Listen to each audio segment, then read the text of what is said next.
Minister, DCM of the United States Embassy, ladies and gentlemen, dear friends of the Hellenic American Chamber of Commerce, it gives me great pleasure to welcome you today, the two-day Health World Annual Conference under the auspices of the Ministry of Health, FBA, MedTech Europe, the Sphere, Pharma Innovation Forum, and SAFE.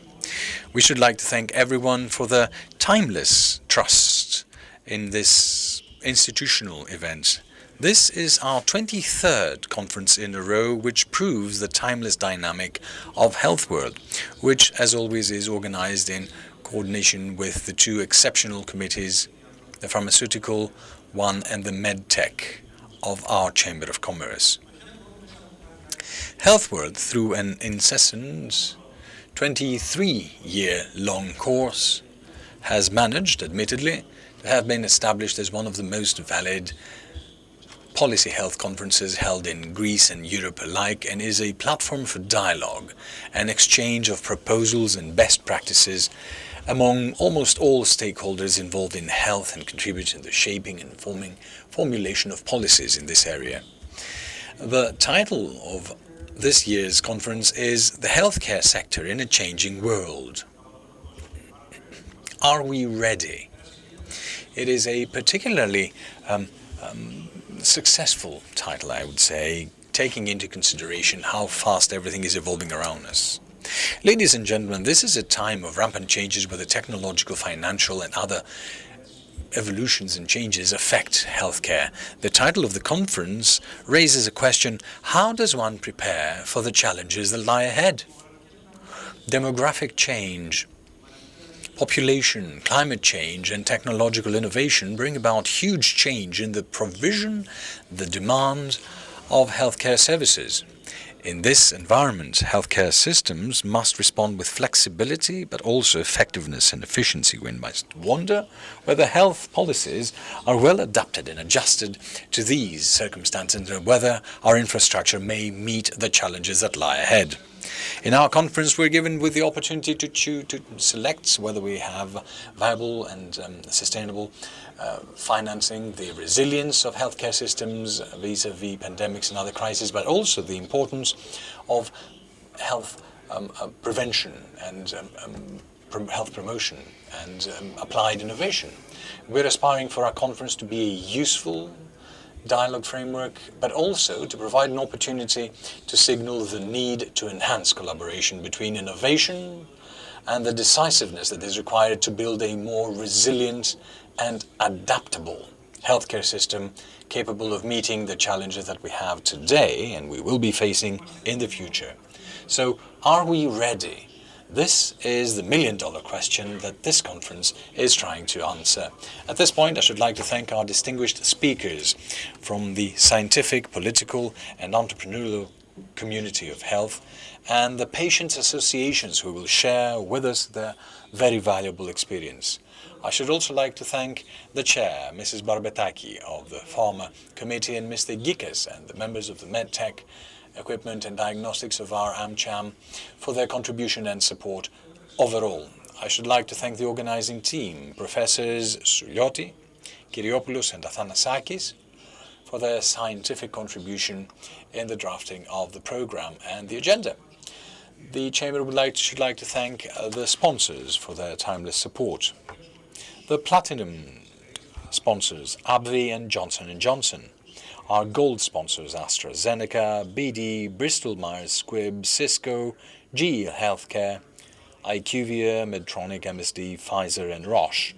Our silver sponsors, Abbott, Alcon, Amgen, Boston Scientific, Behring, Genesis, Gilead, GSK, Lilly Pharmaceutical, Philips, Softmedica, and UCB. Also, the communication sponsors, Business News, Direction, Daily Pharma News, Health for Next Generation, HealthWeb, Iatronet, Next Deal, News for Health on MedGR, Shape, Underwire, and Virus, and business partners are a journal, a magazine, which is on the tables right now. I should like to thank my partner and coordinator of the two committees and project manager, Mrs. Tirizoglu, for her devotion and dedication all these years, but also Yuria Mamali, and the personnel of the Chamber for their participation in this year's Health World.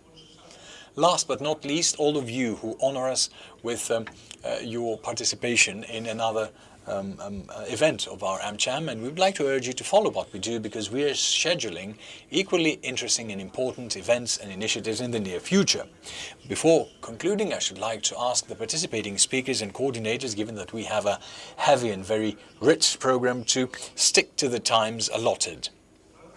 And now I should like to call to the floor the President of the AmCham, Mr. Nikolaos Bakatselos, for his introductory remarks. Thank you very much.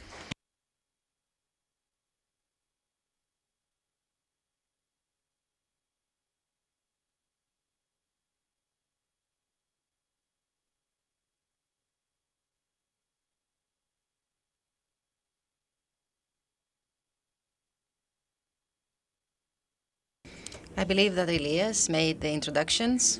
Ladies and gentlemen, dear friends, good morning. Good morning, everyone. It is with great pleasure that I welcome you, on my turn, to the 23rd Annual Health World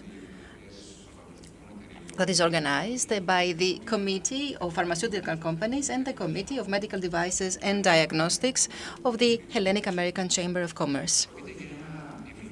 It is an iconic institution in the health sector of our country and one of the biggest annual events organized by our chamber, of which we are very proud.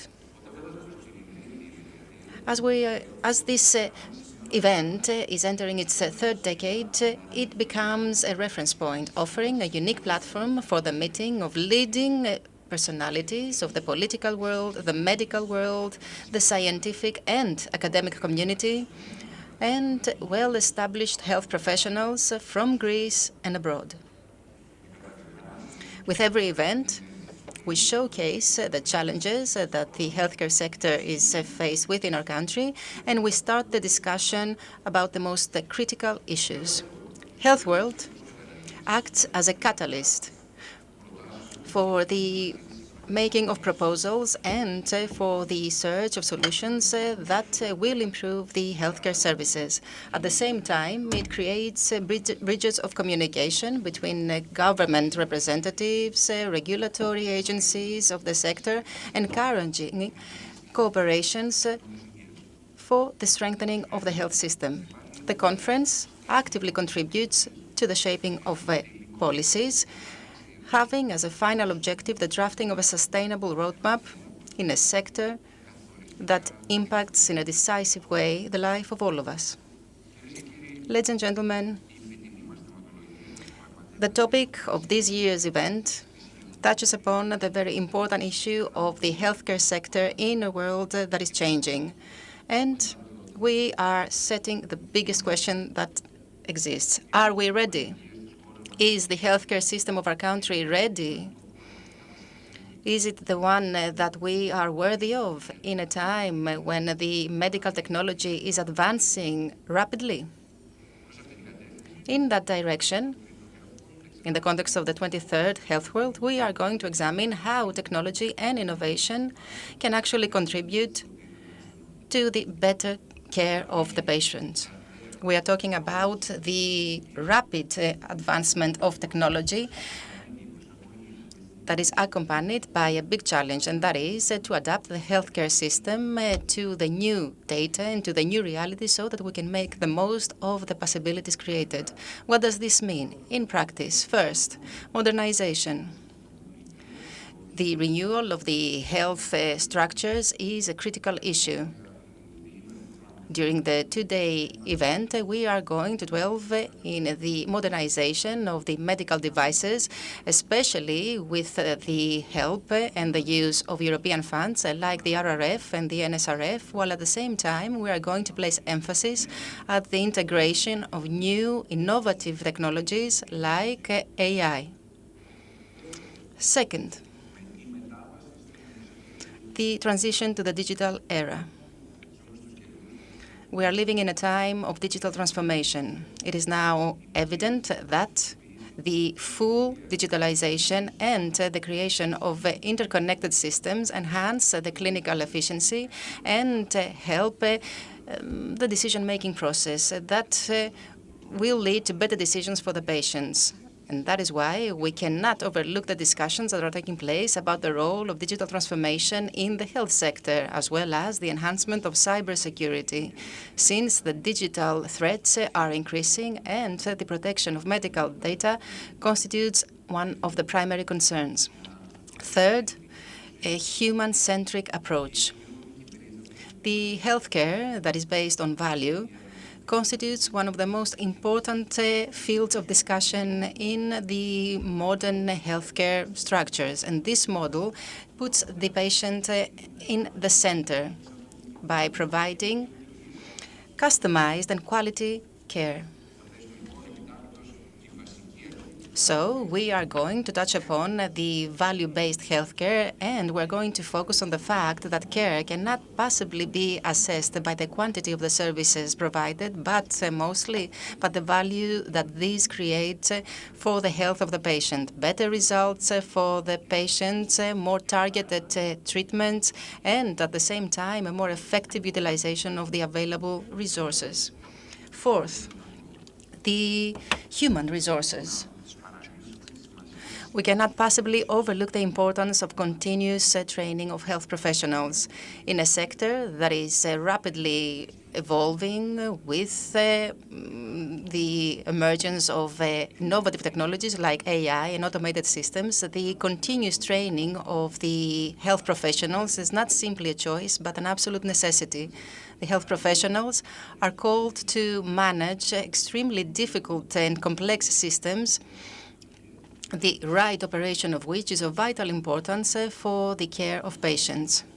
It is an imperative to enhance and to invest in the development of human resources, since these human resources, these health professionals constitute the cornerstone for the provision of safe and quality services.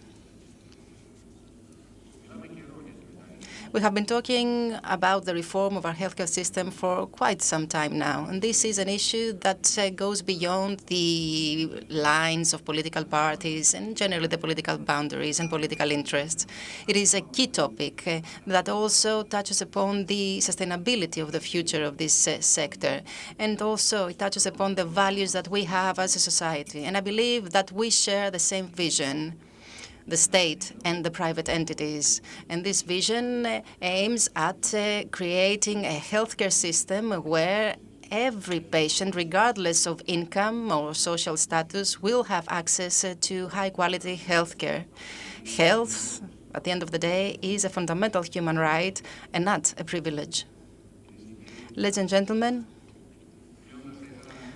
in order to conclude this short intervention, I would like to thank all those who contributed to the organization of this excellent two-day event, and to congratulate the two committees, and especially the presidents, Ms. Labrina Barbetaki and Spiros Gikas, who will take the floor immediately after me. But mostly, I would like to thank all of you. Without your presence here today, without your contribution, none of this would have been possible. So I wish all the success to the works of this year's Health World.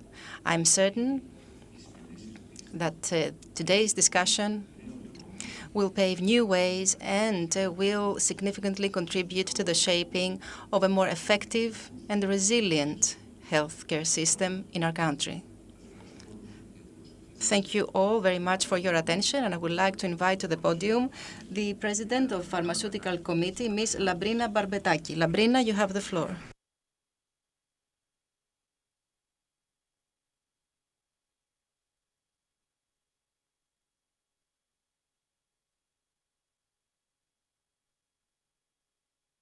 Minister, after the presentations of Labrina and Spiros, I will kindly have to be allowed to leave because I'm flying to New York to meet the Prime Minister in the framework of the United Nations meeting. So apologies for not being here.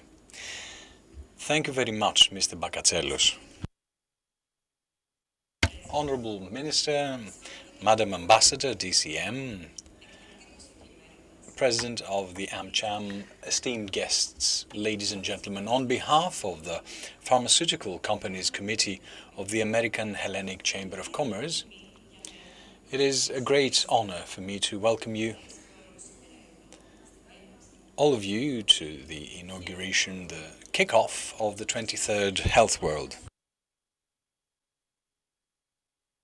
I should like to welcome you to a conference that over 2 decades is a point of reference in all evolutions and developments in the field of health and healthcare. It's a conference that brings around the same table of discussion from all walks of life the most important actors of the healthcare system and those who shape our policy.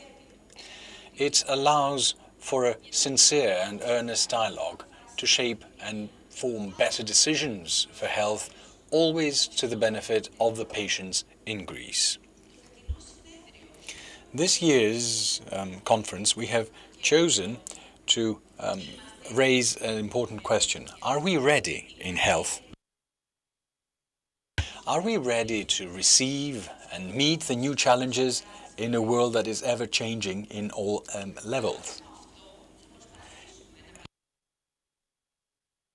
To this question, we will try to respond with a 2-day discussion with the leadership of the Ministry of Health, with top ministers of the government, select and esteemed international speakers, academics, representatives from the market, and the healthcare system in Greece. So we will be talking about the need to strengthen and empower an ecosystem that promotes innovation in our country. We will promote the value of new treatment options, not only for the patients and not only for the healthcare system, but also for the economy, growth, development, the job market, and social prosperity. Among others, we will be talking about the modern and current future challenges of the health system, utilizing innovation, the harmonization and incorporation of new technologies, artificial intelligence, the partnership between the public and private sector, and the necessary reforms and changes that are required in the hospitals of our country. Ladies and gentlemen, in Europe, in a Europe that is changing, shifting gears right now, we need to take swift steps to up innovation, competitiveness, and to close the gap in innovation, which is shown by Mario Draghi's recent report. This report underlines, inter alia, the key role of the pharma industry played in the financial and economic growth and the increase of competitiveness in the EU. So it proposes the increase of investment. It urges us to utilize and better use data in the field of health, to accelerate the access of treatment solutions in the markets, the increase of investment in R&D, the utilization of artificial intelligence, and the improvement of the environment and its predictability in order to increase investments. Unfortunately, I believe that it is a fact that we need to work more to meet these goals in Greece, and this is something we have come to ascertain in the pharma industry as well. The business environment in the pharma market remains difficult, with the ever-growing mandatory refunds and the accumulated changes and turns and twists and turns that we need to meet from the past. But we recognize that the new leadership of the Ministry of Health and the minister himself have undertaken initiatives and have already legislated the first measures to improve this ongoing situation. It is of equal importance that the ministry leadership has actively started a dialogue with the representatives of our sector to find solutions. Our goal is to shape and create a 3-year partnership agreement between the pharma industry and the state, which will lead to the immediate creation of a stable and predictable entrepreneurial environment, an environment which we believe will be friendly to treatment innovation and will therefore cover sufficiently and adequately the current and future needs of our patients. It is those proposals, among others, tools, methods, and also best practices from other countries we will have the opportunity to discuss about during the next 2 days in this very conference. So I should like to wish good success to the works of this conference and welcome once again. Thank you very much.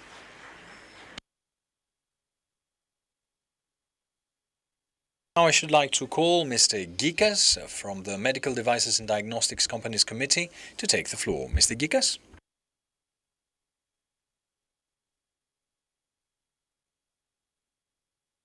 Dear Minister, ladies and gentlemen, as President of the Medical Devices and Diagnostics Companies Committee of the AmCham, I should like to welcome you to the 23rd Health World, the health conference for the American Hellenic Chamber of Commerce.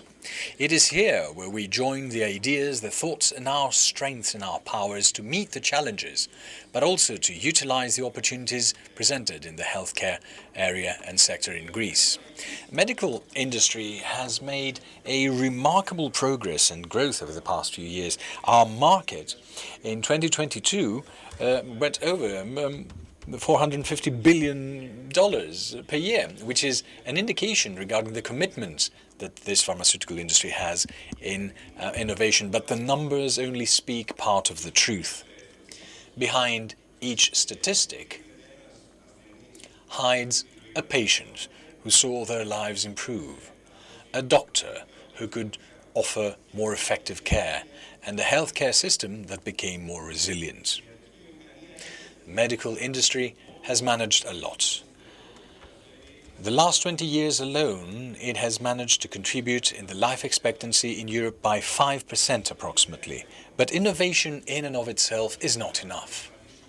We must ensure and secure that these technologies are accessible, sustainable, and fundamentally useful for the people, i.e. the patients that need them.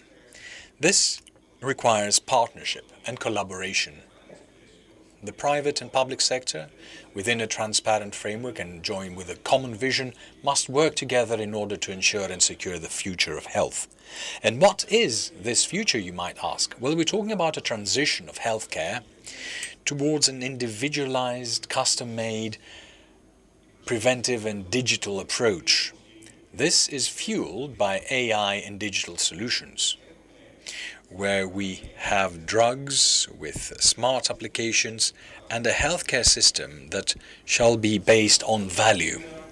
So today we're called upon to meet the challenges by utilizing the power of data to give better results for our patients. In the medical industry, we can see that in the next decade we will see more and more important changes than we saw in the last 100 years. So within this framework, Greece has the chance, the opportunity to be a leader in adopting innovation in our country as well.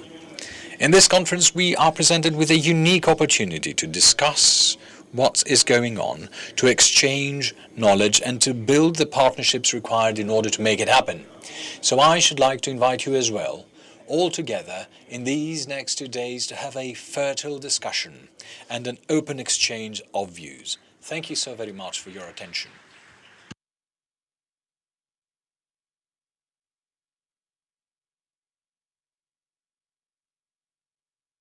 Thank you very much, Mrs. Barbetaki and Mr. Gikas, both presidents of notable committees. Και είναι μεγάλη χαρά να καλούμε στο πόντιουμ αυτή τη στιγμή τη Μαρία Όλσον, την Deputy Chief of Mission της Αμερικανικής Πρεσβείας στην Ελλάδα, γνωστή φίλη του Ελληνοαμερικανικού Επιμελητηρίου. Μαρία, λοιπόν, έχεις το λόγο.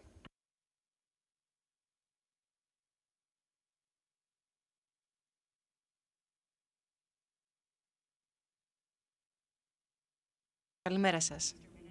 Κύριε Υπουργέ, φίλοι, είναι μεγάλη χαρά που βρίσκομαι σήμερα εδώ μαζί σας. Δεδομένου ότι ο πρέσβης κ. Τσούνης είναι στη Νέα Υόρκη για να παρευρεθεί στην Ολομέλεια των ΗΠΑ. Θα ήθελα να ευχαριστήσω τον Νίκο, τον Ηλία και όλο το Ελληνοαμερικανικό Εμπορικό Επιμελητήριο για την διοργάνωση αυτού του συνεδρίου και η δυνατότητα που μας δίνει να συναντηθούμε προκειμένου να συζητήσουμε για το μέλλον του υγειονομικού τομέα στην Ελλάδα. Πραγματικά με ενδιαφέρει ιδιαίτερο το θέμα του συνεδρίου σας φέτος, δηλαδή ο υγειονομικός τομέας σε έναν κόσμο που αλλάζει. Είμαστε έτοιμοι. Όπως όλοι γνωρίζουμε, η πανδημία COVID μας άνοιξε τα μάτια σχετικά με το πόσο γρήγορα μπορεί να επέλθει η αλλαγή. Και σε στιγμές κρίσης, όπως ήταν αυτή, είναι πάρα πολύ σημαντικό το πώς αντιδρούμε και ποιες αποφάσεις λαμβάνουμε. Αυτές καθορίζουν την πορεία μας.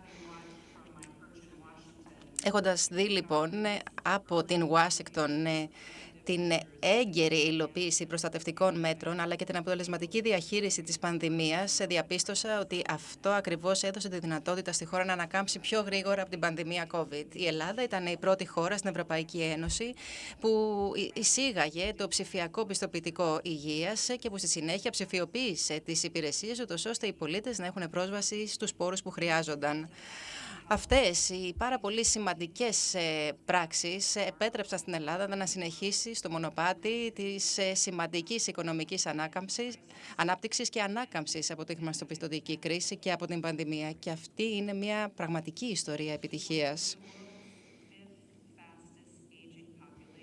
Έχουμε έναν γυράσκοντα πληθυσμό στην Ελλάδα. Γι' αυτό το σύστημα υγείας βρίσκεται υπό τεράστια πίεση προκειμένου να καλύψει τις ανάγκες υγείας των πολιτών. Και μάλιστα σε ένα περιβάλλον το οποίο ζητά και χρειάζεται καινοτομία. Θα ήθελα να σας πω ότι πολλές από τις αμερικανικές εταιρείες που εκπροσωπούνται σε αυτή την αίθουσα δραστηριοποιούνται στην Ελλάδα εδώ και πάρα πολλές δεκαετίες, προσφέροντας θεραπείες που σώζουν ζωές και που επιτρέπουν τον έγκαιρο εντοπισμό και θεραπεία, αλλά και που προσφέρουν σημαντικά και αποτελεσματικά φάρμακα. Θα ήθελα να τις ευχαριστήσω γι' αυτό. Καθώς οι σημαντικές εξελίξεις στην βιοτεχνολογία και στην τεχνητή νοημοσύνη μεταμασχηματίζουν τον τομέα του εντοπισμού των νόσων, πρέπει να είμαστε αποφασισμένοι να βρούμε λύσεις για τους Έλληνες πολίτες. Η Μετρόνιξ, παραδείγματος χάρη, έχει δημιουργήσει ένα κέντρο για γονείς και παιδιά που τους επιτρέπει να μάθουν πώς να χρησιμοποιούν την ιατρική τεχνολογία προκειμένου να διαχειρίζονται τον διαβήτη τύπου 1. Είναι το πρώτο κέντρο του είδους του που έχει δημιουργήσει η εταιρεία σε όλο τον κόσμο. Αναγνωρίζοντας τις ανάγκες παροχής καλύτερων υπηρεσιών στους πολίτες και κυρίως στους πολίτες απομακρυσμένων νησιών και παραμεθόριων περιοχών, έχουν δημιουργηθεί κέντρα θεραπείας One Stop που προσφέρουν καλύτερη εξυπηρέτηση στον τοπικό πληθυσμό. Το κέντρο της Pfizer για τον ψηφιακό μετασχηματισμό στη Θεσσαλονίκη αναπτύσσει τα ψηφιακά και τεχνολογικά εργαλεία που εξατομικεύουν τις εμπειρίες των ασθενών. Και βεβαίως χρησιμοποιεί το πάρα πολύ ταλαντούχο εργατικό δυναμικό της Ελλάδας και πετυχαίνει σημαντικά αποτελέσματα. Και αυτά ήταν απλώς κάποια παραδείγματα από πολλά.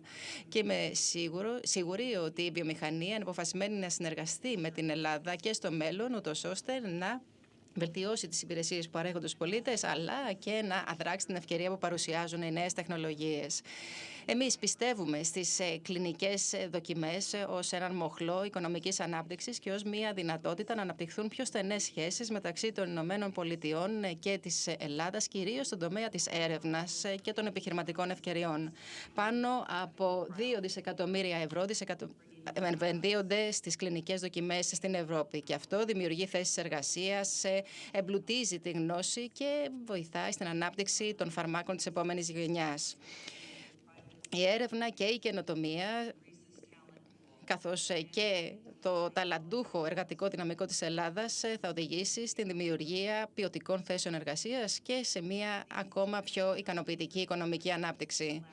Αυτές οι εταιρικές σχέσεις και η συνεργασία μεταξύ ΗΠΑ και Ελλάδα είναι κρίσιμες για εμάς. Γι' αυτό και εμείς φέρνουμε σε επαφή Αμερικάνους και Έλληνες ερευνητές, ούτως ώστε να ανταλλάξουν βέλτιστες πρακτικές καθώς και στρατηγικές κινδύνου που προστατεύουν τα οικοσυστήματά μας από παράγοντες που αδιαφορούν για τους παγκόσμιους κανόνες, για την ελευθερία ή για την προστασία των πνευματικών δικαιωμάτων. Και αυτό διασφαλίζει ότι οι εταιρείες, οι εργαζόμενοι, οι ερευνητές, οι επιστήμονες και οι επιχειρηματίες θα αντλήσουν όλα τα ωφέλη και θα έχουν πολύ περισσότερες ευκαιρίες. Οι εξελίξεις είτε στον εντοπισμό μιας νόσου, είτε στη διαχείριση νόσου ή στις κλινικές δοκιμές απαιτούν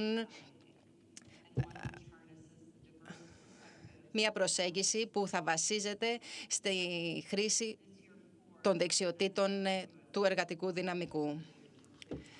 Η Johnson, ηγέτιδες εταιρείες του τομέα, η Thermo Fisher Scientific, η Abvey, η Lilly και άλλες, είναι εταιρείες που έχουν πρωτοστατήσει στην συμπερίληψη του εργατικού δυναμικού στην Ελλάδα. Είναι μια βιομηχανία που καταλαβαίνει ότι χρειαζόμαστε τις συμβολές κάθε μέλους της κοινωνίας, ούτως ώστε να απελευθερώσουμε το πλήρες οικονομικό δυναμικό. Αυτό είναι σημαντικό, δεδομένου ότι η Ελλάδα συνεχίζει να προσελκύει άνευ προηγουμένου επενδύσεις. Και στην πρεσβεία μιλάμε πάρα πολύ για το πώς αυτή η συμπερίληψη θα πρέπει να ξεκινάει από ένα πρώιμο στάδιο, από την σχολική αίθουσα, από την βελτίωση της εκπαίδευσης που θα προσφέρει ίσες ευκαιρίες σε όλους, ακόμα και σε παιδιά με αναπηρίες. Γι' αυτό και στην πρεσβεία συνεργαζόμαστε πάρα πολύ στενά με την ελληνική κυβέρνηση και τους Έλληνες εκπαιδευτικούς σε όλη τη χώρα, ούτως ώστε να ενισχύσουμε την συμπεριληπτική εκπαίδευση, διότι για διαφορετικές προκλήσεις χρειάζεσαι διαφορετικές ιδέες που θα προέλθουν από όλη την κοινωνία. Θα ήθελα να συγχαρώ το Ελληνοαμερικανικό Εμπορικό Επιμελητήριο που ενισχύει και στηρίζει αυτό το διάλογο και θα ήθελα να σας ευχαριστήσω όλους εσάς τους συμμετέχοντες για την συμμετοχή σας στην αντιμετώπιση αυτών των κρίσιμων ζητημάτων. Σας ευχαριστώ που συμβάλλετε στην βελτίωση της παγκόσμιας υγείας και εύχομαι κάθε επιτυχία στις εργασίες του HEALTHWORLD.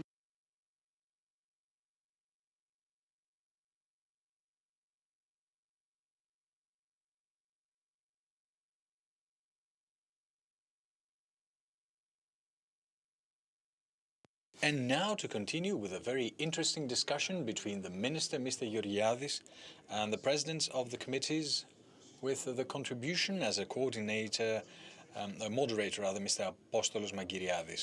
I should like to call everyone to the stage here so that we can kick off this very interesting discussion.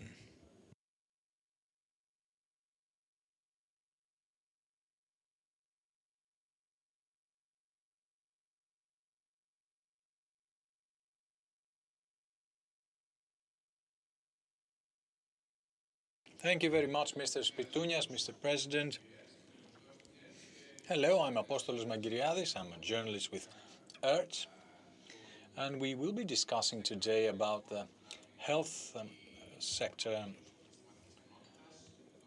sector in a changing world and whether we're ready. We've already made the introductions. Let's move on to the discussion. Good morning, Minister, and thank you very much for being with us today. Now, I've been reading the Draghi report for Europe and on how it needs to position itself against the global competition in the years to come. There's a special reference to innovation, which may help competitiveness of the EU.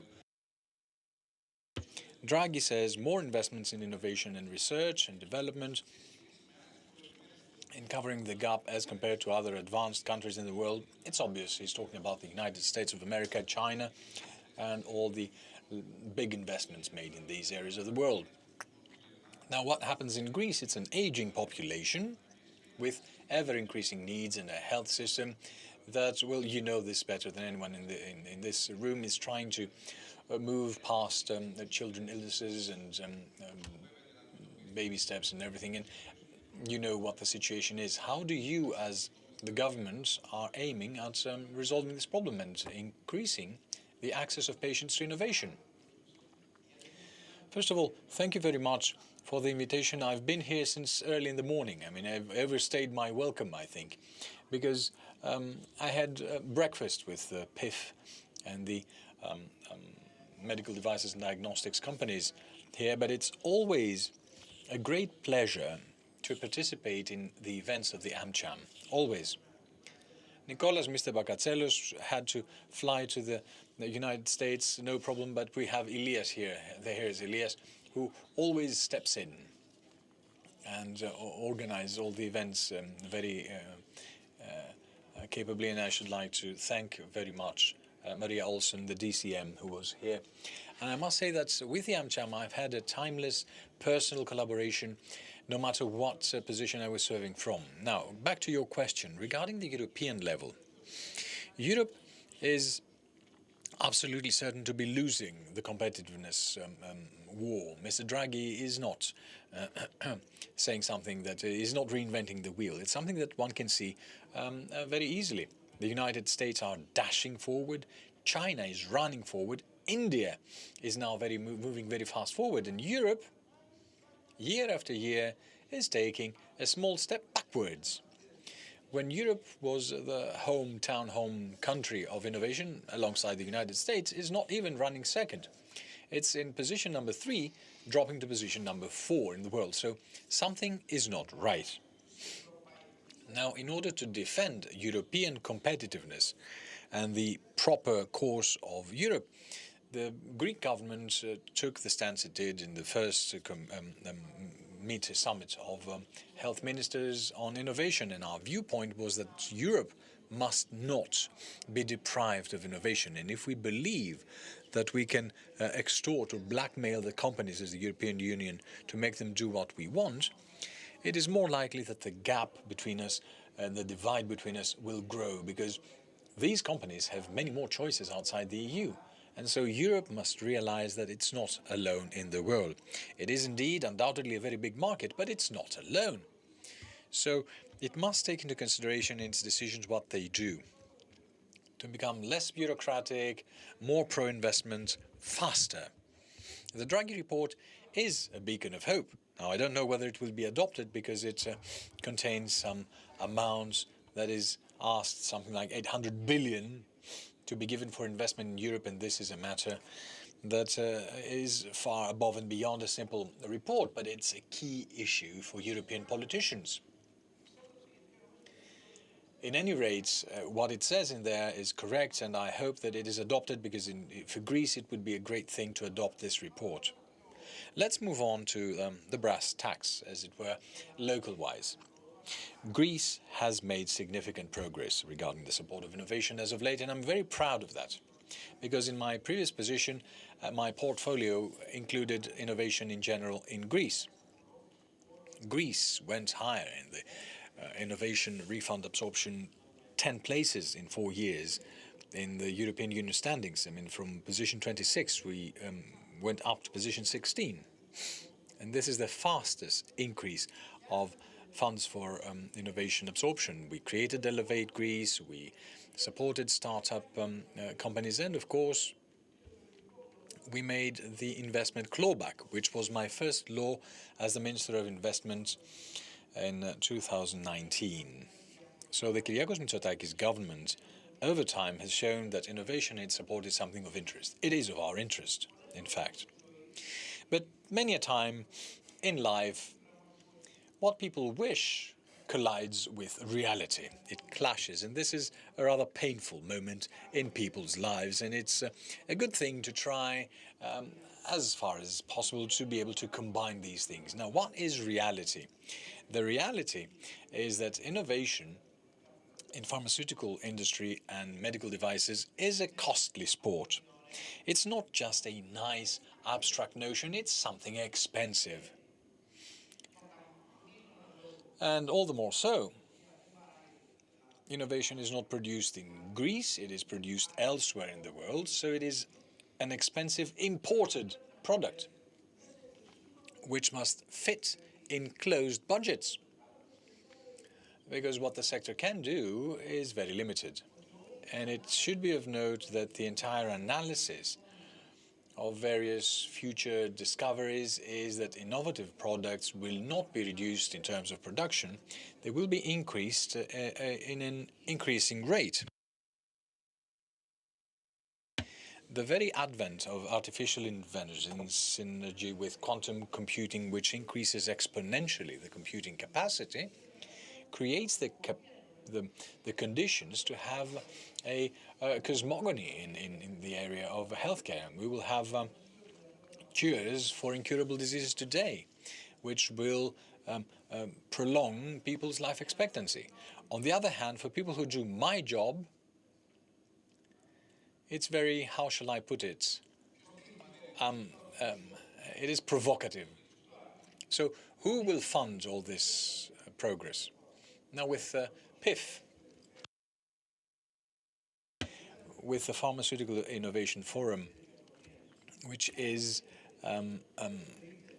focused on innovation, because others focus on other drugs, but they are focusing on innovation, PIF, they have the first institutional role of speaking about these things. Well, not to say that no one else can say anything, but they have the first position in all this. So we've done quite a lot of discussions with them, and I want to thank PIF and Mrs. Barbataki, the president, my friend Labrina, who has shown to be a leader in handling these issues. So we have come up with a roadmap, I would call it, that can cover the gap that we have in Greece, which is we have less of an entry of innovative drugs in Greece than what we would like to have, which means that some Greek patients find it difficult to have access to the treatment they need. If someone needs it, we'll go through sleep. We will find a solution. If the doctors say that this is what they must take, we might give them. But this is not the proper way forward. It is rather of a patchwork and trying to patch things up there. But we must find a point of contact with innovation. And I think that this memorandum of understanding signing between the Greek government and the pharmaceutical industry on this sector is very important. You call it a channel, we call it a channel of innovation. You call it a channel of a transitional compensation or reimbursement. But it's the idea of a specific fiscal area where clawback will be near zero, to give innovative drugs a better entry in the market. We need to clear that in the next years we need to know how much we're paying for what. All these are ideas we have adopted in order to build this environment that will allow for more innovative treatments to come to Greece and more medical devices and diagnostics. Despite our rebate that we have recently, I believe that there again we can see that the ACAP is moving forward. The list of vendors is already there, and we're trying to codify everything so that we know what our hospitals will be purchasing at a stage through the ACAP. We will have a similar roadmap that will allow us, dear President, to allow us to move forward there for a sustainable, stable environment. You know, I'm very willing to do that. Now, drug will come first for reasons, well, first of all, of values and size, not just of the urgency, but I'm not underestimating medical devices and diagnostics. We need to see what we can do by following best European practices.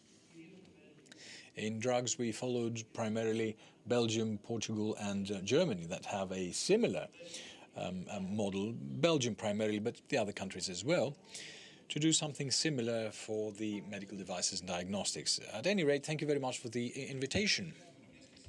Now, please allow me to insist, since you talked about pharma and drugs, and I will give the floor to Mrs. Barbataki later and Mr. Gikas. Now, you're talking about drugs. I would like to ask you what you're planning to do, what's in the pipeline to reduce these refunds, to improve the tax environment.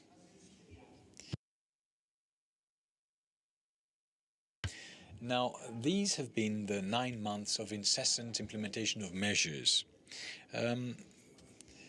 Now, some of you know it, some others are known just by the market. I don't think we've been inert. But what I've said in our initial meeting, we've done everything, the locked treatment protocols, the digital contact of all these tests, and bring the tests and the results in the file, the active part that is starting in November. Whatever was brought on the table as an idea to build an environment here with fewer such refunds, we have implemented. And truth be told, that the goals we had set early in the year to have in 2024 200 to 300 million fewer rebates and clawbacks than we had in 2023, I can say that it will be achieved. expenditure plus funding is expense rather plus funding is moving towards that area with a similar target. If we have a similar target for next year, I believe that we will be in late 2025, early 2026 in a more sustainable rebate and clawback environment. So the main political goal is to reduce the distance between the overall rebates and clawbacks in the retail with the overall refunds in the fee and the hospitals.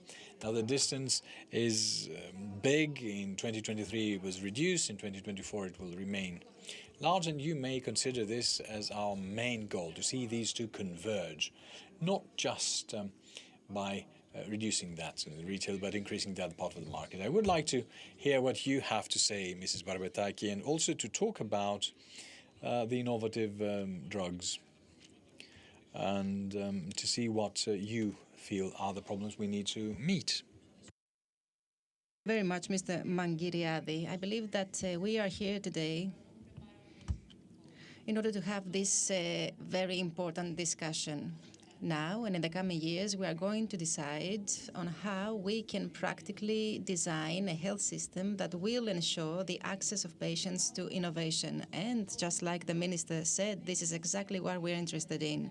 We're not interested in only just making up some measures. We want to have an environment where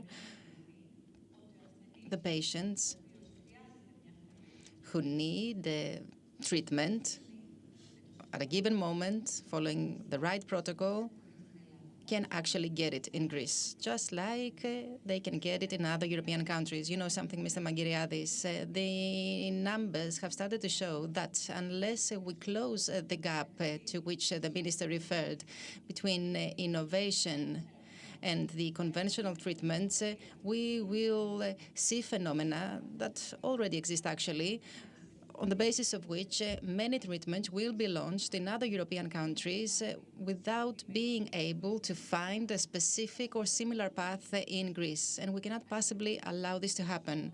The minister said, very aptly, that the patient name or IFET can temporarily give an exception or solution, temporary solution, but this is not what we want. What we do want as an innovative industry is to make a system that will guarantee access to the treatment for the patients that need it.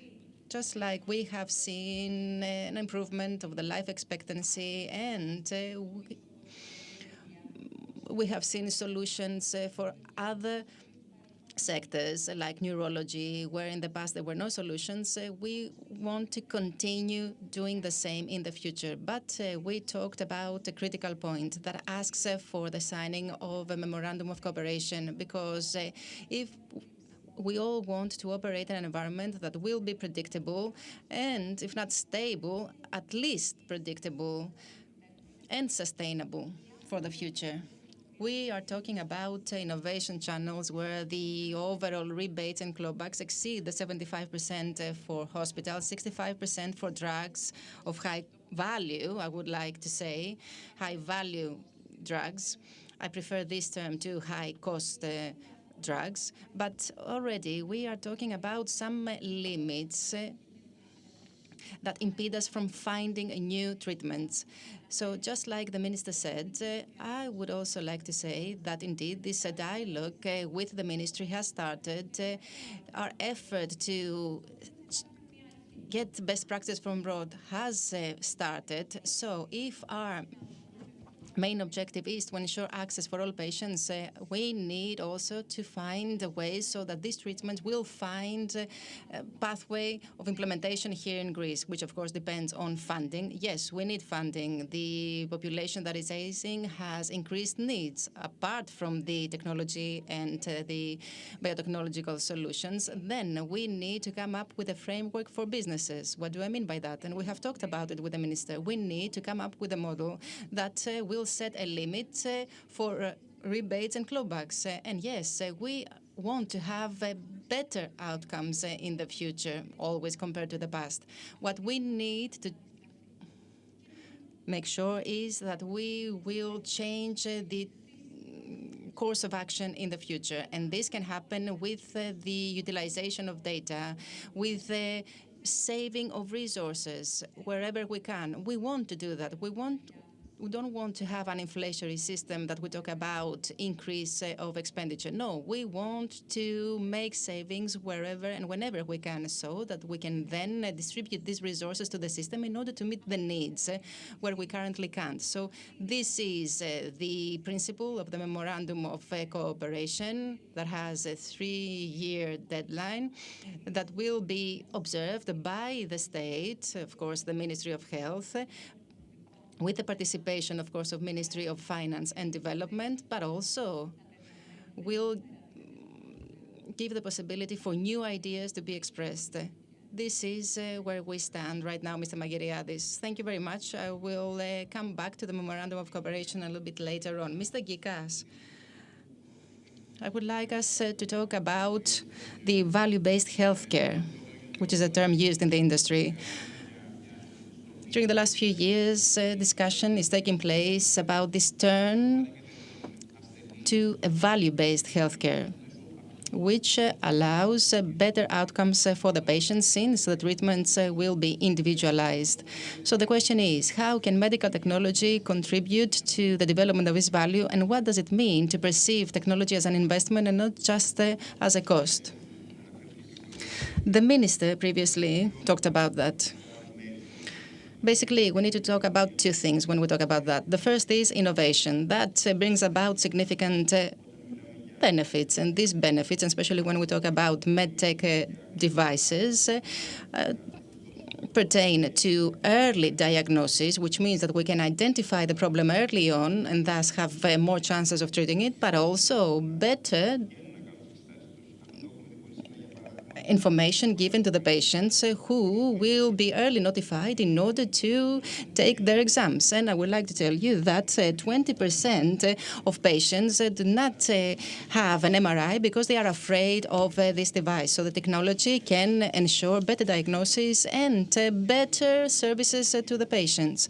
Moreover, what we achieve through innovation and what constitutes value is that we make it accessible.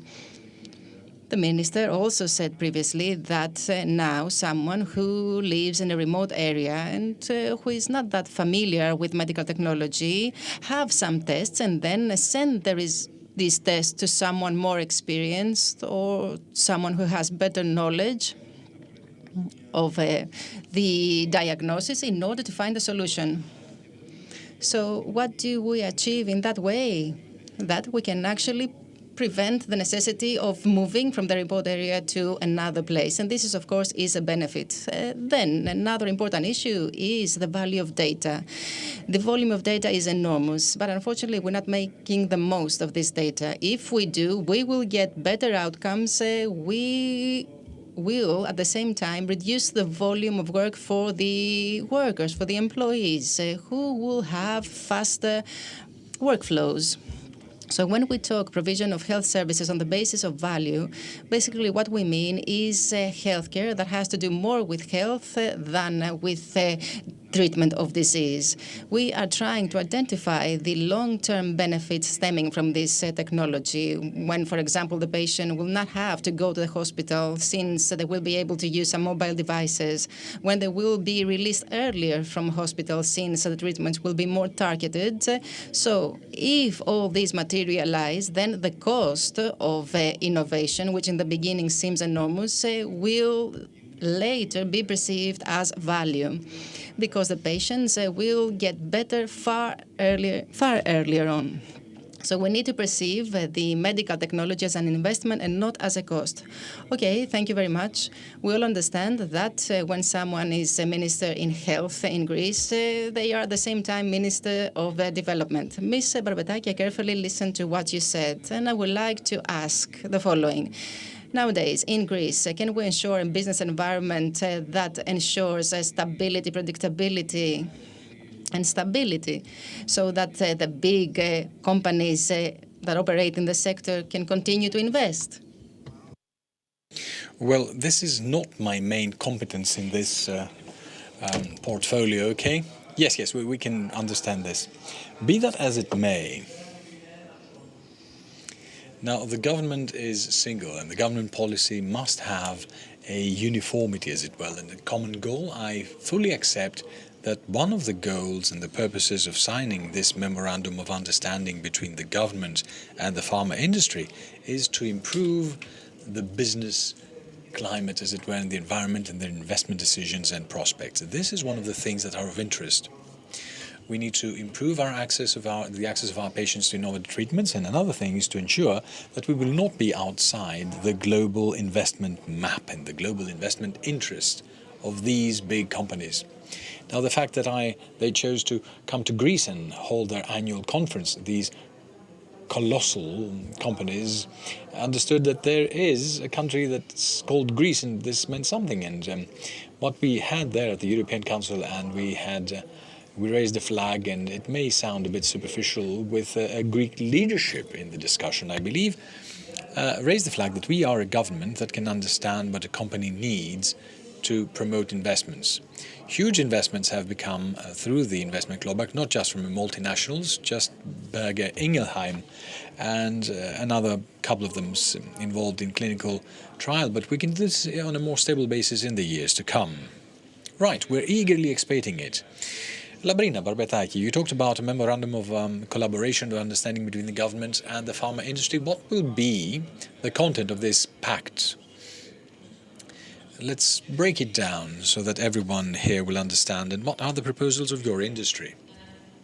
Right, great, right. So let's talk about what we have designed and what we have foreseen, because when we started thinking about it as an innovative industry, we would put the patient in the center and the access to the treatments when needed. But for this to happen, we focused on 5 pillars, and this is what we are presenting to the Minister and discussing with him. We started today, this morning, but we will continue with the quantification and the modeling of it. So the first pillar has to do with investment and funding. So there we start by saying, what are the needs of the system in order to cover patient access in the next years? Now we're talking about a 3-year pact, 2025, 2026, 2027. So if we come up with a budget prediction for this, what does this mean for the companies? What is the maximum or the percentage of refunds that we are called upon to participate in?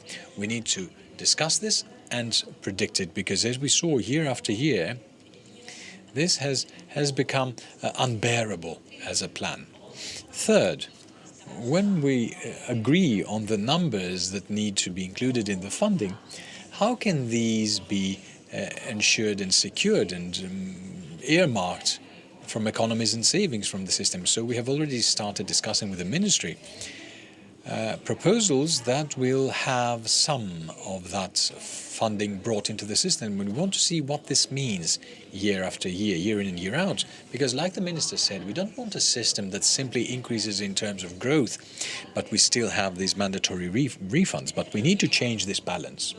Second pillar, structural reform and design of the organizations in order to allow us to talk about fast-tracking the procedures, but also facilitating the outcome and evaluation and assessment of treatments. You know, we as the PIF have examined what other countries are doing, and we need to enter a healthy triptych that from the entry of a treatment, the HTA, assessment, negotiation, quantification, and its introduction in the health system, we must have some sort of coordination. So we're trying with our proposals to see how we can simplify some processes and procedures, or whether there are some steps that can be taken by other economies in the system and bring them forward. For instance, how can we leverage treatment protocols? How can we use the data we have? Which organizations must see, access and utilize these data in order for us to be certain, as well as the health system, that a new treatment does not simply come with a budget and a cost. It offers a value that will be measurable in the health system for the patients, the hospitals, but also the general multiplying factor, because we want citizens who will be productive. Third pillar, incentives. Now there, I think that the experience of the minister in the Ministry of Development will be very helpful, because I believe that here too we can revise of which incentives we can have as an industry in order not only to be able to survive. I don't like this word, to survive. When in Belgium they created this collaboration pact, they were talking about a plan for development and growth, and this is how we want to look at it. So what are those incentives in terms of tax and investment that can help? And here I think that we have a glorious field to walk, because we want to put Greece on the map again for clinical trials and projects that will bring growth and development in the country. Which leads me to number 4, which is which commitments we as the industry can guarantee. Well, of course, it's the introduction of new treatments, but how? With what projects, with what services to the patient, with what help to the health system? This is what we're here to discuss. And last but not least, to summarize everything, governance. No pacts or no framework of agreement can flourish more than a vision of a few people unless there are goals, KPIs, and organizations that can see how these goals are progressing in order to make corrective actions. This, in a nutshell, is our proposal as the PIF. Thank you very much. Mr. Gikas, your problems, the ones that you deal as the sector, are which, and what do you believe that could be done differently? Look, the medical devices, in contrast to drug, have a long life.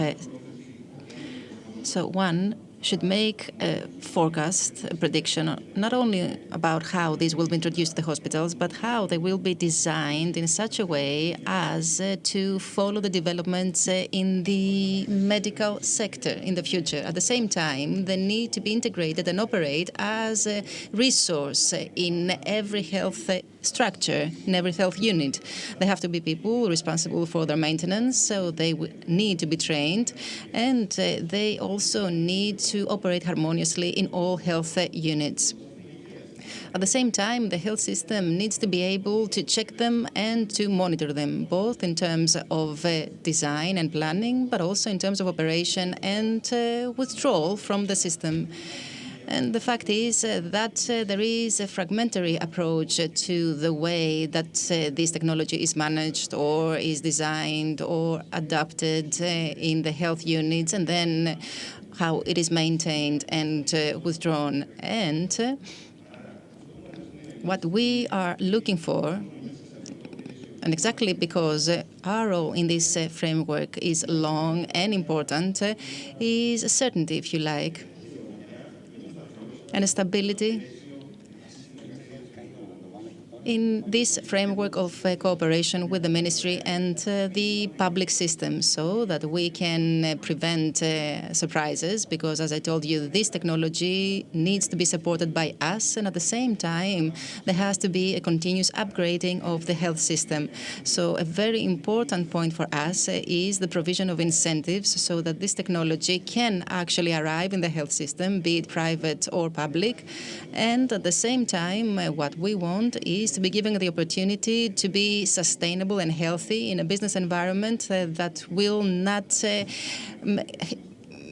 have any negative and unexpected surprises, so that we can then introduce and bring more innovation in the country. You talked about the stability of the framework. I don't want to insist on that. I would like us to close today's short discussion the way we started it. We started it by talking about the Draghi report, and I would like a short intervention by all of you. Minister, you know a lot about the health sector. You have served in the ministry repeatedly. Do you believe that the health sector in Greece can constitute a lever of growth just like tourism is? We have the scientific personnel, there is the possibility for innovation, there is the possibility, at least there was a discussion in the past about creating the Florida of Europe. Anyway, the point is there are some positive aspects. And I would like to ask you, by looking at the future, beyond the term of this government, do you believe that health sector can offer a lot to this country?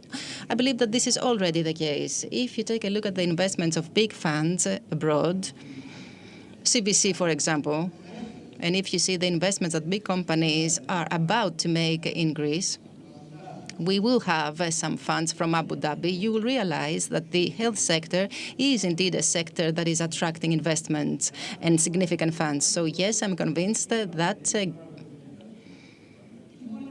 health sector can play an important role for the future, and it will give the possibility to Greece not to compete with the German industry. Okay, this is not realistic, but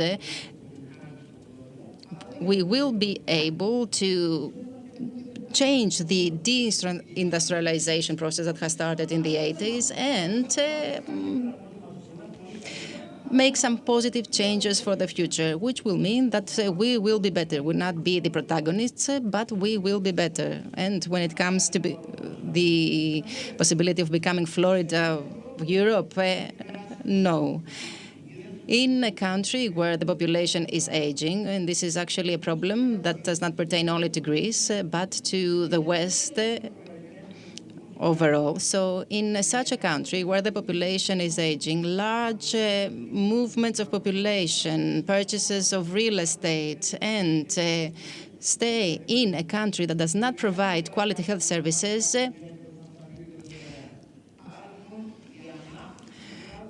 all of these are contingent on the development of the health sector and of the development of the real estate sector of the country. So in that sense, Greece, yes, can play a far more important role than it does today. And I repeat that we are living in a fast-changing world. The idea and the notion of digital nomad will prevail in the future.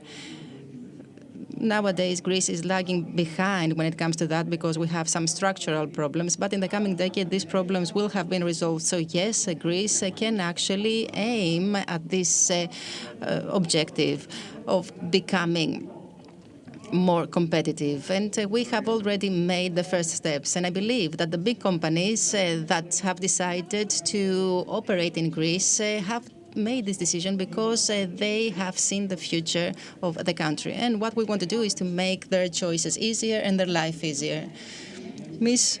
Barbetaki, I believe that we live in a country that will go through significant changes in the health sector, in the scientific sector in the future. And it is up to us to perceive this as an opportunity.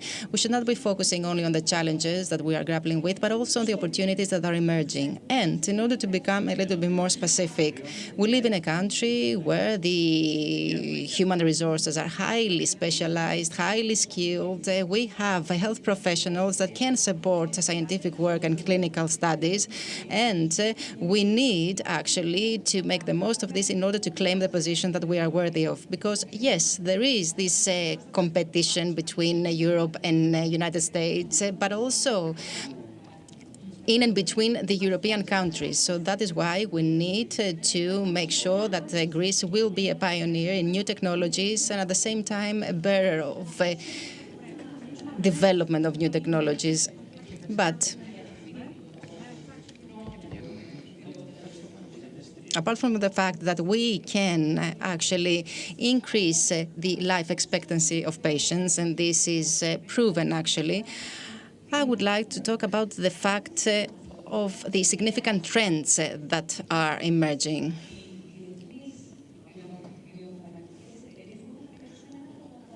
Trends pertaining to biopharma companies.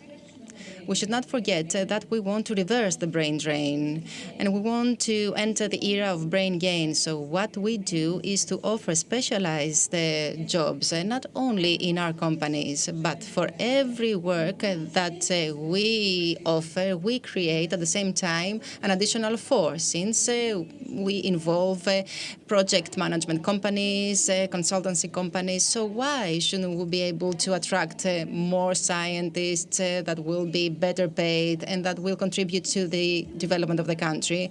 And why aren't we in the position to envision hubs and centers where people will be working here in Greece, however, have the possibility to have a career abroad?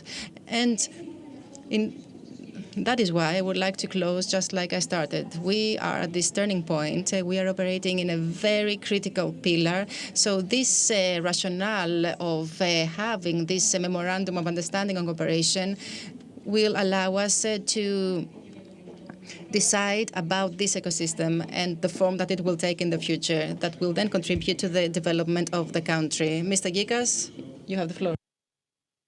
Right. I will agree that the next 10 years will bring on changes and innovation we haven't seen in 100 years. This is certain. We can see it and we're working towards it. What we want is to create a framework within which this innovation can reach Greece. Or even better, I believe that Greece is at a stage, at a very crucial crossroads that can lead in the adoption of this innovation and to be far ahead in other countries that quite possibly produce medical technology, to adopt it and to give incentive to the use of AI and new treatments to come to Greece to the benefit of one and all. What is crucial is the collaboration and partnership between the public and private sector, which is something that must be done at all levels. So I should like to thank the Minister, Mr. Georgiadis, Mrs. Barbetaki and Mr. Gikas, thank you very much. And it will be Mr. Souliotis who will take our place here on stage. Thank you.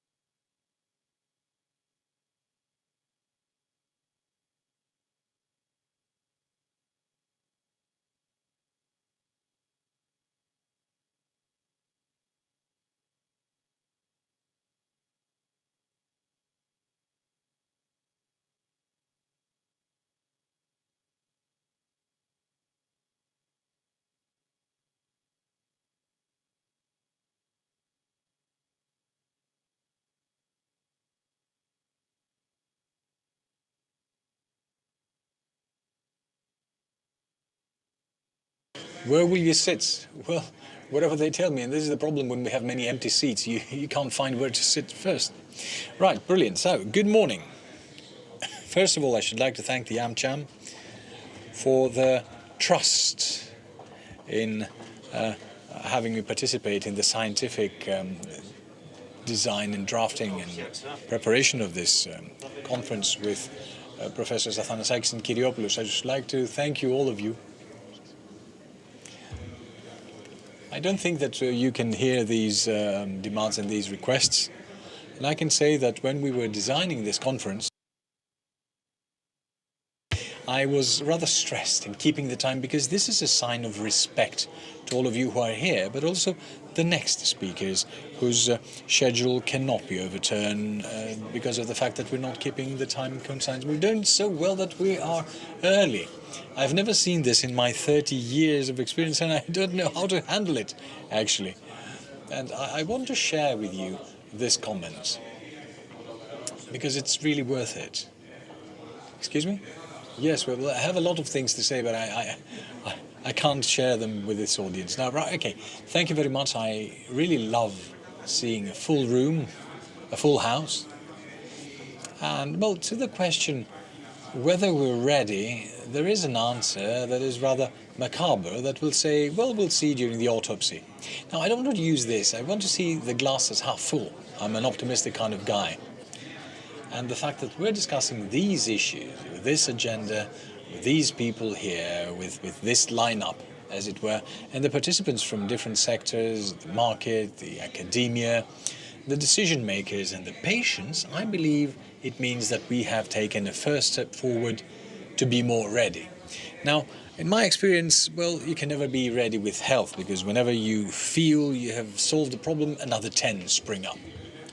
And we usually look at central governments dashing behind the developments because they are rampant. But I have the pleasure and the honor of discussing these issues with all of you following us and watching us with a distinguished colleague, Professor Ilias Mosielos, who does honor to our country internationally with his scientific action, with the provision of advice to healthcare systems, with the comparative analysis of healthcare systems, and the promotion and highlighting of significant health problems. So we have this one-on-one or one-to-one discussion which is focusing on the future health system challenges and the macroeconomic environment as is constantly being shaped under the pressure of constant developments and challenges, with the question whether we are ready. Now we'll try to give some answers, or rather I will try to extract some answers or extort some answers from the dear professor, some concerns, some thoughts of how we will be slightly more ready. Now, I don't know whether he's already online. Well, your head is marginally there. Please move back. Oh, right. These are instructions to Professor Moscheles. We're trying to connect with Professor Moscheles, and yes, we have dear Elias. Good morning. We're very happy to have you with us. I don't know whether you can hear us. I can hear you very well.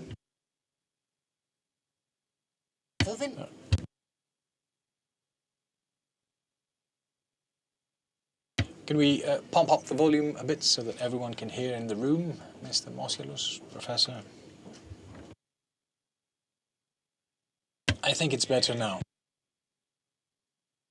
Now, I made a brief introduction in the topic of our discussion, and we are innovative as a conference, and we're not just on time, we're a bit early on time, and I'm ecstatic, I'm enthused about this. So we have all the time in the world to talk about all these issues, that we can meet all the new challenges. And after saying good morning once again, dear Elias, I would like to raise an issue, raise a subject that you have also done in the public debate, and that has to do with the various crises. We have the climate change, we have immigration flows, conflicts, war conflicts in our neighborhood that overturn our designs and plans with a lot of liquidity or fluidity, which is a potential financial fluidity, and we all remember the recent financial crisis. So how do you see all these things influencing the sector of health internationally, not just through a Greek perspective, but internationally, on the basis of your experience and all this course you have had, from the comparative evaluation and assessment of healthcare systems you've done? Yes, well, thank you very much, Kyriakos, for this very interesting introduction and question at the same time. These multi-crises affect the environments regarding the implementation of policies, which is politicians internationally in our country refer to the coordinated management of many things that happen at the same time. Now, at the healthcare level, the biggest problem which we will be facing the next years, and we're already facing it, and we see its effects, is the climate crisis. It's not just climate change, it's climate crisis that creates a lot of problems in the healthcare system. And the Australians are already experiencing it in areas of California and the United States, see it where we have significant impact with the wildfires there, and with also other environmental crisis issues. And the United States is a country that contributes greatly, impacts rather negatively alongside China and other countries in these climate crisis phenomena. So were these phenomena of climate crisis to deteriorate, we need to expect healthcare offers in the non-communicable diseases, but also the communicable ones. Primarily the respiratory diseases will increase very much, CVDs, but also some forms of cancer.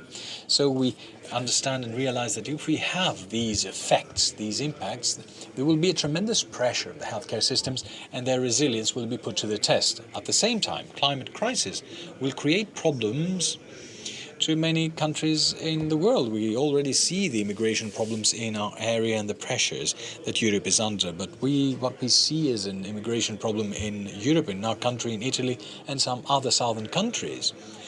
And the reactions we have in the northern countries that can no longer accept any more immigrants is the tip of the iceberg. Because the big immigration flows will not be those towards Europe. They will be from the regions of the non-developed countries or the low and medium income countries to the metropolis of these countries, or the large cities, the large urbanization that is expected in the next 20 to 30 years. This means that we will see massive inflows in countries like India, China, Pakistan, Bangladesh. And I'm talking about huge population-wise countries, Indonesia, Bangladesh, and they have over 200 million people. I'm talking about China and India, but there are other countries as well. We'll see this in Nigeria, that is exceeding 200 million, Ethiopia as well, resulting in the development of large megacities with a population over 10 million euros. So these will multiply, and the question is, how will they multiply? Obviously, with anarchy and urbanism, without health and sanitation systems, without sanitation systems that will be combined with this influx of populations, with many immigrants living in favelas, 10 to 15 in the same room, 10 to 15 people, and these are not phenomena that we haven't experienced in the past.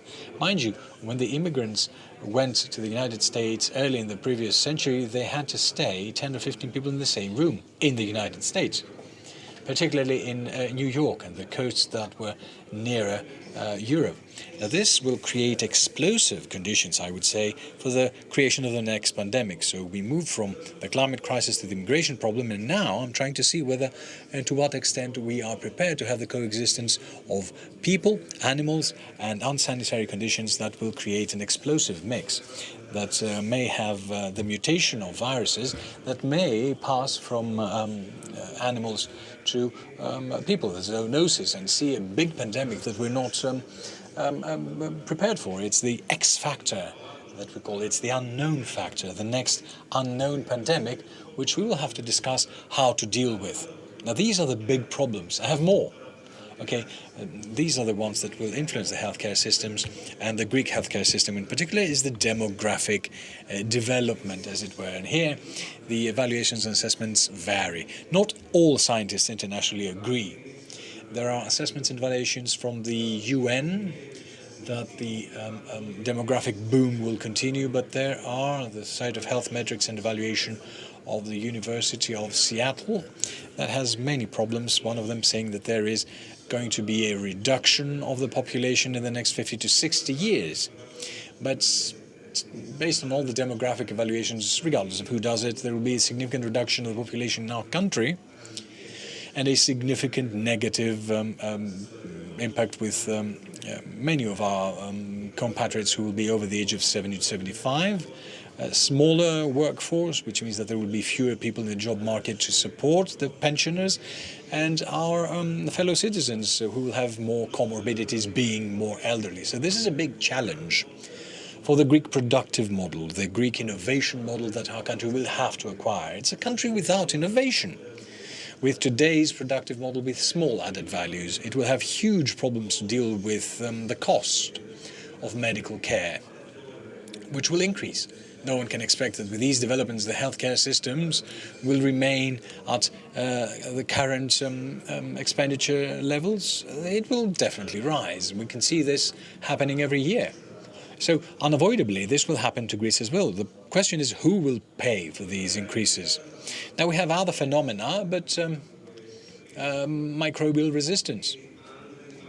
Because unless there are new antibiotics in the next 15 years, I would say, the impact will be terrifying.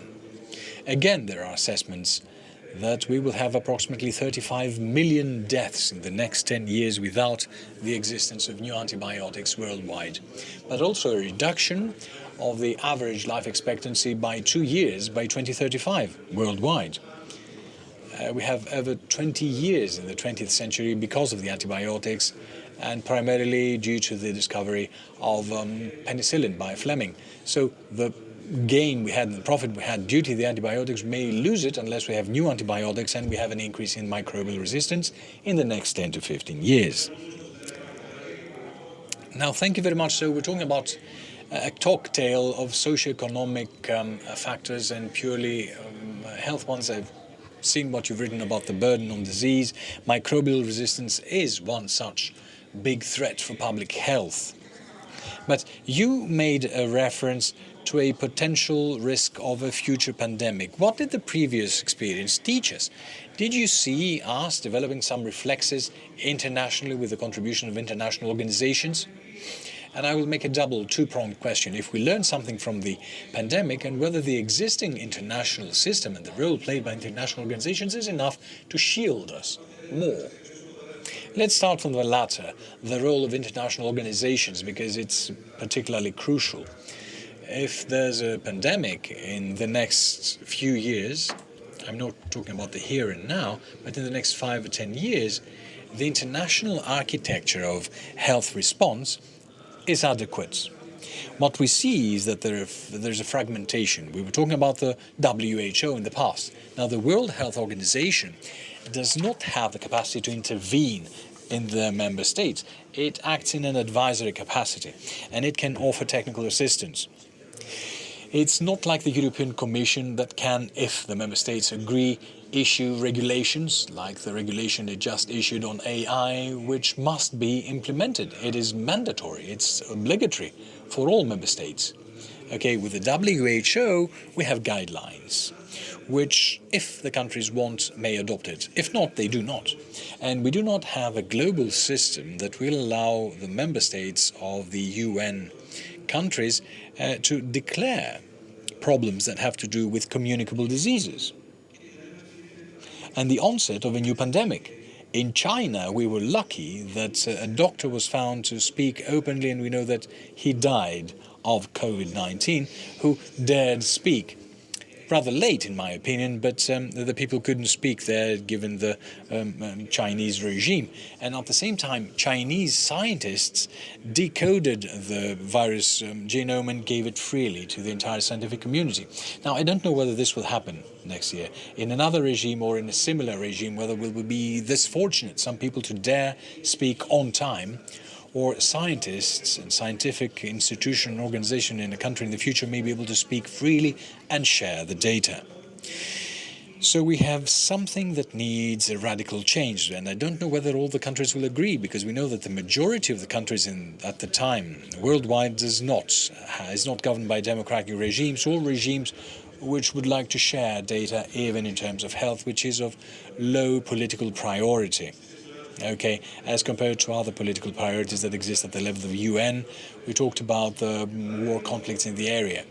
In tandem with the WHO, with other organizations, the World Bank, which invests at the moment significant amounts in dealing with the next pandemic. We have the Pandemic Fund, which invests in medium and lower income countries. At the same time, we have the SETI, which is the Preparedness and Innovation, which is in London but also in Norway.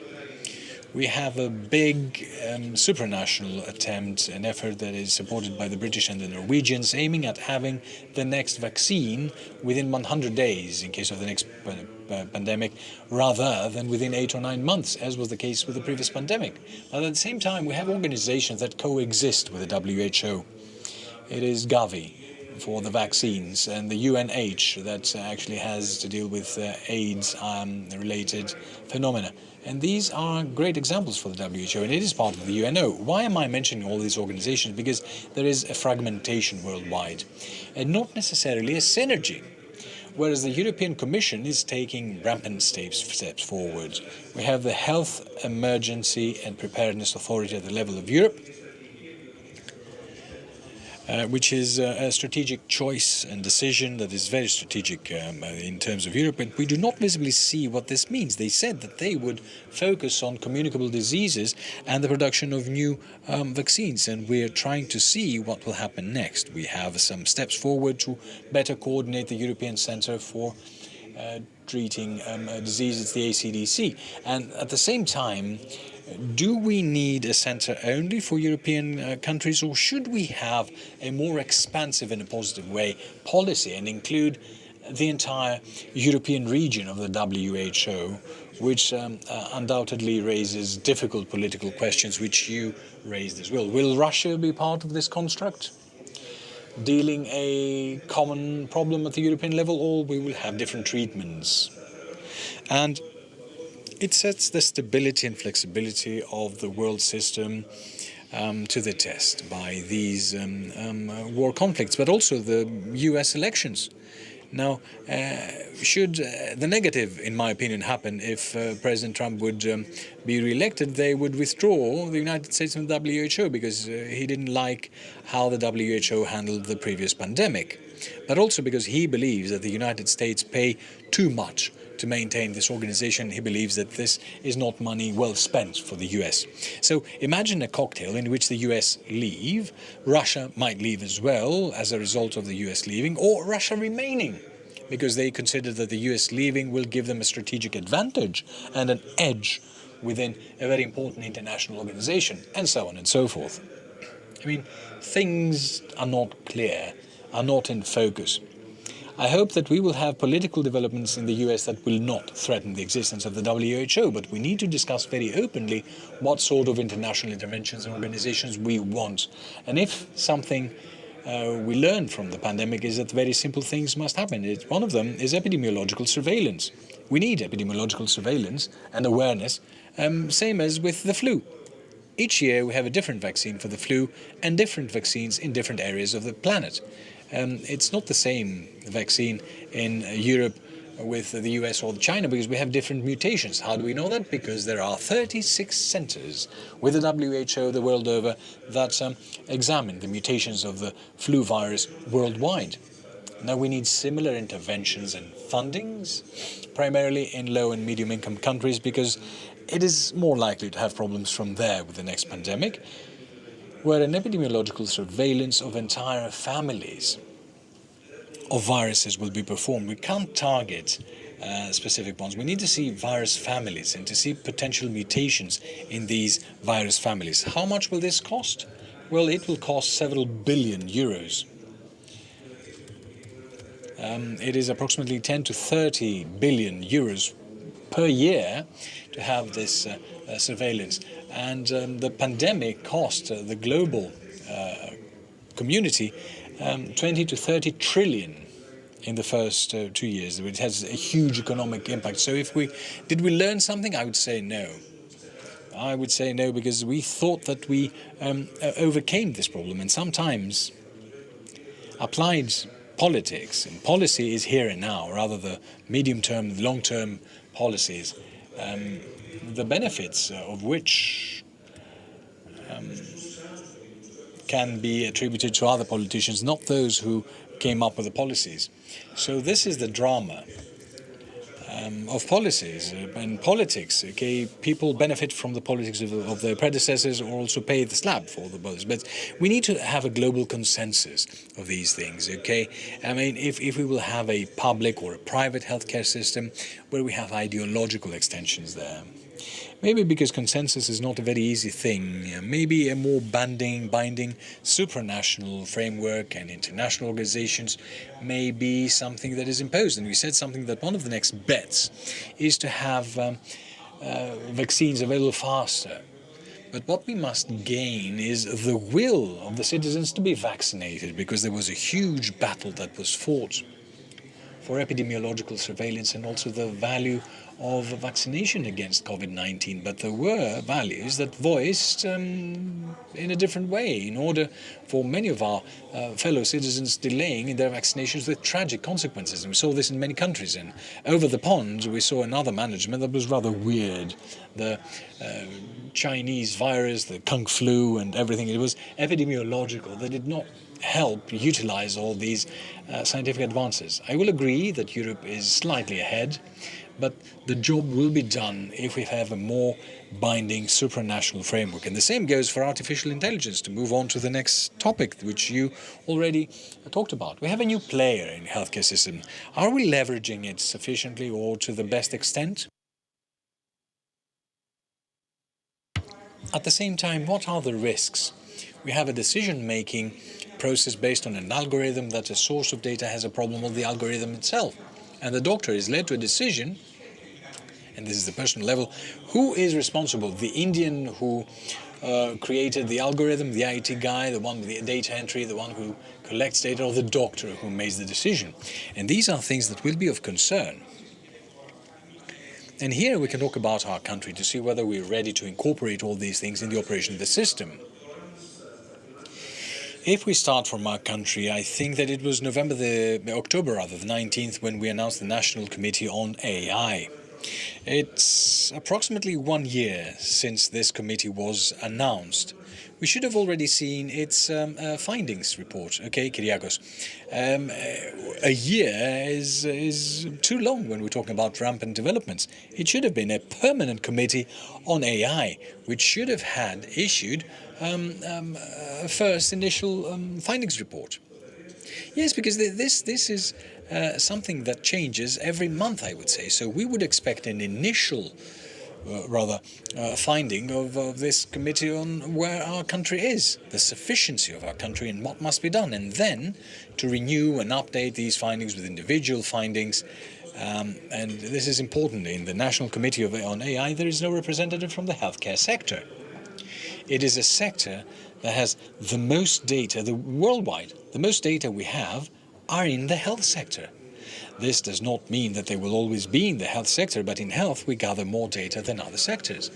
And we have a lot more processes and procedures. Millions of citizens use healthcare systems and in our country, and billions the world over. So we gather a lot of data. Now, who creates these algorithms is crucial.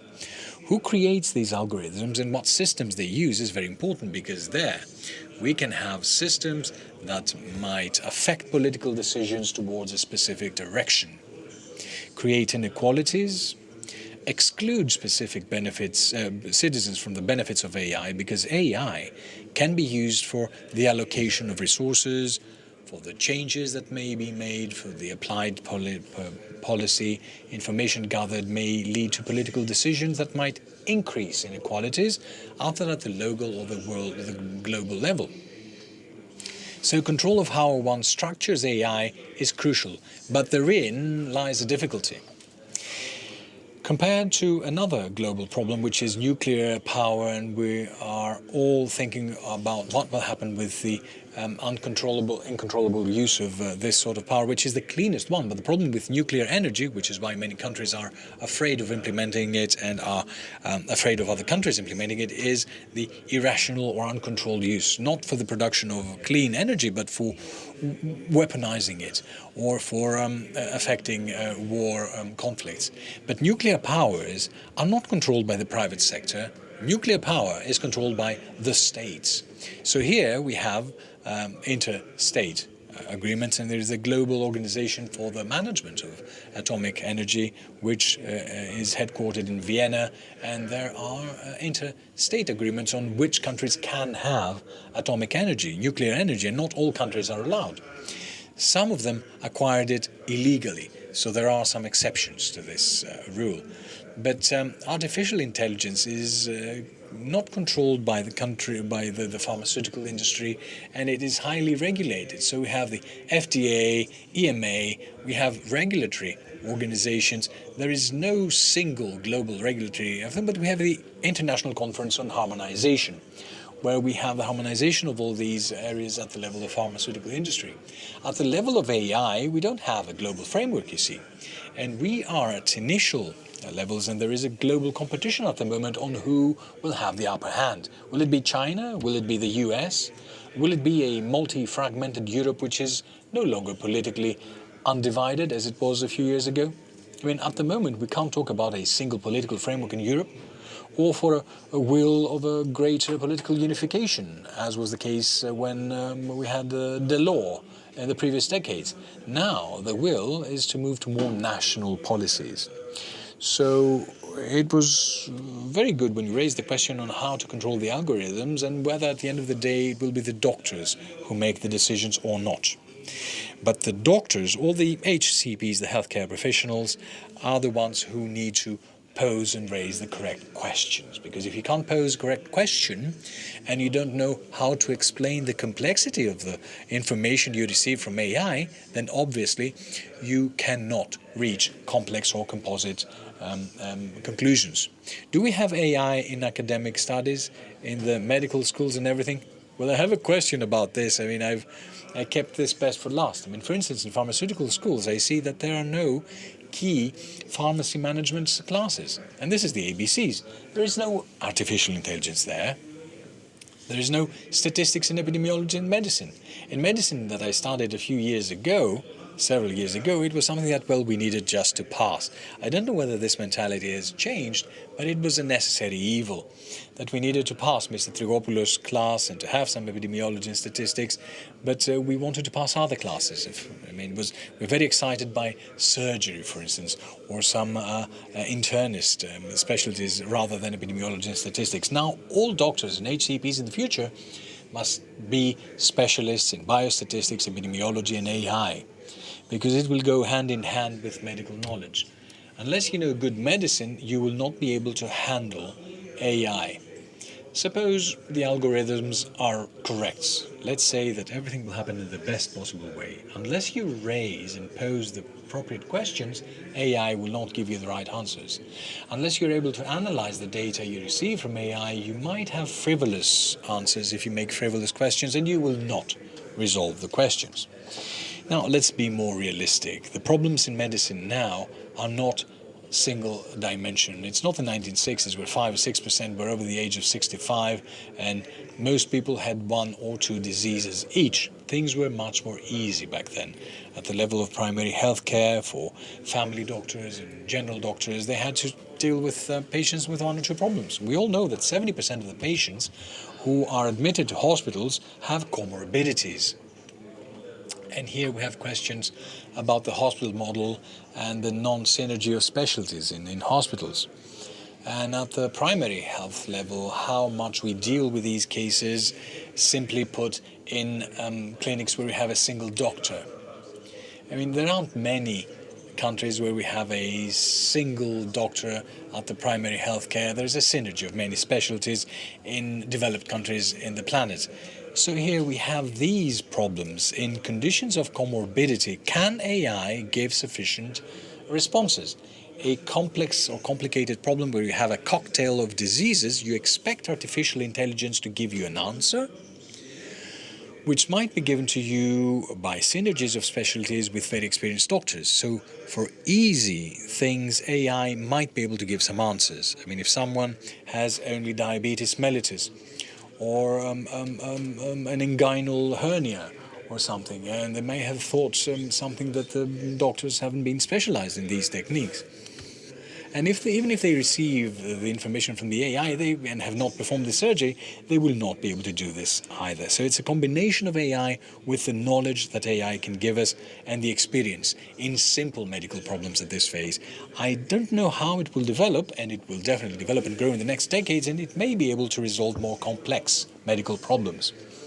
However, without the synergy of doctors, I see this as very unlikely of happening, without the experience of medical acts. But I don't think it's unlikely to happen in some medical specialties. Radiology, for instance, it will happen much, much faster. The Wellcome Trust now has the top 2 billion images. It accumulates 2 billion images. It will be 10 billion images, 20 billion images, which means that AI will have a great adequacy of processing radiological imaging. It does not mean that radiologists will be out of business, but it will change their profession. They will become more interventional. At the diagnostic level, in the more complex ways, AI will not be sufficient. In anatomical radiology, will have great use of AI because it's imaging again. Wherever we have imaging, AI will be better. Where we have a more complex approach with comorbidities, it will be more ancillary, I would say, for the other doctors and the other HCPs. It will not be the absolute solution to the problem. And of course, big applications at the level of pharmacology. The scanning we will have through AI for the chemical substances and the possibility of chemical substance we have of dealing with the disease will save us a lot of time. And this is what the pharmaceutical industry already does. But there is no concern there because this is within a controlled environment. The pharmaceutical industry, as I said before, is an exceptionally controlled industry. We have regulatory authorities that will allow the entry of a drug into the market. We have additional medical assessment and the health technology assessment. We have funding mechanisms, whether we will pay or not for a new drug. which we do not have at the level of AI. We're lagging behind there. So artificial intelligence at the level of pharmaceutical industry within a controlled environment is not of concern. It is a very auspicious thing to happen. It's problematic is in a non-controlled environment. Yes, and truth be told, it will never replace medical intervention and judgment. It will assist it. But I share your concerns because we're talking about an environment that is not sufficiently regulated. In the single European health area, we have some added value. I heard about an experience exchange program, 60 million images on cancer, which means that it will transform this individual information in each patient into wider knowledge, which means more valid diagnosis and more safe treatment choices. But this is the big challenge. We will expect and wait for the work of the committee to be expressed more vividly and more updated, and to make this into a decision-making process. Now, in general, you see the problems and the discussion, the debate around the healthcare problems, and we see that the ministry is trying to resolve some problems of staffing, equipment, and so with targeted actions we have some building upgrade programs running. But is it what we really need at the moment? There are no reform or innovative things, and they're not very popular because there's not a lot of ribbon cutting there, and it does not bring you in before the press of cutting the ribbon of a new computer, of a new CT scanner. It might not be perceived by society. So how do you see our country? Problems are solved in a targeted way, and we try to bring more doctors to staff areas. Is this enough? Is there room, political, social and financial, for a structural reform that we all say is needed by the health sector? Well, Kyriakos, these firefighting or patchwork solutions, let's take a simple example. The doctors, the new doctors, the residents, what was more important in terms of health policy? I'm not talking about medical, the residents or the interns.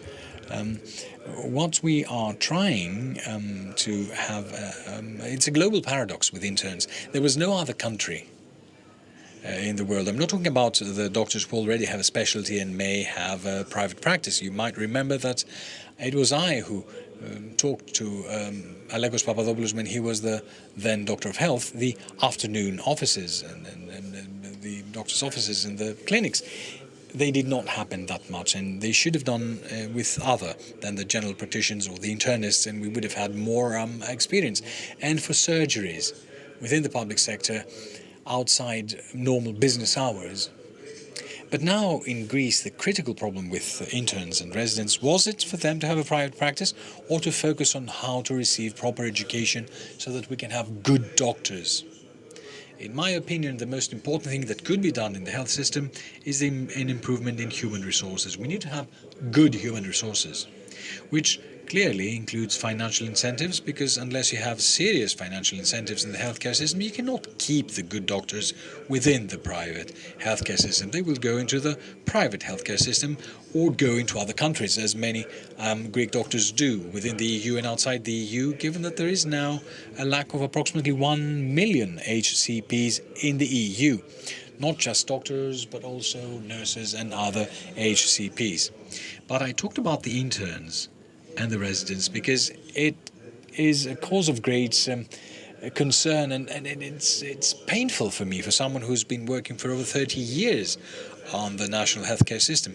This year, it's 30 years since the experts' report that was created by Andreas Papandreou and Dimitris Kremastinos in 1994, and I was the coordinator, which was presided over by Brian Embersmith, my professor, with the participation of many experts from Sweden, the Netherlands, Canada, the UK, the elite at the time of health and health policy. It wasn't just politicians, it was also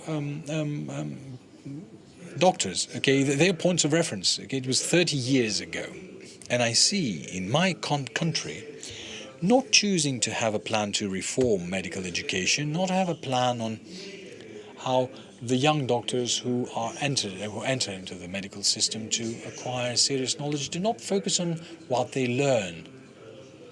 We want a good ENT, a good surgeon, or a good endocrinologist, but focusing on the afternoon profession. Let's do this as well for the interns and the specialists, but we could find this money for something as important as the HCP sector. But you start from the curriculum first, and what sort of doctors you want the health system churn out, because you receive your specialty in the public hospitals. Let's not forget that. And in most public hospitals in our country, we don't have organized clinics. There are doctors or teams of doctors and associates. There's no sense of clinic. Okay. There's a Greek hospital in the private country with 500 cardiologists. They're all directors of cardiology. They cannot give a specialty to a doctor. It does not mean that they are not proper cardiologists, but the training is not appropriate. They may be perfect doctors with perfect medicine, but unless you have an organized clinic with organized curriculum, that is very difficult for the private sector to be given to a private hospital, this is lack of hours from a profitable profession. I mean, the public system will accept the loss of productivity, but also the university system that needs to teach all modern developments to young doctors, young pharmacists, young dentists, and young nurses.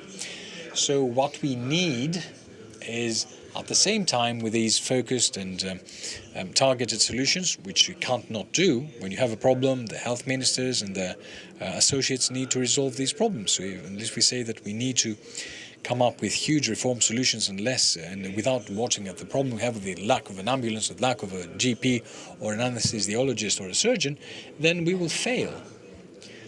Politics is to resolve immediate problems as well, not just the medium-term and the long-term ones, but unless they focus on what is substantial and essential at times, such as education, then we need to wonder what it is we should be doing differently. I don't want to talk any further at the moment, because I have a motto. When there's a leadership in the Ministry of Health and a new leadership, I want to give them more than 1 year to show us what they want to do. And it's what's appropriate. Okay, this is the 6th year of government of a single political party, but we do know that the Ministry of Health has undergone many changes. And it's a ministry that's not the most pleasant one, and I'm trying to be as fair as I can, saying that the Ministry of Macedonia and Thrace does not the same gravitas or difficulty or other ministries as compared to the Ministry of Health that works 24/7, 365 days a year. Millions of citizens use these services 24 hours a day in many different areas. We've taken the Ministry of Education, which is another of the utmost importance for the future of our country. Well, the educational system does not work 24/7 or 365 days. It works half a year. So there is still room for the political leadership of the Ministry of Education, time limits I say, to draft plans more easily than the Ministry of Health when they need to solve everyday problems. When you need to solve everyday problems, you need to find some time at the governance level, and the administrative level, and the local level of the Ministry of Health, and to think about these bigger strategic choices that, as I say, have to do with the change of the epidemiological model, which is much more adverse in our country than others. I mean, Greece and Spain are not the same. Spain has immigration policy from Latin America, so it has a big reservoir receiving from there. So there was an increase population over the past 20 years. It was Spain, so it will not have this aging population phenomenon.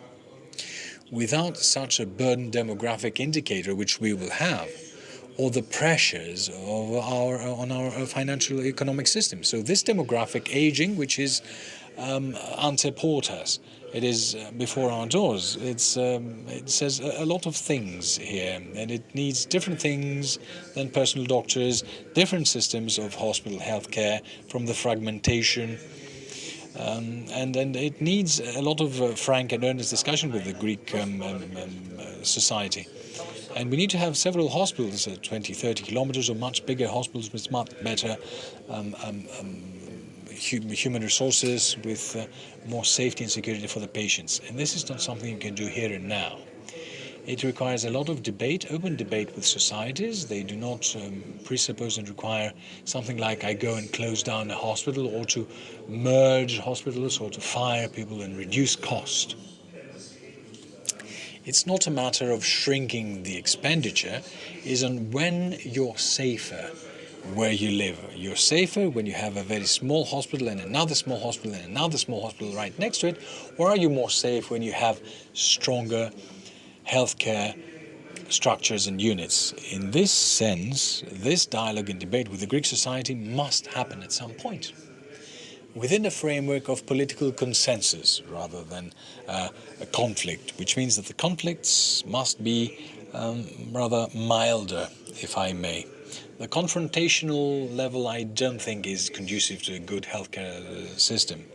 I mean, Greece is a confrontational country, and its political system is a confrontational one. But herein lies a big opportunity. The government has no opposition.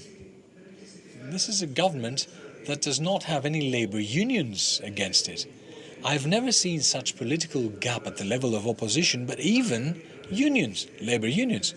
I mean, whenever there was strong opposition, there were strong labor unions. So the responsibility of the government is disproportionately large as compared to the previous government, and it has a lot of European support. Now, this is all I wanted to say at this point, saying also, but we need to be very careful when we're talking about the healthcare sector, because it's the most flammable or explosive ones. Okay, most politicians do not want to go there because it has problems that create more problems. It is the most difficult ministry there is. So our criticism should be within the confines that it will help the leadership, but at the same time we need to voice our concerns. The political leadership of the ministry should not rely on the fact that there is no opposition and there are no labor unions, and because 41% of the people voted them, that they shouldn't hear opposing voices of what should happen in their country. I think that was clear. Yes, I will agree that any question that is raised to public debate is done to help rather than to cause problems. So let's find the proper mix of immediate responses and long-term ones. We should not underestimate these interventions. They are necessary for everyday citizens and in order to deal with the hic et nunc of the here and now. It's the medium term and the long term we need to talk about. These things are so complex and composite that unless we circle them around, we need a pluralism, okay? The public regulation is the most important thing, because if we see what the citizens think is, I mean, they have a stress, an insecurity and a risk when they deal with health-related systems issues. And 80% of the populations have systematic use of the healthcare system. Now, in conclusion, apart from this interest and everything, is the over-regulation. We have a 400-page long regulatory system that regulates universities, so the higher education is over-regulated as a whole. It is always brilliant to talk with you, Elias Moskelos. I can talk with Mr. Moskelos for hours because discussion makes us wiser. We take ideas, we take experience and a supranational approach, a fresh one, exactly like dialogue must be. Let's hope that political dialogue will be the same thing, well documented, in an effort not to dispute and to question or to have a reflective reaction. And I don't want to remind everyone of what happened during the pandemic, but to be fertile and productive. Because there are no ministers who become ministers to fail, nor do we want for a health minister to fail, because it has a huge political refund and social refund. So thank you very much for the pleasure and honor of this discussion, personally and as a whole. Thank you very much and enjoy. Thank you. Good morning.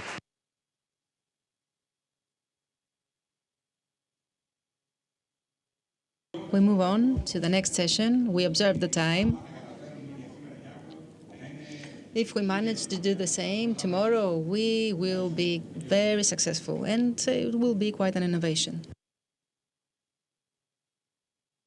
Indeed, we are on time. I would like to inform you that The next speaker, Ms. Natalie Moll, who is Director General of the European Federation of Pharmaceutical Industries and Associations, could not be with us because of an emergency, so she informed them that she couldn't be with us today.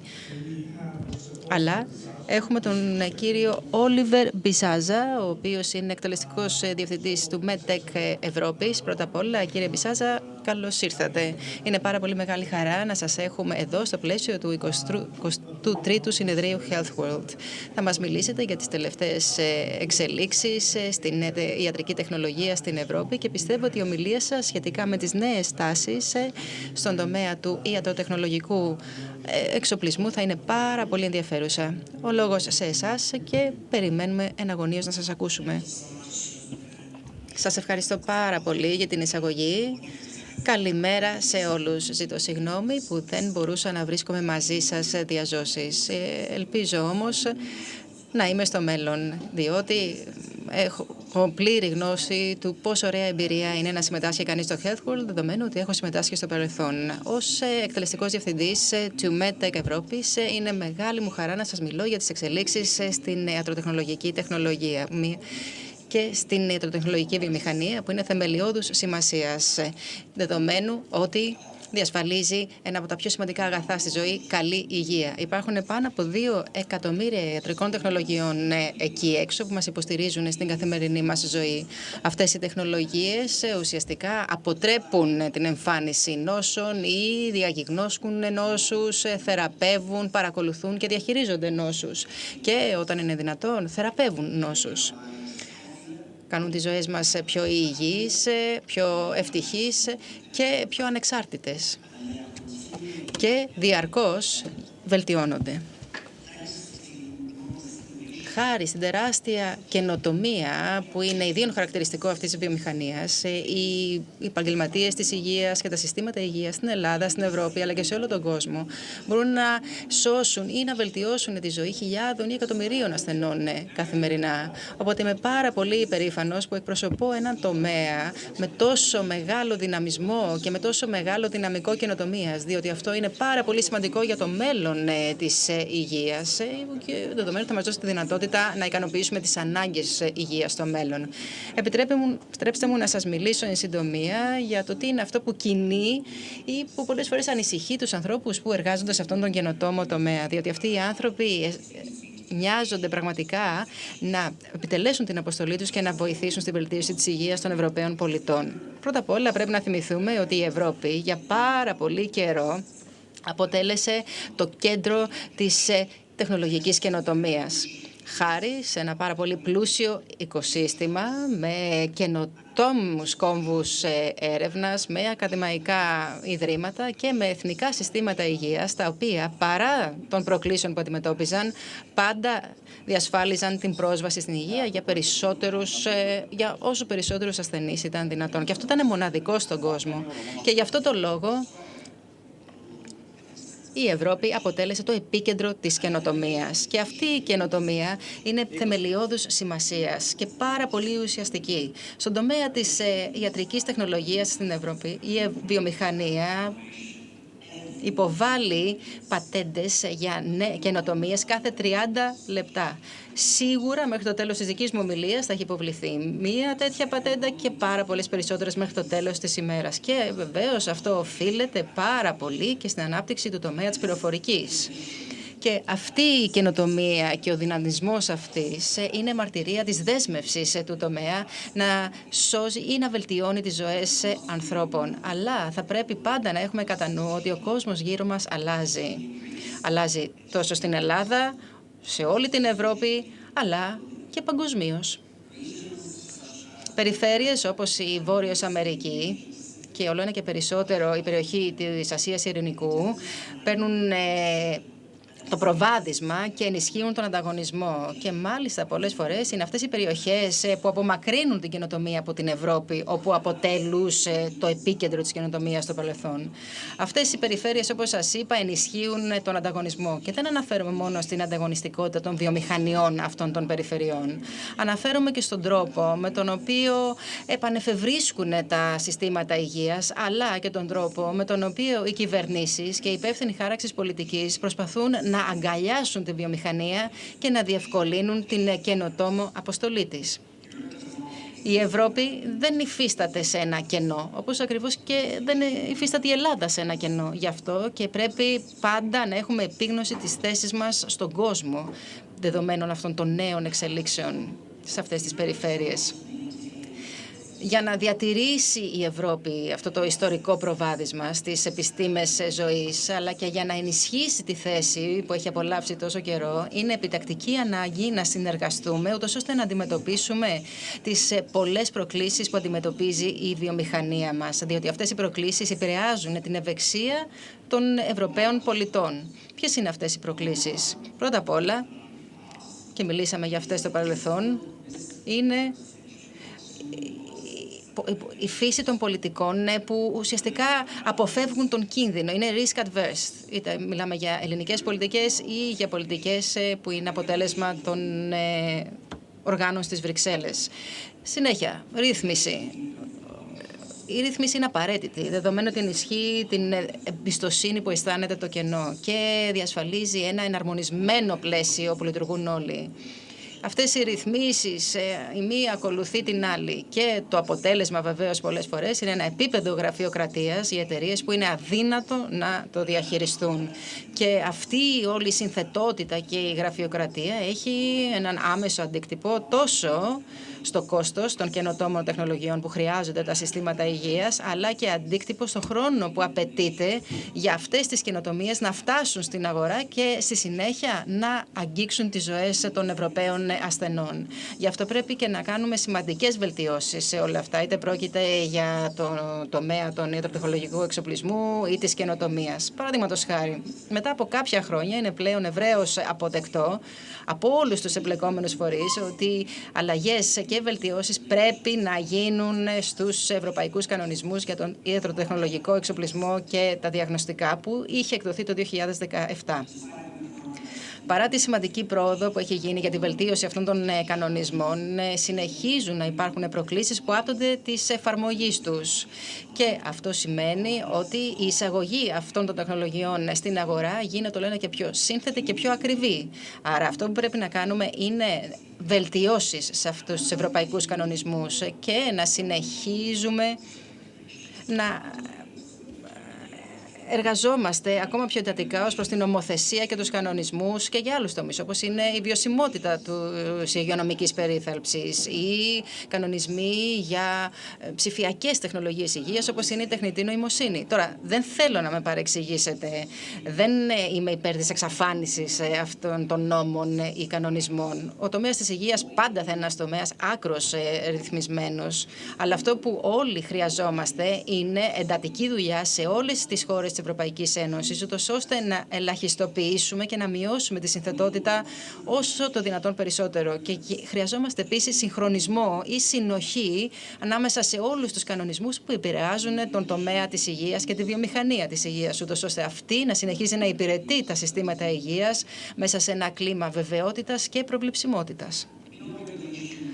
Πέρα από τους κανονισμούς, η Ευρώπη έχει πάρα πολύ σημαντική δουλειά να κάνει και σε άλλους τομείς. Παραδείγματος χάρη στις επενδύσεις στο εργατικό δυναμικό για το μέλλον. Και δεν μιλάω μόνο για το εργατικό δυναμικό του τομέα υγείας που αντιμετωπίζει προκλήσεις ανά τον κόσμο. Μιλάω και για την αντιμετώπιση των ελλείψεων δεξιοτήτων σε τομείς εχμής, όπως είναι ο τομέας της επιστήμης δεδομένων, του data science και των ψηφιακών τεχνολογιών, ούτως ώστε τα ωφέλη της επιστημονικής έρευνας και εξέλιξης να παραμείνουν διαθέσιμα σε όσους ενδιαφέρονται, συμπεριλαμβανομένων όσων δραστηριοποιούνται στον τομέα της υγείας, όχι μόνο των καταναλωτών. Αν οι καινοτόμοι του ιατροτεχνολογικού εξοπλισμού μπορούν να έχουν πρόσβαση σε αυτήν την εμπειρογνωμοσύνη εδώ στην Ευρώπη, αναπόφευκτα θα αναζητήσουν και θα ζητήσουν πρόσβαση σε αυτές τις καινοτομίες σε όλο τον κόσμο. Και γι' αυτό είναι πάρα πολύ σημαντικό να διατηρήσουμε αυτή την εμπειρογνωμοσύνη ζωντανή και ισχυρή εδώ στην Ευρώπη.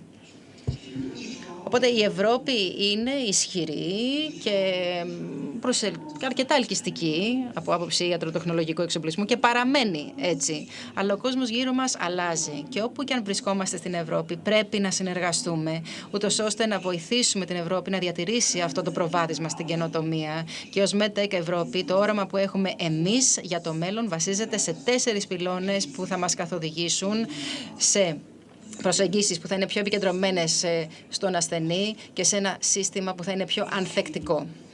Πρώτα απ' όλα, η υγειονομική περίθαλψη θα πρέπει να παραμείνει επικεντρωμένη στις ανάγκες των ασθενών. Δεν μπορούμε να αφήσουμε αυτήν την άνευ λόγου ύπαρξης γραφειοκρατία ή ακόμα και πολιτικές λιτότητας να αποτρέπουν τους ασθενείς από το να έχουν πρόσβαση σε θεραπείες ή σε φάρμακα που μπορεί να σώσουν τη ζωή τους ή να ζήσουν τη ζωή που θέλουν. Πρέπει να διασφαλίσουμε πρώιμη πρόσβαση στην καινοτομία ως το βασικό στόχο των προσπαθειών μας. Και βεβαίως αυτό θα προκύψει μόνο αν μειώσουμε την γραφειοκρατία, αν προάγουμε προμήθειες που βασίζονται στην αξία και αν ενισχύσουμε τη χρηματοδότηση, ούτως ώστε να αντιμετωπίσουμε τις διάφορες προκλήσεις συμπεριλαμβανομένης της πρόκλησης του εργατικού δυναμικού. Δεν πρέπει να ξεχνάμε επίσης ότι το μέλλον του υγειονομικού τομέα είναι ψηφιακό. Η Ευρώπη έχει μια μοναδική ευκαιρία να ηγηθεί όταν μιλάμε για ψηφιακές τεχνολογίες και τεχνολογίες που βασίζονται στην τεχνητή νοημοσύνη. Αλλά αυτό προϋποθέτει σημαντικές προσπάθειες για να ενισχυθεί ο ψηφιακός εγγραμματισμός. Απαιτείται νομοθεσία που είναι σε πλήρη εναρμόνιση, καθώς και επενδύσεις σε ενοποιημένη αγορά ψηφιακών τεχνολογιών υγείας. Επίσης, πρέπει να ενισχύσουμε τις προσπάθειές μας, ούτως ώστε να διασφαλίσουμε ότι τα συστήματα υγείας θα παραμείνουν ανθεκτικά και καλά προετοιμασμένα για μελλοντικές κρίσεις. Δεν πρέπει να ξεχνάμε τον αντίκτυπο της πανδημίας COVID-19 και σίγουρα δεν θέλουμε να επαναληφθούν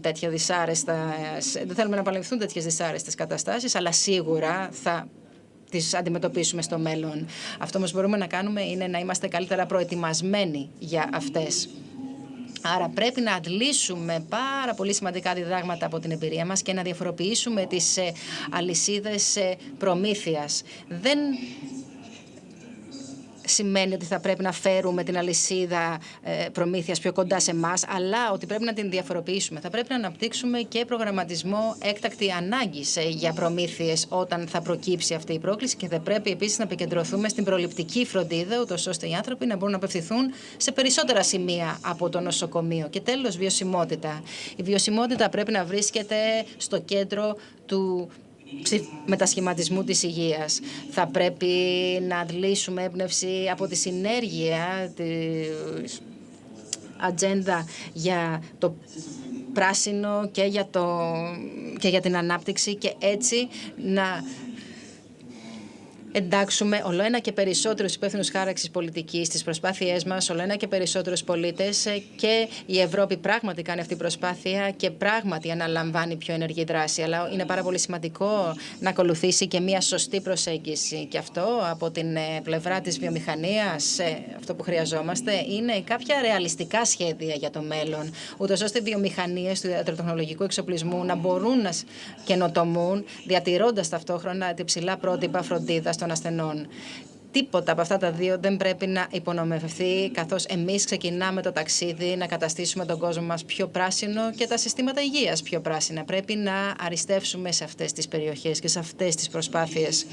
Οπότε, πολιτικές και προσεγγίσεις που βασίζονται στον ασθενή, που είναι ψηφιακά εξελιγμένες, ανθεκτικές και βιώσιμες. Αυτό είναι ουσιαστικά το όραμά μας ως MedTech Europe. Και η αλήθεια είναι ότι οι καιροί που ζούμε είναι συναρπαστικοί και βίωνοι για αυτές τις προσπάθειες. Έχουμε μια νέα γενιά υπεύθυνων χάραξης πολιτικής που θα αναλάβουν τα καθήκοντά τους πάρα πολύ σύντομα και έτσι θα βοηθήσουν την Ευρώπη να κάνει ένα βήμα παραπέρα στον τομέα του ιατροτεχνολογικού εξοπλισμού. Και η αλήθεια είναι ότι αυτό θα επιφέρει πάρα πολύ θετικές διαστάσεις στη ζωή των πολιτών. δεδομένου ότι η καινοτομία θα βγει από τα εργαστήρια, θα μπει στην αγορά και θα αγγίξει την πραγματική ζωή των ασθενών. Όχι κάπου όλο στον κόσμο, αλλά εδώ στην Ευρώπη. Και όλοι βεβαίως έχουμε ένα ρόλο να παίξουμε για να διασφαλίσουμε ότι το επενδυτικό τοπίο της Ευρώπης θα συνεχίσει να ενισχύει το δυναμικό των ιατρικών τεχνολογιών και άλλων τεχνολογιών υγείας και άλλων τεχνολογιών που άπτονται των επιστημών ζωής. Οπότε ας συνεχίσουμε να συνεργαζόμαστε για μια καινοτομία που βελτιώνει τη ζωή των ανθρώπων, ενώ ταυτόχρονα συμβάλλει στη βιωσιμότητα του περιβάλλοντός μας, στη βιωσιμότητα των συστημάτων υγείας και τη βιωσιμότητα των οικονομιών μας.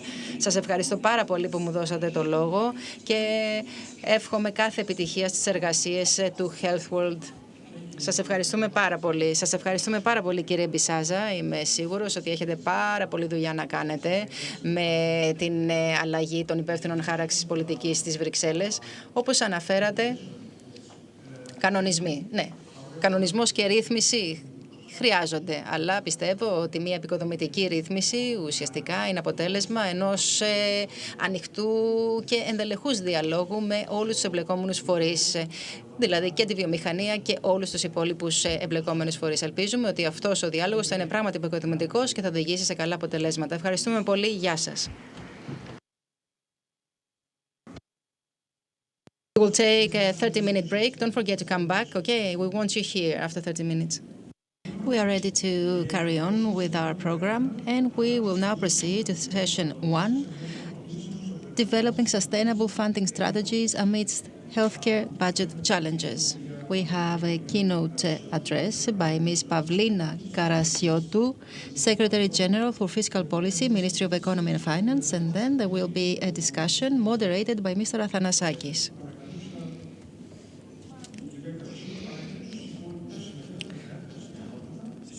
Ms. Karasiotou and all other panelists, if you could please take your seats. And Mr. Athanasakis will have to moderate the discussion and, most of all, observe the time.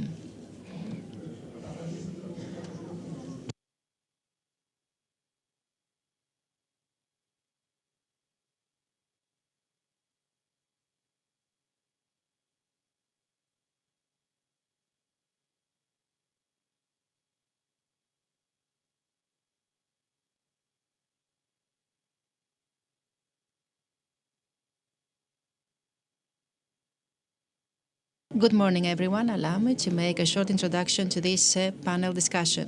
The problem of the funding sustainability of the healthcare system, as was mentioned previously by Professor Mosialous, is something that will trouble us a lot in the future, since the changes in the age composition of the population, along with the comorbidities and the introduction of health technologies will exercise enormous pressure on the side of the demand for health resources. But of course, we also need to check the availability of health resources, since when we're talking about a workforce that will be older, further away from work, what we expect in the coming years is that the resources that will be directed to the health system will be harder to find.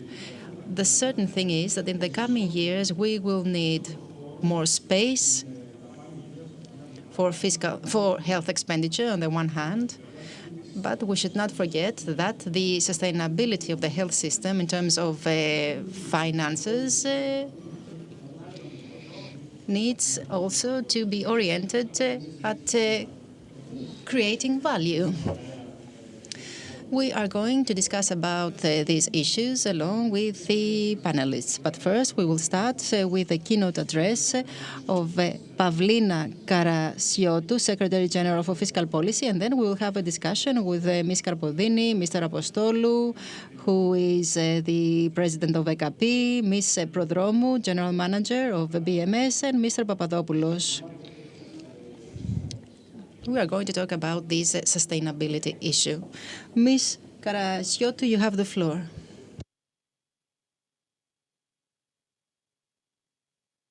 Ladies and gentlemen, thank you very much for giving me the opportunity to take part in HEALTHWORLD and to be given the opportunity to talk about the sustainable policies in health and how we can fund them.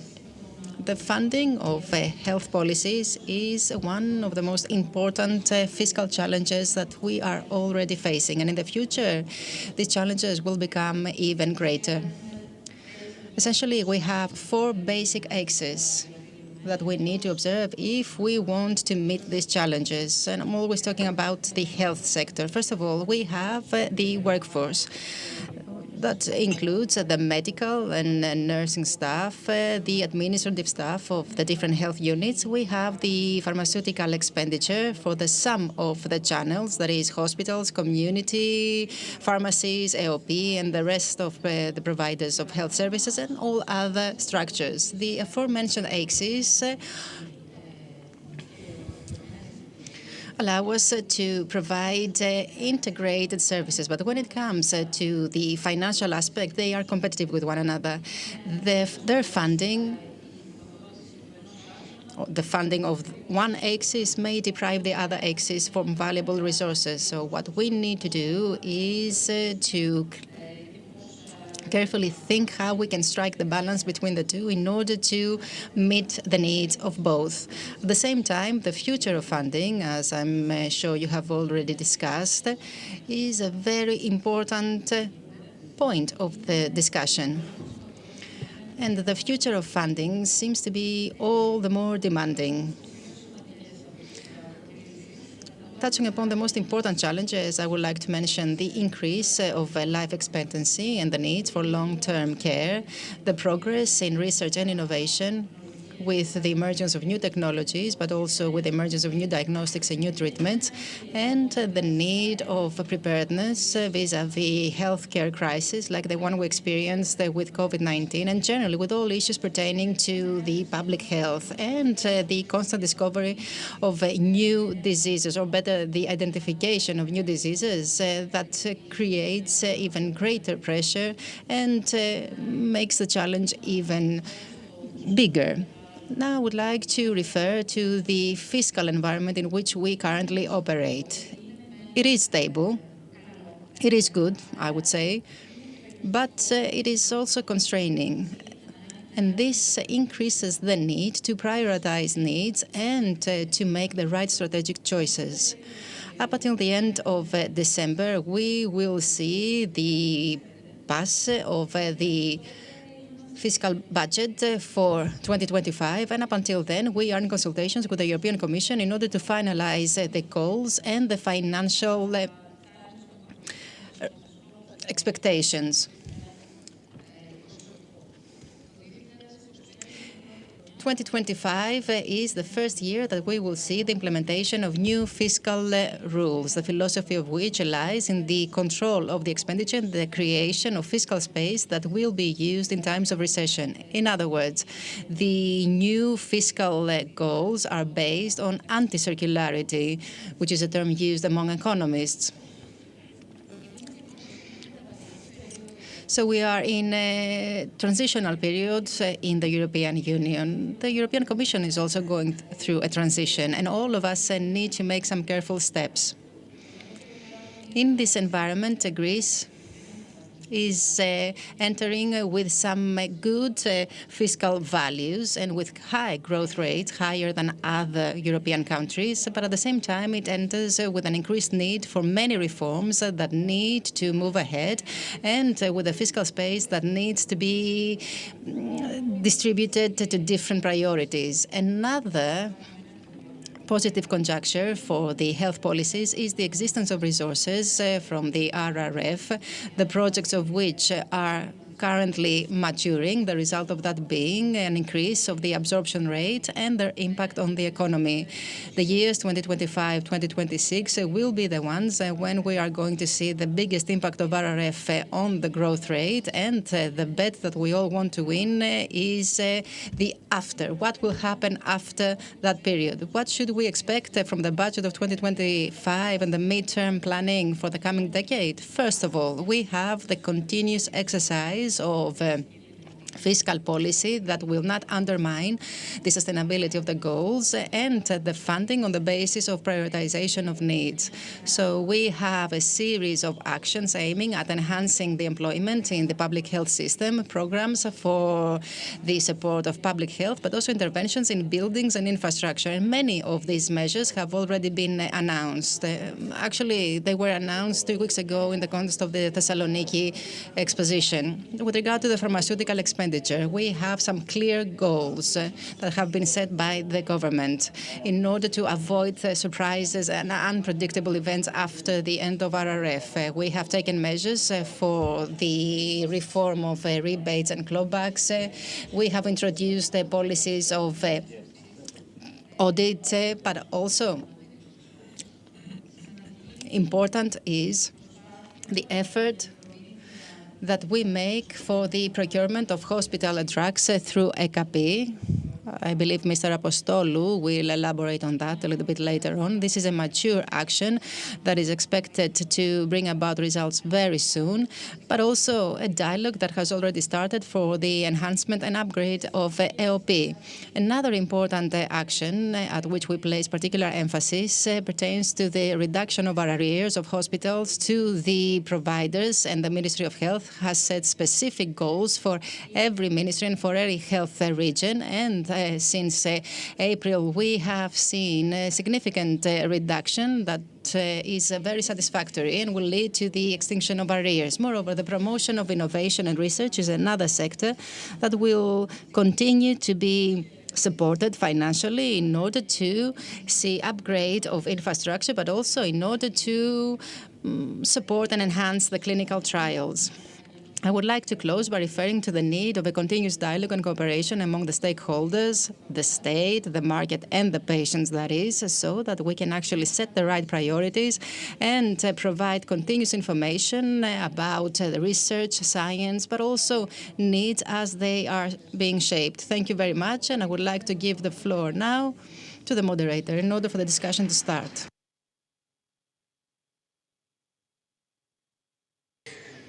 Thank you very much, Madam. I believe that your admonition for dialogue will find many willing ears in this meeting, which is something that everyone, as in terms of partners in the healthcare system, wants. You mentioned quite a few very interesting points. I would like to cherry pick one, which is the smooth transition to the post-RRF era. And I think this is very important because this smooth transition in the post-RRF era is very important for various initiatives that were undertaken during the RRF, given that they are structural elements in the healthcare system. I'm referring primarily to prevention, pre-screening and enhancing healthcare that starts from the RRF, but it is highly important to continue. It gives me great pleasure that at the European level there is a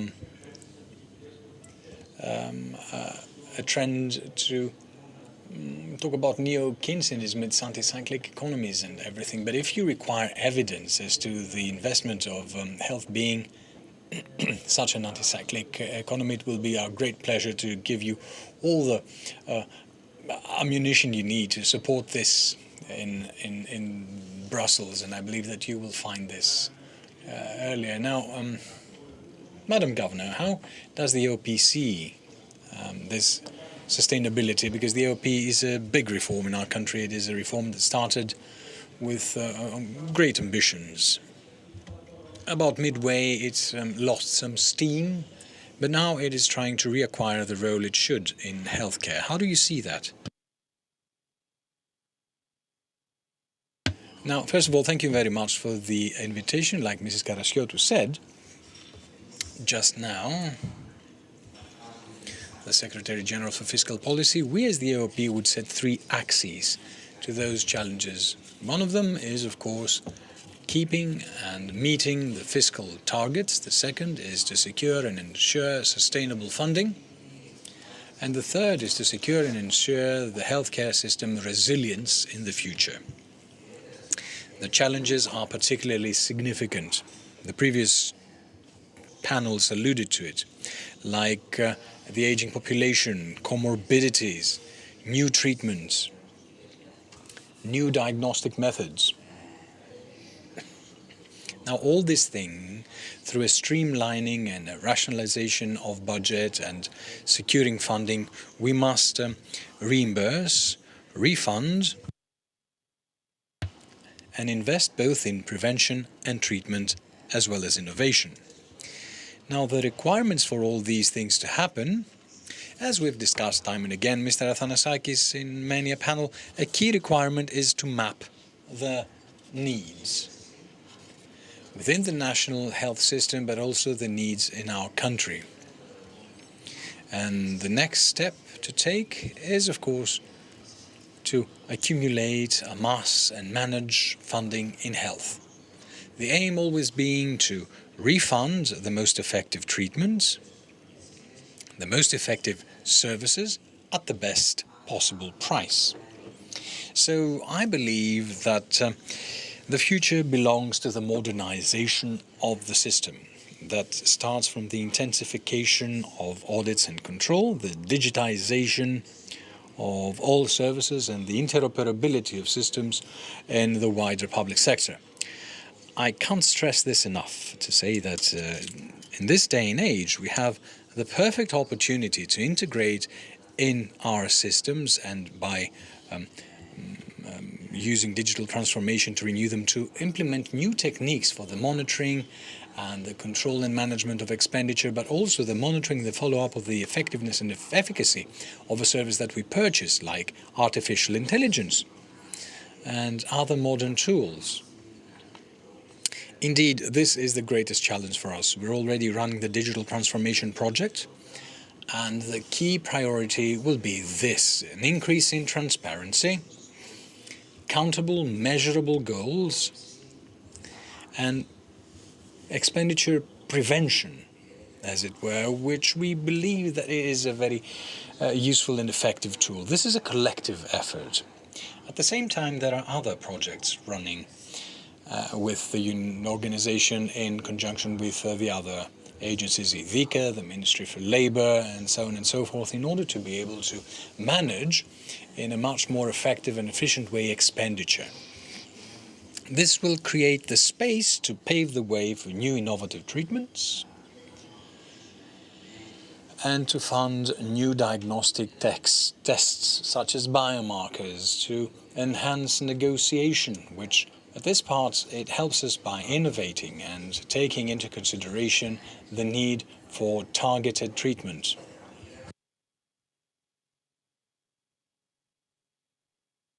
The negotiations committee has already started striking deals on the basis of the biomarkers required in order to direct each treatment to those who really need it. So altogether, this is a collective effort. We have as our goal the streamlining, the rationalization, and the ensuring that the system remains sustainable and flexible. Thank you very much, and I think that this issue of consultation and negotiation is something we can actually step on, and it was used as a monopsony.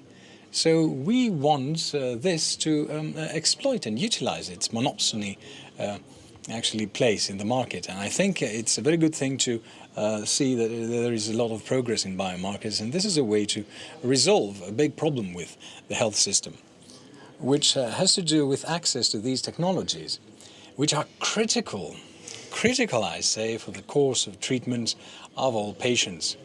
Of course. Now, in terms of clinical effectiveness and financial efficacy, the part of AOP's transition to the digital era is, I believe, an excellent subject which I would like us to touch later on if we have the time to make some comments, both in terms of prediction but also to the transition in the next step of expenditure. Now, before making the comments, allow me to give the floor to Mr. Aris Apostolou, who is, of course, president with the National Centralized Health Procurement Authority, ECAP, which is an old-new development, as it was reformed very, very drastically in the health system, which plays a crucial role, a critical role, and may save a lot of money. Thank you very much for the invitation and the opportunity you give me in order to explain to you what we can do on our side in order to enhance the sustainability of the health system and to further support it. During the last few years, we have had the support that we needed by the political leadership because it believed in the value of this centralization. As you said, following some years, EKP has started operating at a different level. We have completed tenders for drugs of millions, and we have made savings of approximately 50%. The need to implement these tenders and to fully distribute the 50-30-20 to every consumer led to the development of this central platform for order taking that was also proposed for all drugs purchased by hospitals. On the basis of this platform, we have managed to have a clear picture of what every hospital purchases, and slowly but steadily we are entering the process of audits and controls. And just like we saw with the example of AOP some days ago, which on the basis of the digital tools ended up in dealing with a major scandal with the collaboration of the police. We also have the same vision. We want to fight fraud, and we are sure that we are going to do that by using these new technologies. Now, at a later stage, we are going to approach the clawback for drugs that has a significant fiscal footprint. Our objective is in 10 days to have completed when the first semester, we will have completed the first semester of 2023 and a little bit later on the second semester of 2023. Then in full understanding with the political leadership, we are trying to complete by the end of the year the first semester of 2024.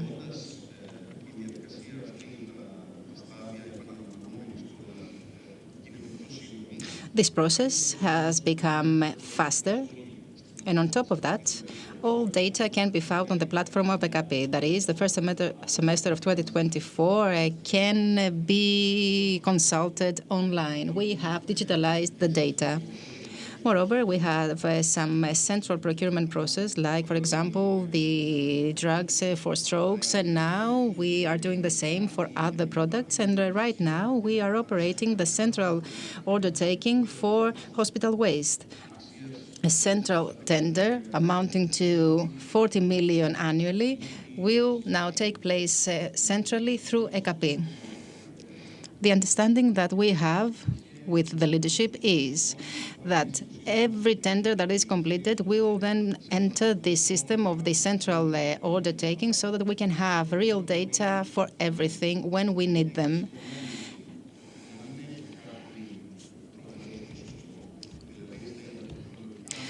With regard to savings, okay, when it comes to medtech, there is not a greater discount than 10%, as is the case, as is not the case for other drugs, for example, where we have 60%. But slowly, and by mapping the needs of the hospitals, in other words, trying to check how many of these are being used, how many kilos were used, we will be able to use comparative data that will lead to better management and also to a better allocation in the future. Do I have a couple of minutes? Okay. Another hot issue is that after the amendment of the legislation, I'm talking about the rebate for medtech and for drugs, what we are going to do is to propose some limits for the application of this rebate. The maximum will be 7%, but we expect on the basis of the analysis that we have made that it will be lower. Moreover, last week, we issued the technical specifications for the big project that is incorporated in the RRF and that pertains to the upgrading of the equipment used in hospitals. A tender of 63 million value, and indicatively, I can tell you that there will be 5 linear accelerators, 4 magnets, 7, 8 coronary measurement devices. There's going to be a range of devices distributed in over 85 hospitals of the country, and this distribution will be made on the basis of the needs of the hospitals.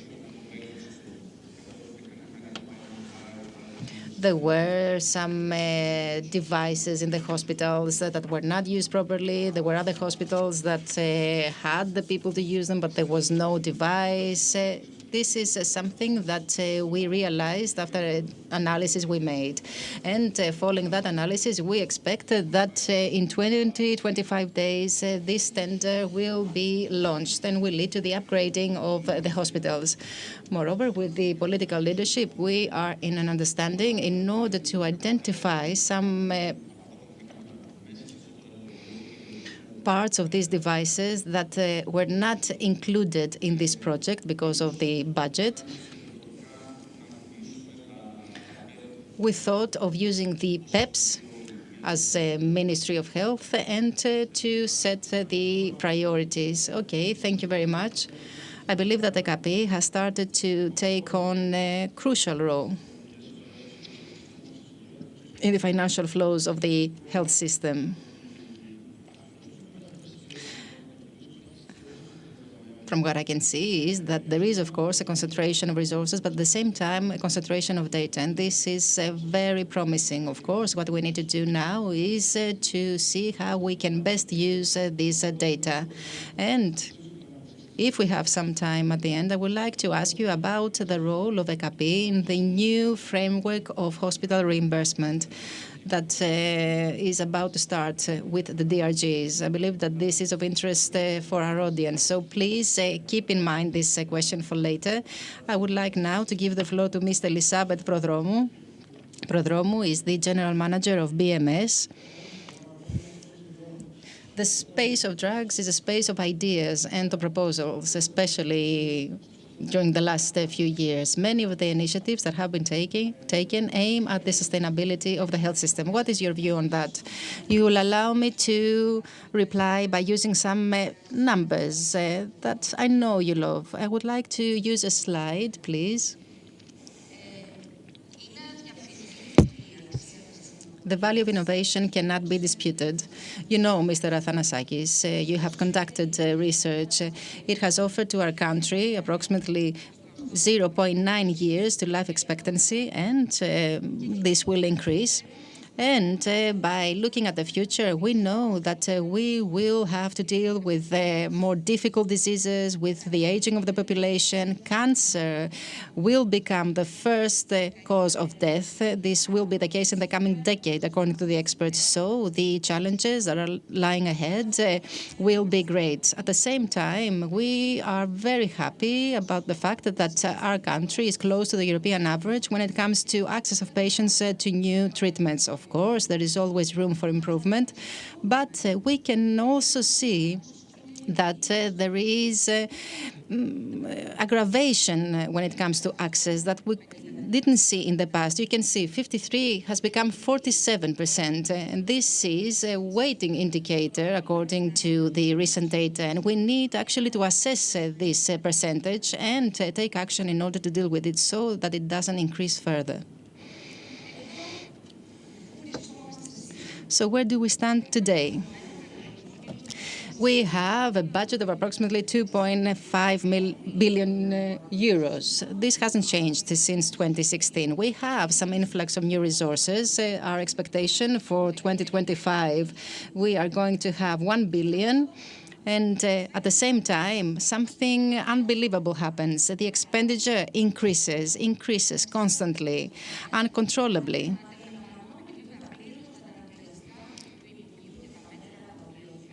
Of course, the ministry has taken some action in order to deal with that. Then, the answer to every question is clawback. During the last 15 years, to any question we have about the balance between expenditure, budget, and rebate, the answer is clawback.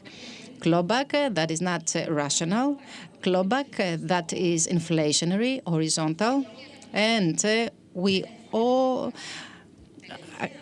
agree that it shouldn't exist. And lately, and you will see actually the estimates pertaining to the increase of expenditure, always on the basis of invoice, not ex-factory. So we are faced with an increase of pharmaceutical expenditure that is unequally distributed among the different channels. So this is the picture that shows an imbalance in the system, an imbalance that we need to deal with collectively. And here is the myth of the expensive, innovative drugs. This is a myth that is constantly being reproduced.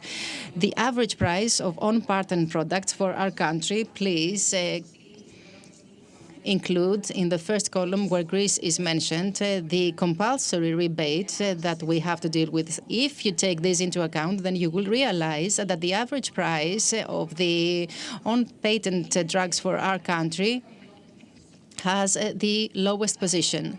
At the same time, another distortion is taking place. It is another pathogenicity of the system, and this pertains to the penetration of generics, which is the lowest in Europe. Next to that, I'm giving you a list of countries, not in order to make some unfortunate comparisons. No. I'm doing that because these countries do not have the same prevalence, do not have the same impact on diseases, nor the same health systems or reimbursement systems and other health data.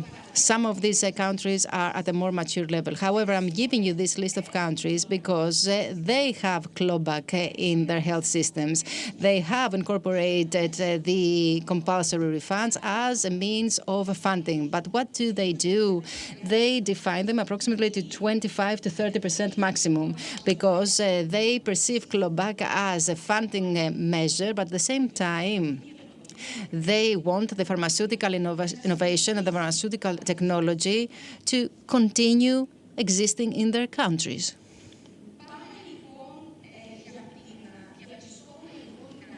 So what we can see is this need for a new architecture of the system of pharmaceutical policy. Where do we stand today? The ministry is in the center. It exercises fiscal policy, partially, and developmental policy. The Ministry of Development and Ministry of Finance are less interconnected with the partners of the ecosystem. Patients' associations and other parts of the system, and at the same time, all the distortions and pathogenicities are being reproduced. The fact is that the clawback was made for the Ministry of Health, a fiscally neutral measure. So what do we propose? And since I'm part of the board of directors of PIF, what we propose as industry is a 3-year partnership agreement that will include the interconnection of all the different parts of this ecosystem and will ensure sustainability and predictability for the entire ecosystem and will give the opportunity but also the dynamics of a guaranteed access for all patients in the future. So enough with the wishes, because wishes cannot help us move forward. No, we need to set specific conditions and steps for the future. And we need to make these steps in order to enhance sustainability and predictability, and in order to enhance the continuous access to new treatments for all patients. There are two parameters. There are two relations that we need to focus on. First of all, increase of the public budget and reduction of the overall pharmaceutical expenditure. These two are interconnected. They cannot operate independently. And generally, the partnership agreement actually includes these parameters and has specific steps that need to be taken and specific conditions that need to be met. Transitional reimbursement is one of them. Funding tools which are best practices in other countries. Mr. Athanasakis, you are aware of this because you have taken part in different studies.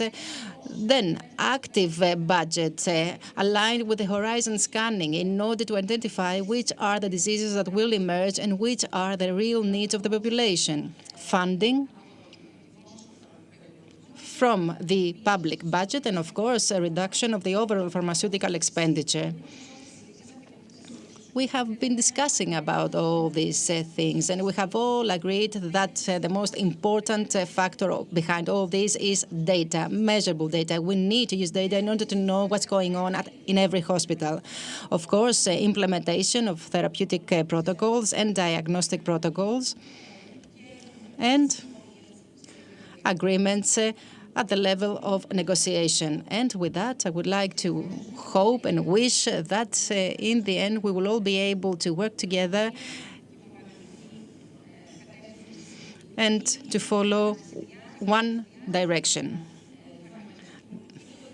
The direction that is based on the redesigning of the pharmaceutical policy, a direction that has at its center patient and the citizen.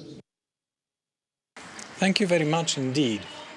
Now, I think it was a long-winded answer, but I always prefer we speak with numbers. Yes, well, it was true, but okay, personally speaking, this is a soft spot for me, talking about health taxes. I think it's something that we need to look at. Apart from its financial and funding benefit about the net, because this is the thing. These health taxes are combined with some subsidies. One of the implementations we have here, it's something we could see, and it's this type of taxation is there to create healthy behaviors, which is what we need. And we're living in a country that, despite the great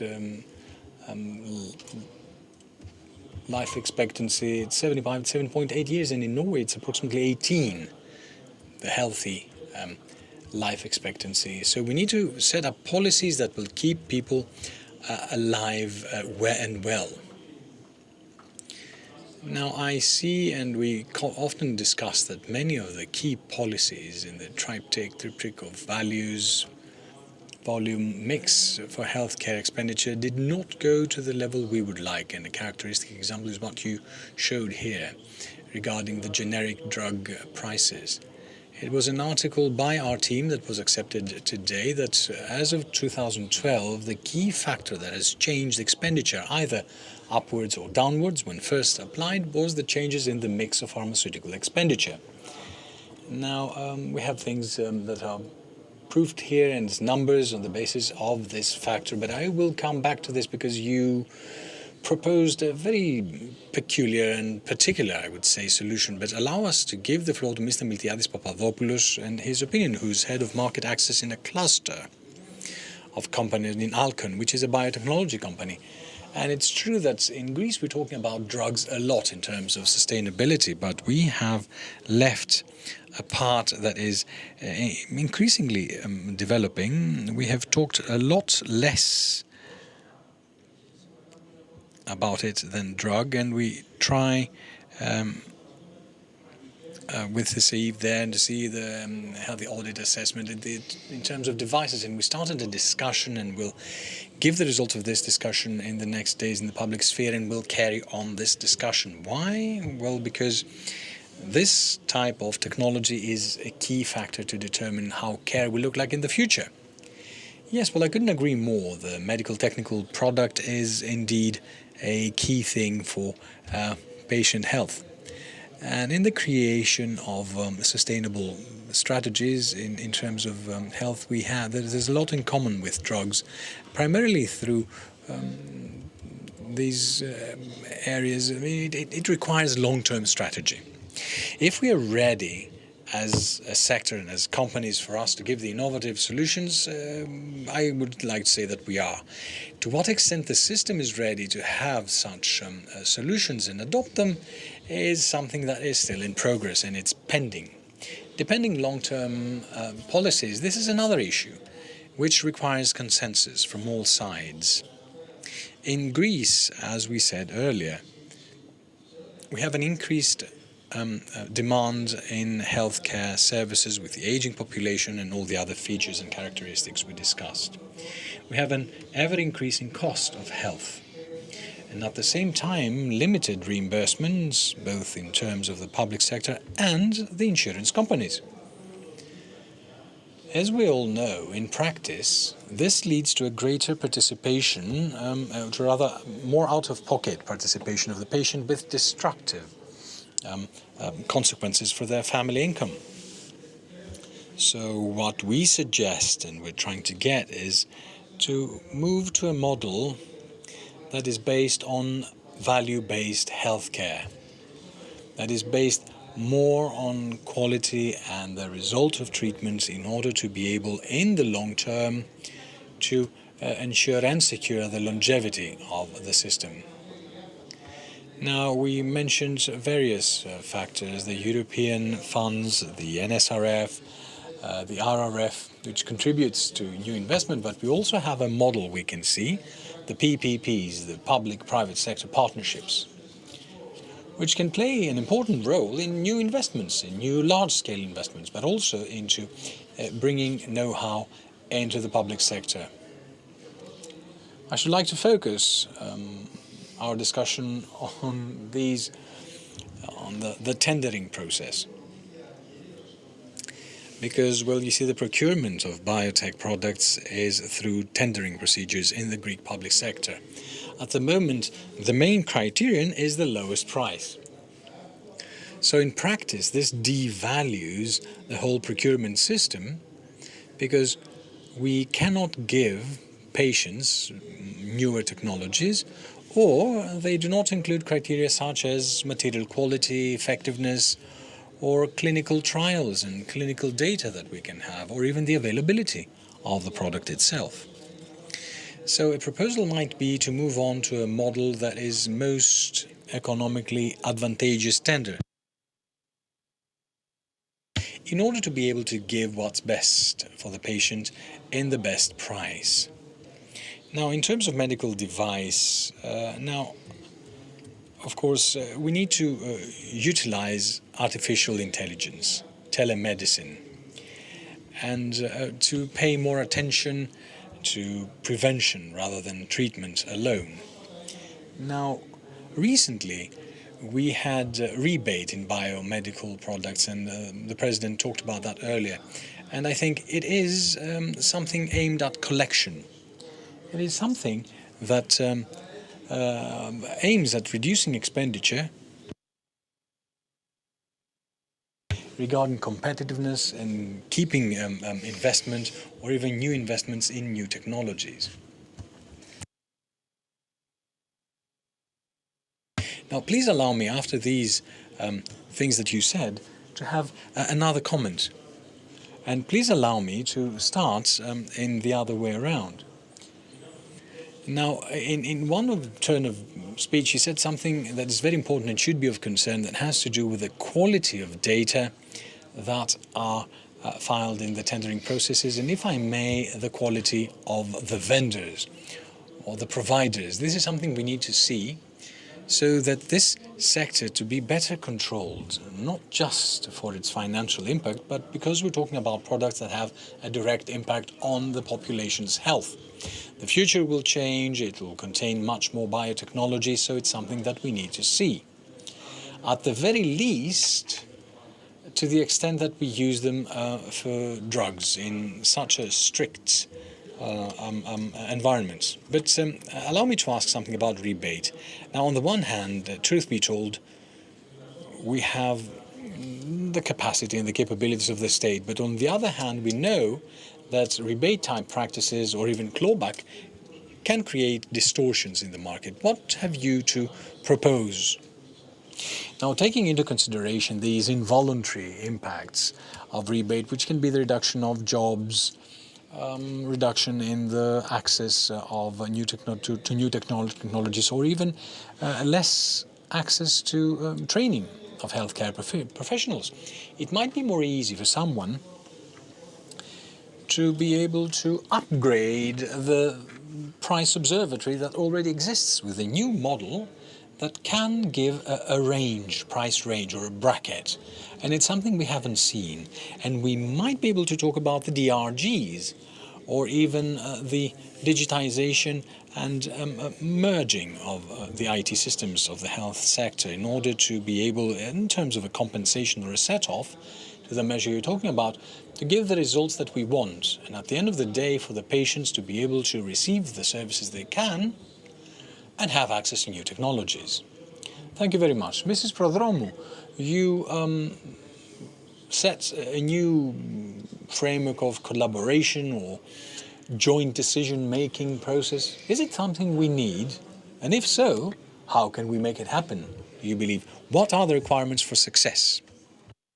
Absolutely needed. And allow me to touch upon the qualitative elements first. I believe that what is absolutely necessary is a vision and political will so that the politicians can actually leave the mark even after the end of their mandate. I believe that it will be the most meaningful reform that will have taken place in the last 15 and more years, since it will be based on the need for predictability. So some conditions, some prerequisites, convergence and cooperation. This will come about after all the ministries decide to do so. It is very important to have this convergence. It also needs to include different projects, funding projects, specific timelines. It has to be directed towards the two main pillars, rationalization and reduction of pharmaceutical expenditure, and the second, increase of budget. But not just like that, with arguments where, why, how. If Ms. Karasioti would give us the green light tomorrow for 1 billion more euros, we would not be able to use them appropriately.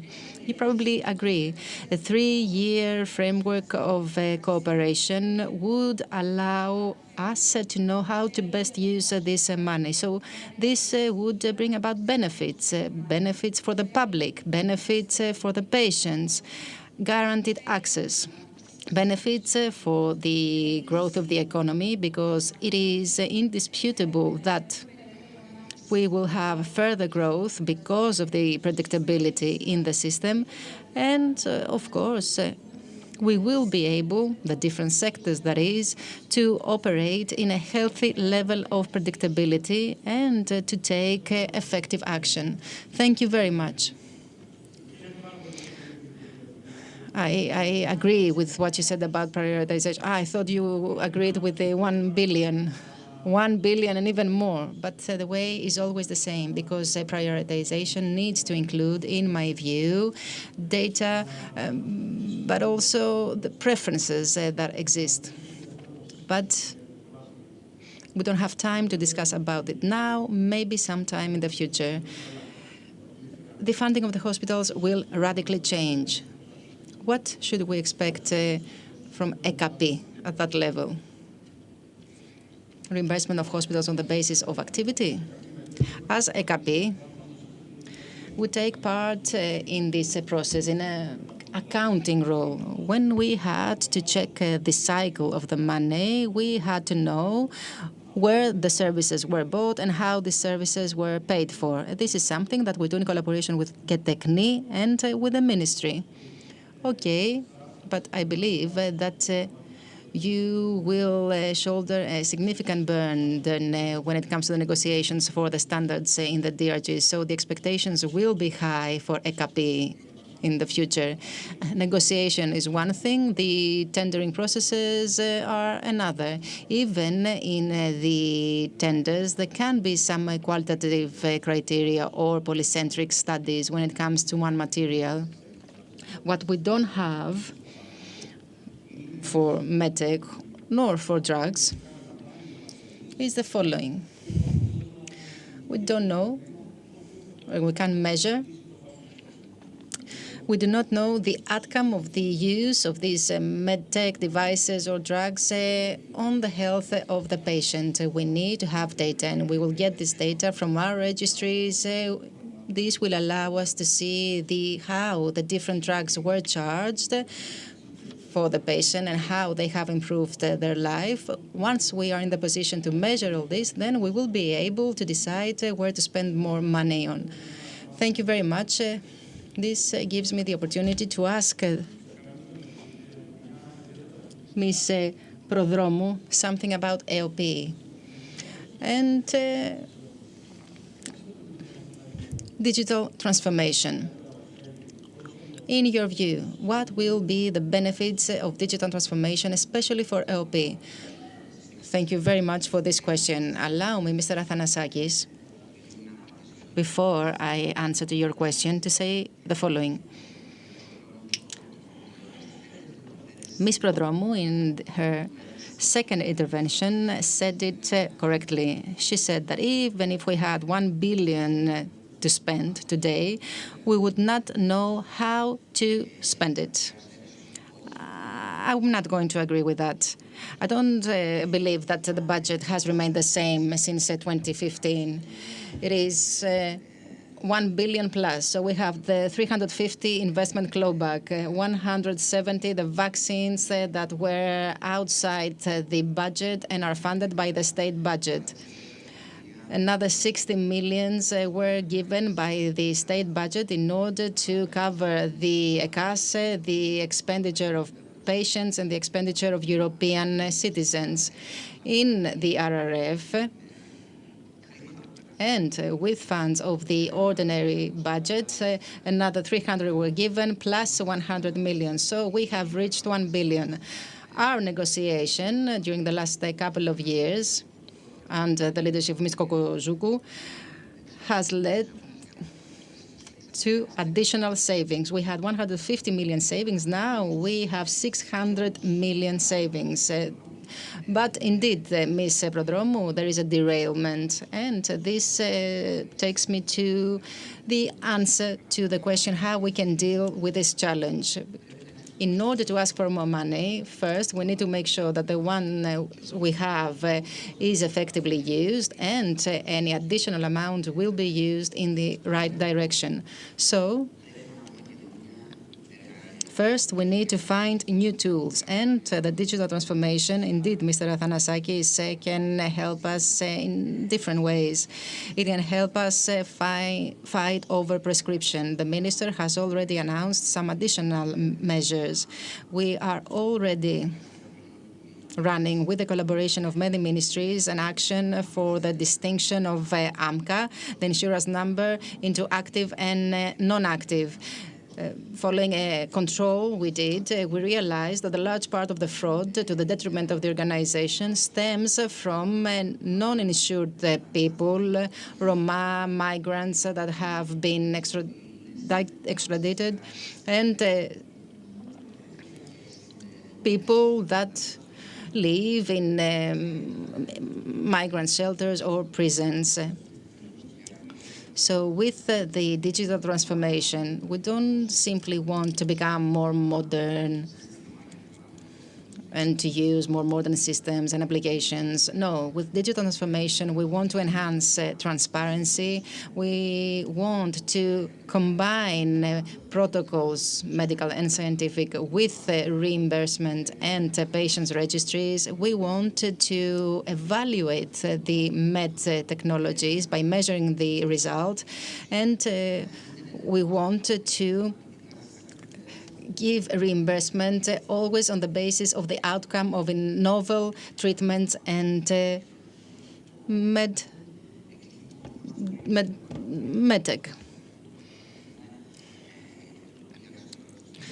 The Committee for the Assessment of Medical Technologies, the Negotiation Committee, EKP, EKTECHNIN, with the introduction of DRGs, have joined forces in order to do that. And with regard to DRGs, they are a major innovation, by the way. And through the digital transformation and the new tools that we are implementing, like real-time audit, along with the right way of pricing, we will be able to control, check, and assess the service that we get. Because at the end of the day, what we want to do is to buy from the one that ensures a higher effectiveness. And generally, the overall philosophy, pay for performance, has prevailed in the discussion, and it's good to hear that you are about to implement this concept. Ms. Carpodini, anyone who is involved in public financial policies is asked to give money. We know that. So I would like to ask you, how can we possibly prioritize health when it comes to social expenditure, which, as you said, needs to be balanced, because 1 billion that may be given to health will be taken by another sector, defense or another sector. So how can we possibly create a fiscal space for health? Now, health is among our priorities, and as I said, within health, we have a series of axes where the similar prioritizations also need to take place, and we have the part of staff remuneration, infrastructure, and of course pharmaceutical expenditure, which is a huge chunk. Now, before we talk about an expansion or extension, I should like to focus, and I will always focus, on what we do with what's there, with the existing ones. The two key words for me is streamlining, rationalization, and assessments and evaluation. And Mrs. Carpodini already mentioned the numbers, so I will not repeat them. There is a steady increase. I will call it rational. You may call it very restrictive, but that is of little interest. There is a specific increase. There is an established increase of the level that covers inflation, so as not to lose the value of everything. So I don't want to give you anything else from the backstage, because next week we'll have the presentation of the draft with the cabinet, the ministerial cabinet, and that's where we'll talk about everything. But I would like to go back and say that today we are at a stage when we're implementing tools that are entering a stage of maturity and must show results. I'm talking about the DRGs, where we need some additional maturation. It is not entirely there. It is the remunerations. There's a lot of things, and it's the part of the uninsured persons. Now, SSN, the Social Security number, or AMCA, says that there are several thousand people who appear to have access through their SSN to health and are no longer working in the country.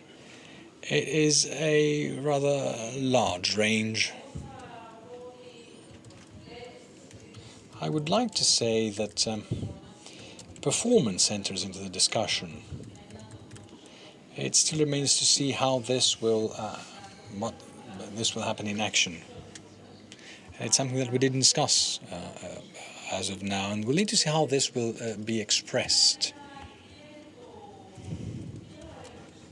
But also controlling demand with various tools, and controlling the entry of drugs in the country. What do we mean by that with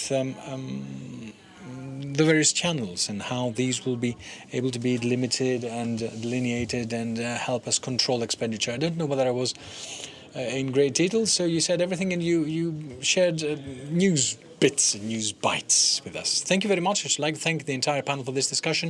Thank you for being with us. And is it time for lunch? Lunch. Grub time. Good afternoon. Coming back from lunch, I understand, is a rather difficult process, but still we need to conquer it because we are about to start a very interesting discussion that is part of the second session entitled Leveraging Innovation to Advance Healthcare Delivery, Bridging Research and Practice.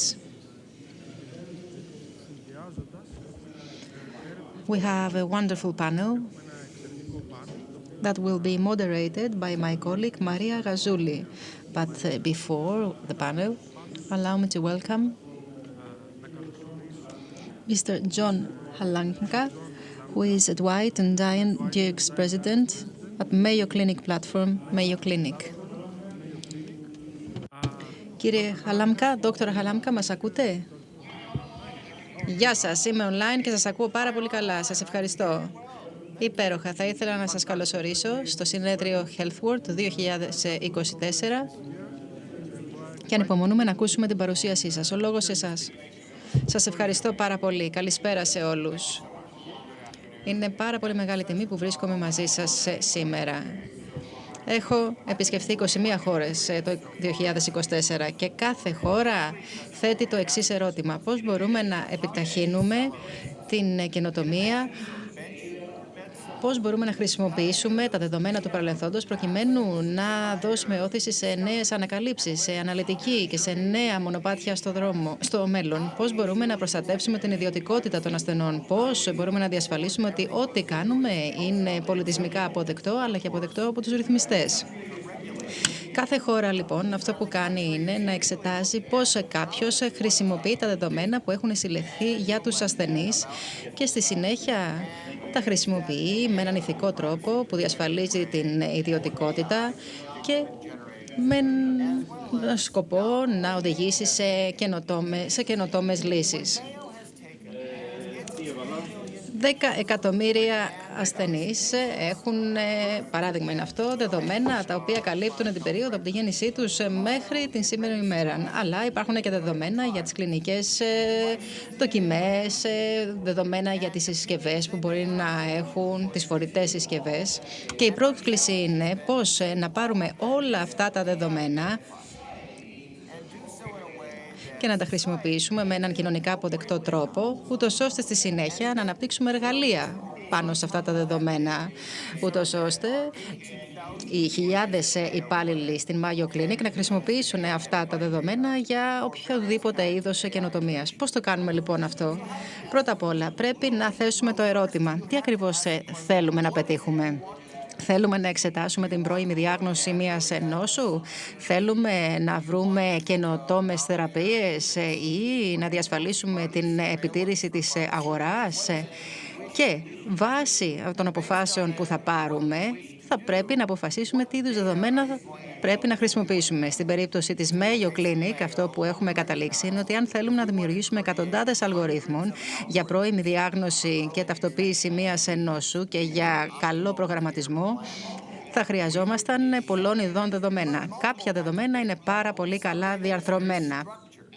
Προβλήματα, φάρμακα, αλλεργίες, εργαστήρια. Άλλα δεν είναι τόσο δομημένα. Οι σημειώσεις, παραδείγματος χάρη, όπως είναι το ιστορικό του ασθενούς ή κάποιες άλλες εκθέσεις διαγνώσεων. Κάποια άλλα δεδομένα θα προέρχονται από την τηλεμετρία. Κάποια θα είναι όμιξ, δηλαδή αλληλουχίες γονιδιώματος ή κάποια άλλα δεδομένα για καρκίνο. Κάποια θα αφορούν ιστούς, όπως ιστό του εγκεφάλου, παραδείγματος χάρη. Οπότε τον Ιανουάριο του 2020 αυτό που κάναμε είναι να πάρουμε τα δομημένα δεδομένα 10 εκατομμυρίων ασθενών, να τα ταυτοποιήσουμε, σεβόμενοι πάντα το GDPR. Βεβαίως όλοι είχαν δώσει τη συνένεσή τους για την χρήση αυτών των δεδομένων και στη συνέχεια τα μεταφέραμε σε ένα cloud container. Το 2020 πήραμε επίσης όλες τις σημειώσεις που είχαν γραφτεί για ασθενείς στη Mayo Clinic και χρησιμοποιήσαμε επεξεργασία γλώσσας και machine learning για να καταλήξουμε σε στοιχεία για γεωγραφικά δεδομένα, για ημερομηνίες και στη συνέχεια τα χρησιμοποίησαμε με τέτοιο τρόπο ώστε να διασφαλίσουμε την ιδιωτικότητα. Μετά 12 ECGs, απεικονίσεις, OMEX και πάρα πολλές άλλες διαφάνειες χρησιμοποιήθηκαν. Το τελικό αποτέλεσμα ήταν ότι περίπου 50 τεραμπάιτ 10 εκατομμυρίων ασθενών και αφού τα είχαμε αυτά, αναπτύξαμε ένα εργοστάσιο τεχνητής νοημοσύνης πάνω σε αυτά τα δεδομένα, ώστε οποιοδήποτε συνεργάτης ή εταίρος, οπουδήποτε και αν βρίσκεται στον κόσμο, μπορεί να χρησιμοποιήσει αυτό το AI Factory που έχει έναν πλήρη κώδικα. Έχει έναν low code, χαμηλό κώδικα, δηλαδή μπορεί να χρησιμοποιηθούν προγράμματα SAS ή HPNX ή καθόλου κώδικας, χρησιμοποιώντας δηλαδή μία απλή οπτική διεπαφή για τη διερεύνηση των δεδομένων. Και το τελικό αποτέλεσμα όλων αυτών ήταν περίπου 250 προβλεπτικοί αλγόριθμοι και πολλά έργα τεχνητής νοημοσύνης. Αλλά υπάρχει ένα πρόβλημα. Ακόμα και οι 10 εκατομμύρια ασθενείς της Mayo Clinic δεν αντιπροσωπεύουν την ετερογενή φύση των δεδομένων που χρειαζόμαστε, ούτως ώστε να είμαστε σίγουροι ότι το προϊόν που παράγουμε είναι σωστό, δίκαιο, έγκυρο και ασφαλές.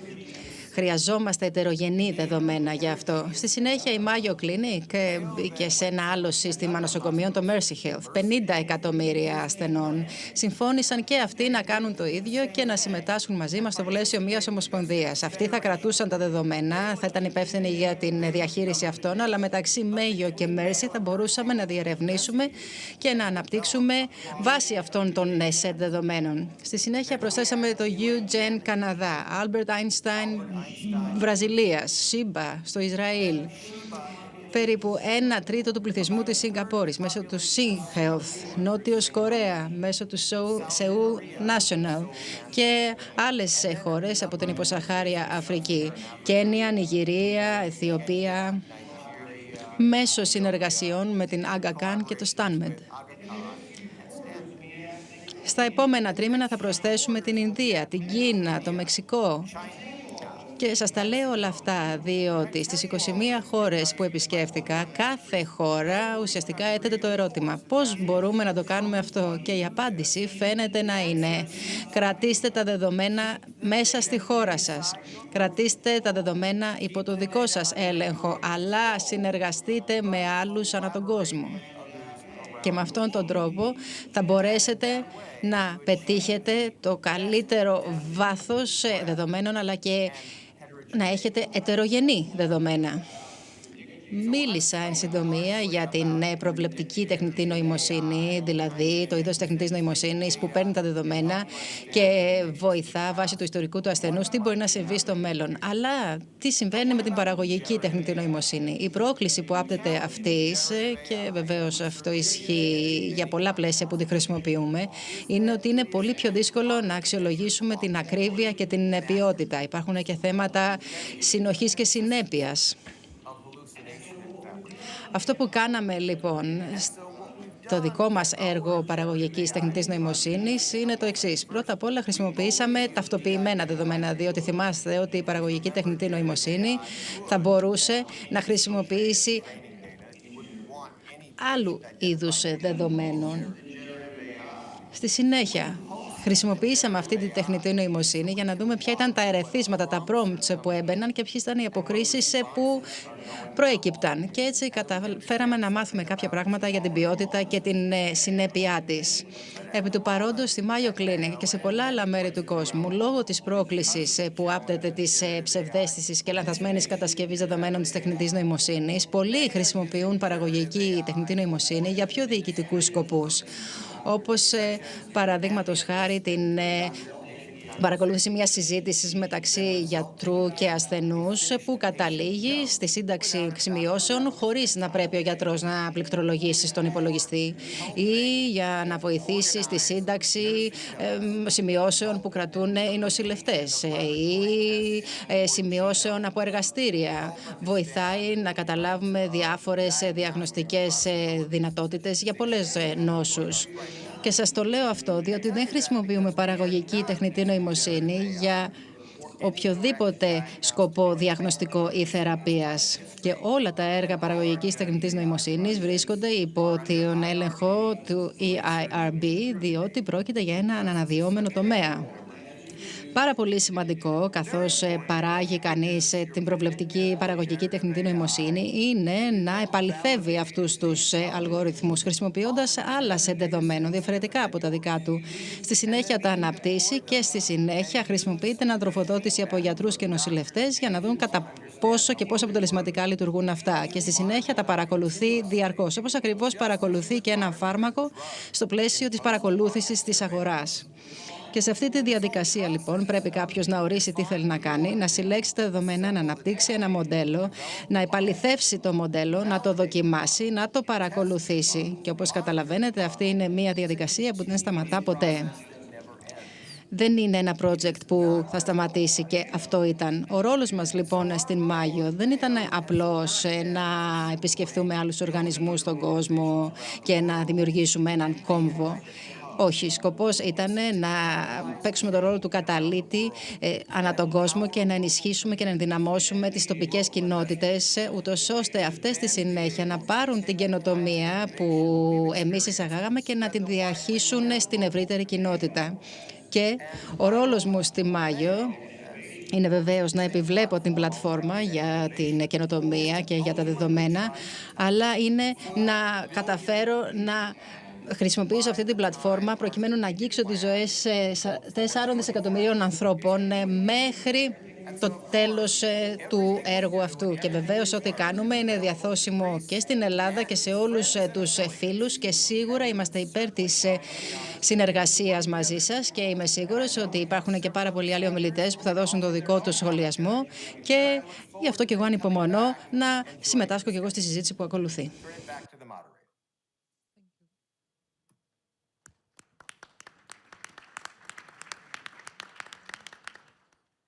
Thank you very much for this, and we do know that innovation is here in healthcare. In fact, in the sector we have telemedicine, we have AI, there's much talk about that. There's 3D printing, cell, gene therapies, mRNA treatments. These are the future of treatment approaches, robotics, nanomedicine. But what we see is that despite these important investments and scientific innovations, that only 30 to 50% of them is now in clinical practice, and it's adopted in clinical practice. That shows that half innovations, despite their clinical validation, fail to be adopted successfully in this challenge. So it appears that the introduction of new technology symbolizes a change in the status quo, what we're used to.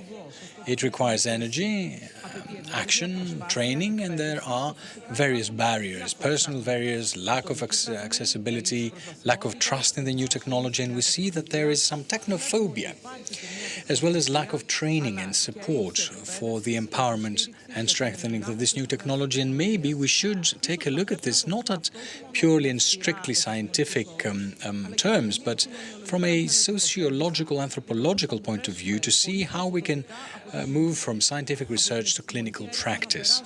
At this point, I should like to welcome today's colleagues with, first of all, Mr. Manolopoulos, President, National Organization for Medicines and Professor, and ask him, Mr. Manolopoulos, what would be your criteria for inclusion and integration? How could we move from research to clinical practice, and from your experience with the regulatory authorities and so on and so forth, how this could be made more easily feasible?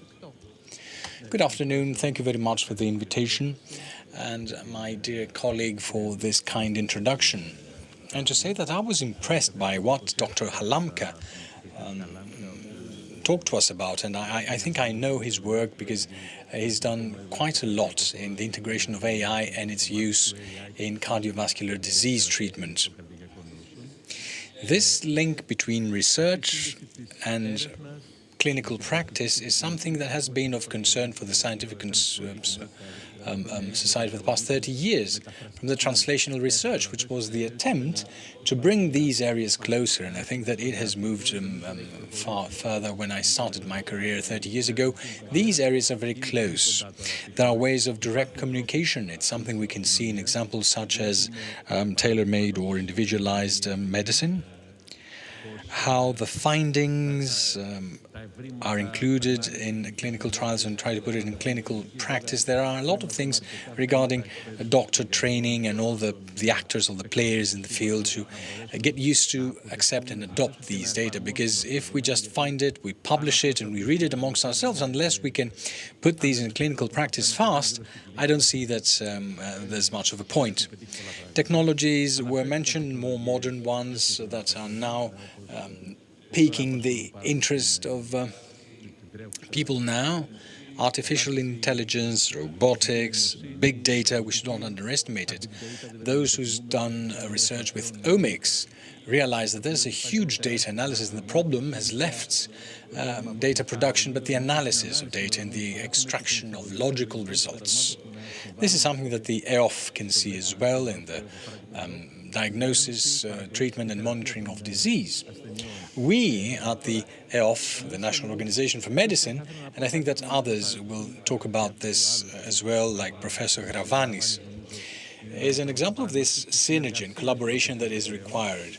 It's no longer researchers with the clinicians, it's everyone that needs to work together in order to be able to have clinical practice use all these technologies. And EOF, hospitals, pharmaceutical companies, and researchers must work together.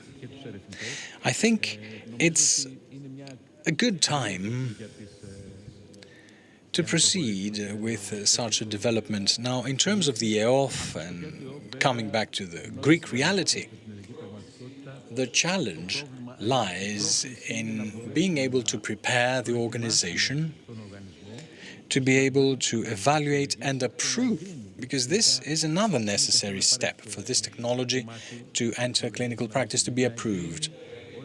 We don't have the tools. I mean, even at the European level, because we participate as the EOF in all relevant committees, you will see medtech products like the ones we're talking about today fall under the category of medtech.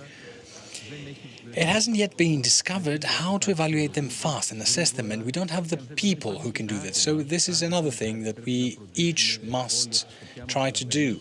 Train the people who will be able to contribute in terms of the regulatory authority in promoting these technologies. You see, sometimes scientists move forward, make discoveries, but their approval and their introduction in practice is a challenge that works at the European level as a big challenge. So the EOF, what it's trying to do is to be well advised, well informed, have its staff follow these developments, so that whenever Europe introduces such technologies, not to procrastinate, but to move forward with the approval and the introduction in Greek clinical practice, which is very important, especially in terms of treatments, like treatments in oncology or cell treatments that are not the exact drugs, but they are variations that are in treatment, they are means of treatment, so they fall under the category of drugs, so it's under the jurisdiction of the EOF. Right, so, well, like Professor Mr. Manolopoulos said, we need a bridge, the bridging of a gap between theoretical research and practical application and implementation. So the most appropriate person to share with us the best examples is Professor Mr. Gravanis. We would like your views, Professor. I should also like to thank the organizers for the invitation. I have very few slides, so we'll move very, very fast. Now, as of late, there have been two great changes in the way we develop treatment technologies. The first one is that we're moving from the least specialized small molecules to more specialized treatments. And I'm referring to cell and gene therapies. The second big change is that the big pharma and big pharmaceutical companies realized that the investment into developing in-house technologies is very expensive, which means there are two problems. It refers to the price of new drugs and new treatments, and second, it has a big impact in how fast it can be developed by a single agency. And I'm talking about new technologies. So the entire ecosystem has changed, and Mr. Halamka presented it very beautifully.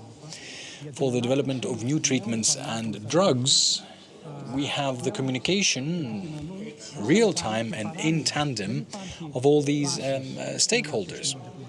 Everyone is working on it real-time. The academic scientists who are working for cell and gene therapy, the clinicians, small companies primarily from the academic and research area. It's something we know, outsourcing, that they do the outsourcing, which now the funds and the capital is given on outsourcing are huge, tens of millions per year from big companies. They are big pharmaceutical companies and biotechnology companies. And of course, in real time, at the same time with the regulatory authorities, a very good example was the development, Mr. Manolopoulos, of the vaccines. And it's something that we experience very, very intensely. And this gives a chance for a multiplying force to overcome challenges of technology, which are really very complex and complicated, and of course require complex and complicated interventions. Next slide, please.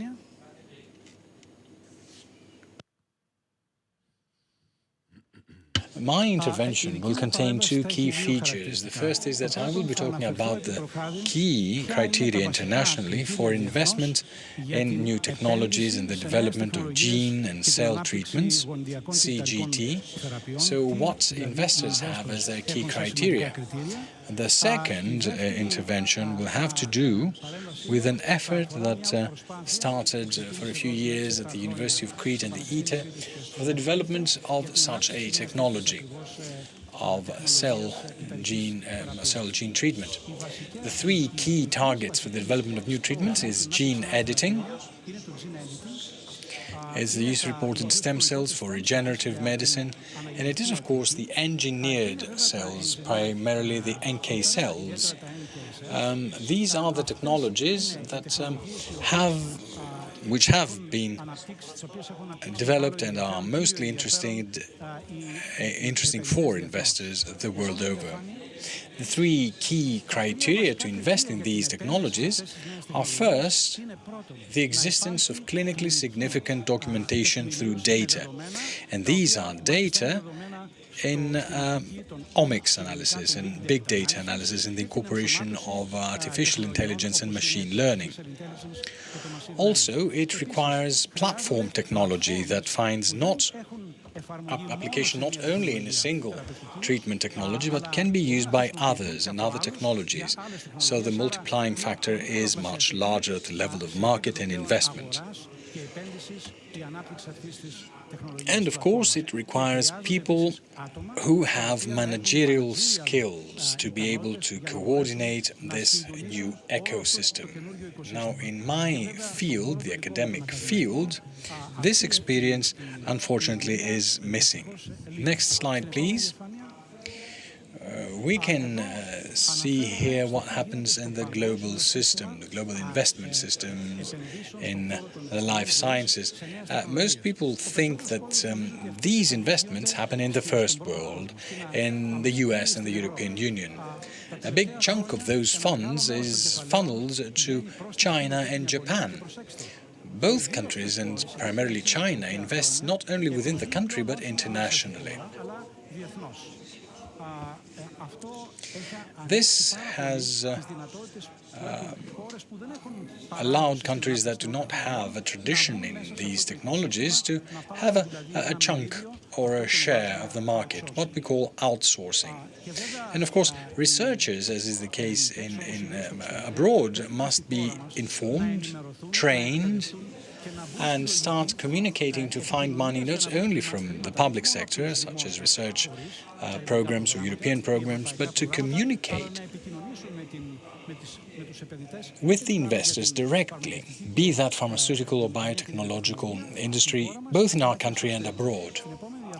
In the next slide, I summarize which features are important for these investors to invest in our country. Allogeneic technologies are the ones that are of greatest interest. Now, the ones that were more interesting in the first years are moving back because allogeneic technologies and treatments have a greater application and easier application. It's very important for all these technologies, genes and cells as drugs, to have the same treatment as the small cells. All the processes, dosing, the manufacturing progress, how to administer it has to do, is pertinent to these new drugs as well, which in the next few years will have the lion's share in the global prescription pads. In the next slide, I summarize the efforts made to develop a technology for a very difficult and complex problem, which is paralysis following spinal damage, primarily of cystic form. Now, spin-off companies and other companies share two characteristics. They need to focus on very ambitious programs in which others have failed, because the big ones have the possibility of several projects, whereas we have in most of them, and they need to develop disruptive technologies that no one else has. So there is room for good technologies in small countries such as Greece to enter this international competition for CGTs through these two criteria. In Crete, we have focused on renewable therapeutics, which is a new company between the University of Crete and the ITE, in the development of a neuro implant for correcting this sensory motor sensation in spinal column injuries. We use two technologies, advanced biotechnological products that are human-friendly, which prepare a 3D scaffold on which we host human nerve stem cells, which we develop ex vivo in neural progenitors. And when this is achieved and we can utilize it ex vivo, then we transplant this neurograft to these people. This is a technology that is much more user-friendly and much what happens in an injured spinal cord. It has nothing to do with the electronic chips, which are indeed very important and which adapts what happens in a spinal cord injury. The Neurocells Therapeutics uses human tissues on a chip and does what was discussed earlier by Dr. Halanka. Now, the company talked with Unipharma. It is one of the Greek companies that invests very seriously in new technologies. It's an incubator in Kifisia, so we managed to convince venture capital in the United States that also has Greek investors to participate, to facilitate our communication. We managed to convince them that we have something interesting. And so, through this collaboration, we convinced a big American company, Neurocord, that develops regenerative medicine technologies for central neural system, CNS problems and injuries. This consortium has safeguarded and created, ensured, secured the money. So this is now well known as work, and we managed to convince international investors, because science needs to have, Greece rather, needs to have good science in order to convince all these investors. And now we have secured the money for the development within the next 3 years of the GMP manufacturing of the neuro implant, and at the next stage, the IND, the preparation of the IND for the implementation of this neuro implant for people with paralysis and neural and spine injury in Boston, in the United States, and in Europe, in the United Kingdom, and in Greece. And I'm very happy that I have been participating in this project and that we have a ReNeuroCell and as a part of the Greek Spinal Cord Association as our partner. Thank you very much. Thank you very much for presenting a very good example of clinical practice. And I would like to give the floor to Ms. Maria Kalogeropoulou, Associate Director, Value Access, Health Policy and RWE in HEALTHWORLD Hellas, in order for her to tell us which are the real data that can be used in the effort. Thank you, Ms. Gazouli. I would like to thank the organizing committee for the invitation. The truth is that I was listening to Mr. Halamka in the beginning, and I felt jealous, to be honest. He mentioned all the benefits and all the different elements which, in my humble view, are missing from Athens. The Greek ecosystem has a unique, I would call it, problem. It cannot possibly connect the dots. The Greek patient has to go through different parts of the health system, none of which is communicating with the other. Every health unit is a black box, every doctor is a black box, and the data of the patient are lost. But we are very efficient at using as an excuse or even as a protective measure GDPR. But in order to use GDPR, we need to have data on which we're going to use GDPR. And the truth is that the Greek health system does not have this type of data, structured data. The example I would like to share with you is an amazing effort that we have made as HEALTHWORLD Hellas during the last 3 years, and this is important to keep in mind. We have tried to develop a platform for the collection of data of real world. It took us 3 years, not because the platform was not ready, not because we didn't know how to set it up, but because there was huge resistance from the public health system and from the people who would be responsible for data collection. The problems were many when it came to real data collection, but there are always solutions as long as we keep our minds open. So after this enormous effort that we made, we have managed to have an incredible number of data. We have a wealth of data, approximately 1,400 multiple sclerosis patients, 1,200 cancer patients, and 500 patients that are suffering by psoriasis or other dermatological problems, and atopic dermatitis, for example.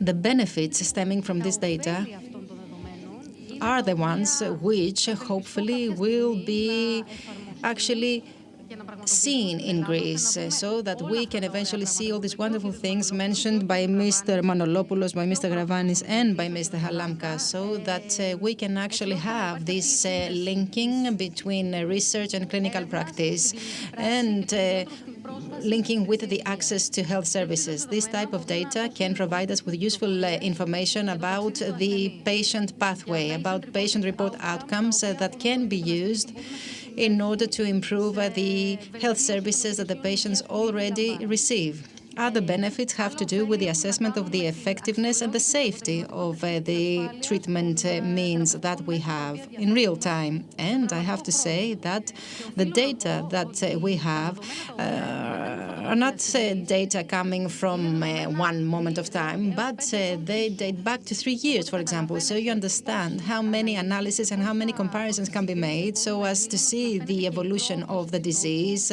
and any intervention we make in these patients, what changes they bring about in their quality of life, but also in terms of other markers pertaining to that patient.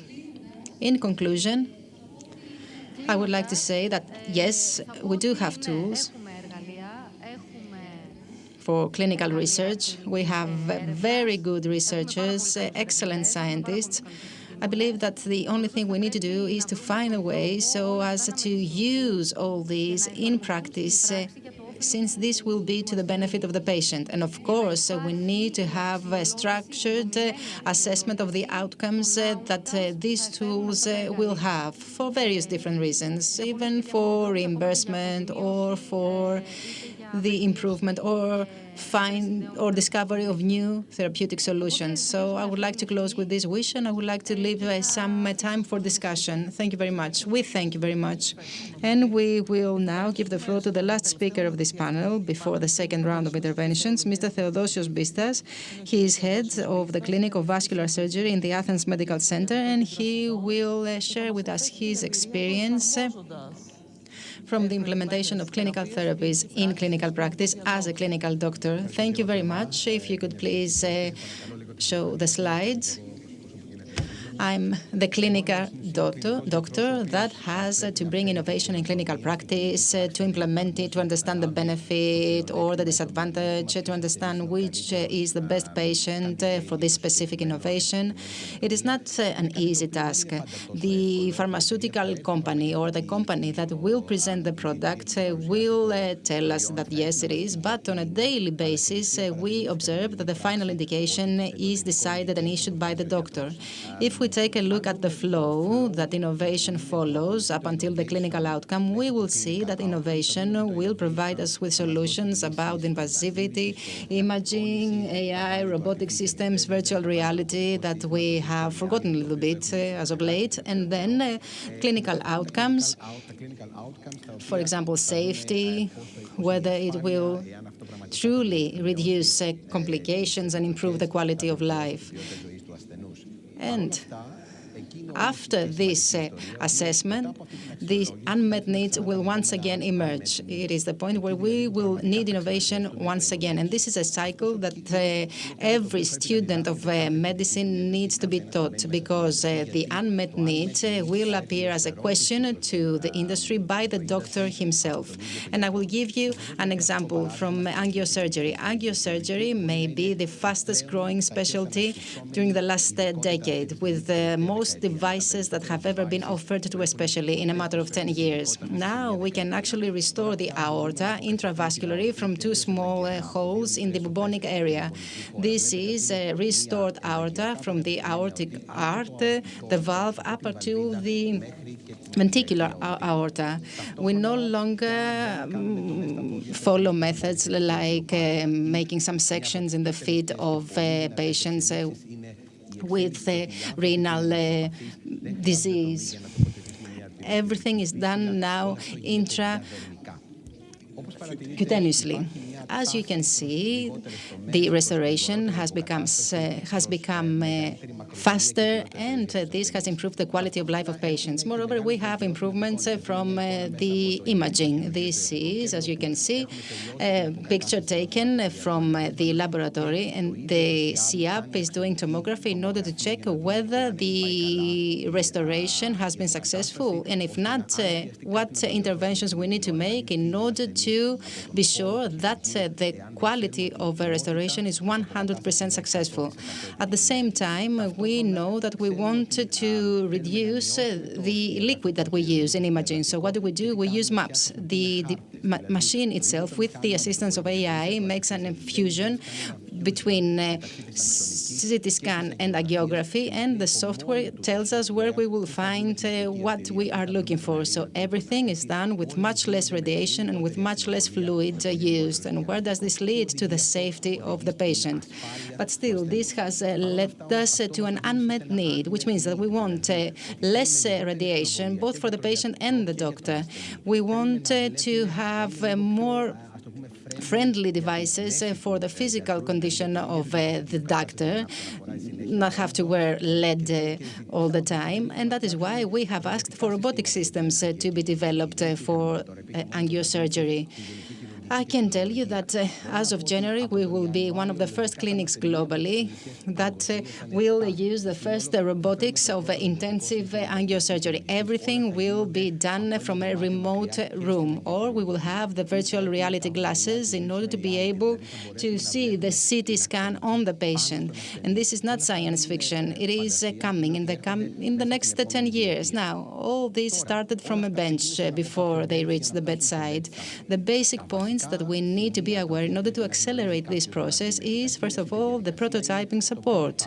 Then they need to learn the regulatory training, know what's going on with intellectual property, to have the arguments needed in order to convince the businessmen to invest. And this is exactly what the Greek universities are missing. And these are the most important courses that need to be taught to students, since this will allow them to bring the clinical innovation to clinical practice. If someone asks Google or ChatGPT, what is the average time in order for a product, medtech product, to get approval, the answer will be 12 to 24 months. But this is the peak of the iceberg, because the process from research to clinical implementation involves many valleys of death.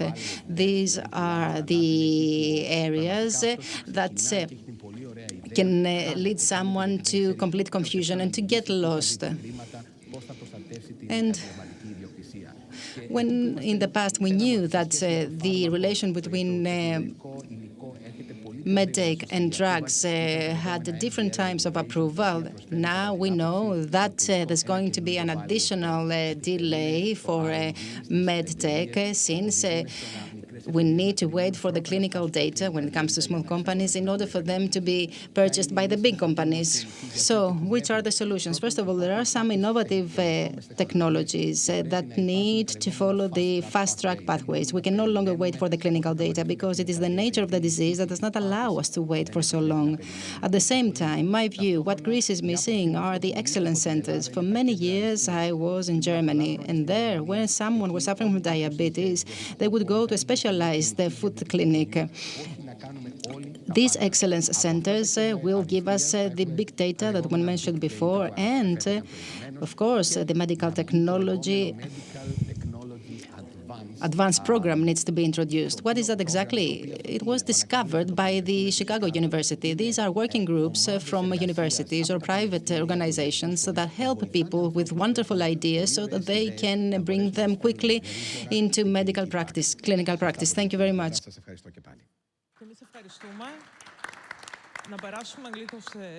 I don't know whether we have Mr. Halamka still with us online. We don't? Oh, there you are. Big surprise. Μετά από όλη αυτή τη συζήτηση θα θέλαμε να σας ρωτήσουμε για την τεχνητή νοημοσύνη στην κλινική πράξη, και πραγματικά τώρα γνωρίζουμε ότι η τεχνητή νοημοσύνη είναι πρώτον πυλών. Θεωρείτε ότι είμαστε έτοιμοι γι' αυτό? Τα θέματα βιοειθικής έχουν επιληθεί, ή οι άλλοι περιορισμοί τους οποίους θα αντιμετωπίσουμε είναι κάτι που μπορούμε να ξεπεράσουμε? Και παρακαλώ πολύ με συντομία. Ναι, κοιτάξτε, όλα αυτά που κάνουμε θα πρέπει να το δούμε από την πλευρά της τεχνολογίας, της πολιτικής και του πολιτισμού, και η τεχνολογία σήμερα είναι αρκετά καλή. Ο Γενικός Κανονισμός Προστασίας Προσωπικών Δεδομένων μας βοηθάει και δεν μας δημιουργεί προσκόμματα. Η κουλτούρα όμως είναι ένα θέμα. Πρέπει να πείσουμε τους ασθενείς μας και τα άλλα ενδιαφερόμενα μέρη ότι αυτή η καινοτομία είναι προς όφελός τους. Και θα πρέπει να βεβαιωθούμε ότι το κάνουμε αυτό με την καλύτερη δυνατή επικοινωνία και διαφάνεια. Αυτό που κάνω κυρίως είναι στο κομμάτι της επικοινωνίας της καινοτομίας μας, και το Παγκόσμιο Οικονομικό Φόρουμ και όλες αυτές οι ευκαιρίες που έχουμε να μιλήσουμε ότι όλα αυτά τα κάνουμε προς όφελος των ασθενών. Σας ευχαριστούμε πάρα πολύ. Right, and we will continue. Let's take it in verse with Mr. Gravanis. We heard all these beautiful things about collaboration, which is necessary between the researchers, the industry, and the stakeholders. What do you believe that would enrich an innovation system? And if we had an open technology environment, incubators, guidance programs and stuff, that if we had these things in Greece to allow young researchers to focus on that course, what would be your comment on this? Well, I believe that our country has very well trained and talented patients and doctors. And our curricula need to change, particularly in the medical schools, and not just medical schools, so that students can be much more informed as to what happens in the development of new technologies the world over. And this is a big part which we do not have. Because in the past, Greeks were known world-renowned traders and merchants. Now, it's not just the patients that we need to offer to, it's a society, and it's also everyone else. And then we need to have a different logic and a different rationale in the training of young doctors, which happens the world over, as you know very well, Maria. And this is a very key issue, very pivotal issue. Now, this is what I mentioned earlier, very, very fast. Not everyone can do innovation of state-of-the-art technologies, dear colleagues. Some will, and the country must give the possibility to those who can not to have an equality in treating our young talented people as they do the others. I mean, each to their own, and the state, the universities, and the private initiative will have to create a, let's call it a platform or a forum, as it were, of communication of these for these good talented people, so that they may come into closer contact more easily with technology. So change in the education of our new students, the doctors, the biologists, the pharmacists, and the development of a platform of transference of world experience to our country as well. That is correct. Thank you very much. Now moving to the clinician, you talked about education. You as a clinician, because we're talking about from the scientific and research point of view, when we're moving to clinical practice, what happens? Doctors today are trained to answer to clinical questions. How easily can they introduce an innovation? What changes do you believe are required in your specialty in a targeted way so as to allow for the adoption of new technologies? Now, to me, this is the most important question. It means that the entire fermentation must happen from whenever someone is doing their specialty. The interns must be introduced in the sense of innovation. They must know what basic research is, to read publications. And it's not all the clinicians able to read a publication in the New England Journal of Medicine. As you know very well, there's a very small percentage of doctors who can understand what cost-effectiveness means and what it represents, what qualities are. Now, all these things need to be learned from the internship onwards, from research programs that will be interdisciplinary or more targeted by the professors and the directors of each clinic, to expose them to innovation and research. And if, like Professor said, there are people who are what they're going to do, to each their own, they will receive support and do something. Otherwise, they will just become a clinical doctor. And this must be the philosopher's stone that will actually lead us to where we want. So these are the principles of scientific research that need to be made available to all these young doctors to understand what innovation is. Now, you talked about real-time data. How do you believe that these will help in the prioritization of all these things? I mean, a system cannot introduce all the innovative things at the same time. There needs to be a prioritization, mustn't there? So will real data help in that direction? Well, of course they will. Mr. Bizdas had a very nice slide in the beginning that ended with unmet medical needs. Real data are what will reveal the unmet medical needs, which will allow us to build the medical services to meet those unmet needs. Unless we do this introspection, mapping, and research, we will never have the health services required by the population. The mix of diseases changes, so we will need to have real-world data that will allow us to see these changes, to map them, and to adopt these measures that will lead us to the health services needed by the population. It was Mr. Biesdas as well. I will agree with him totally regarding the cost effectiveness and the training and education systems programs that he mentioned. I will introduce another parameter because this is of vital importance.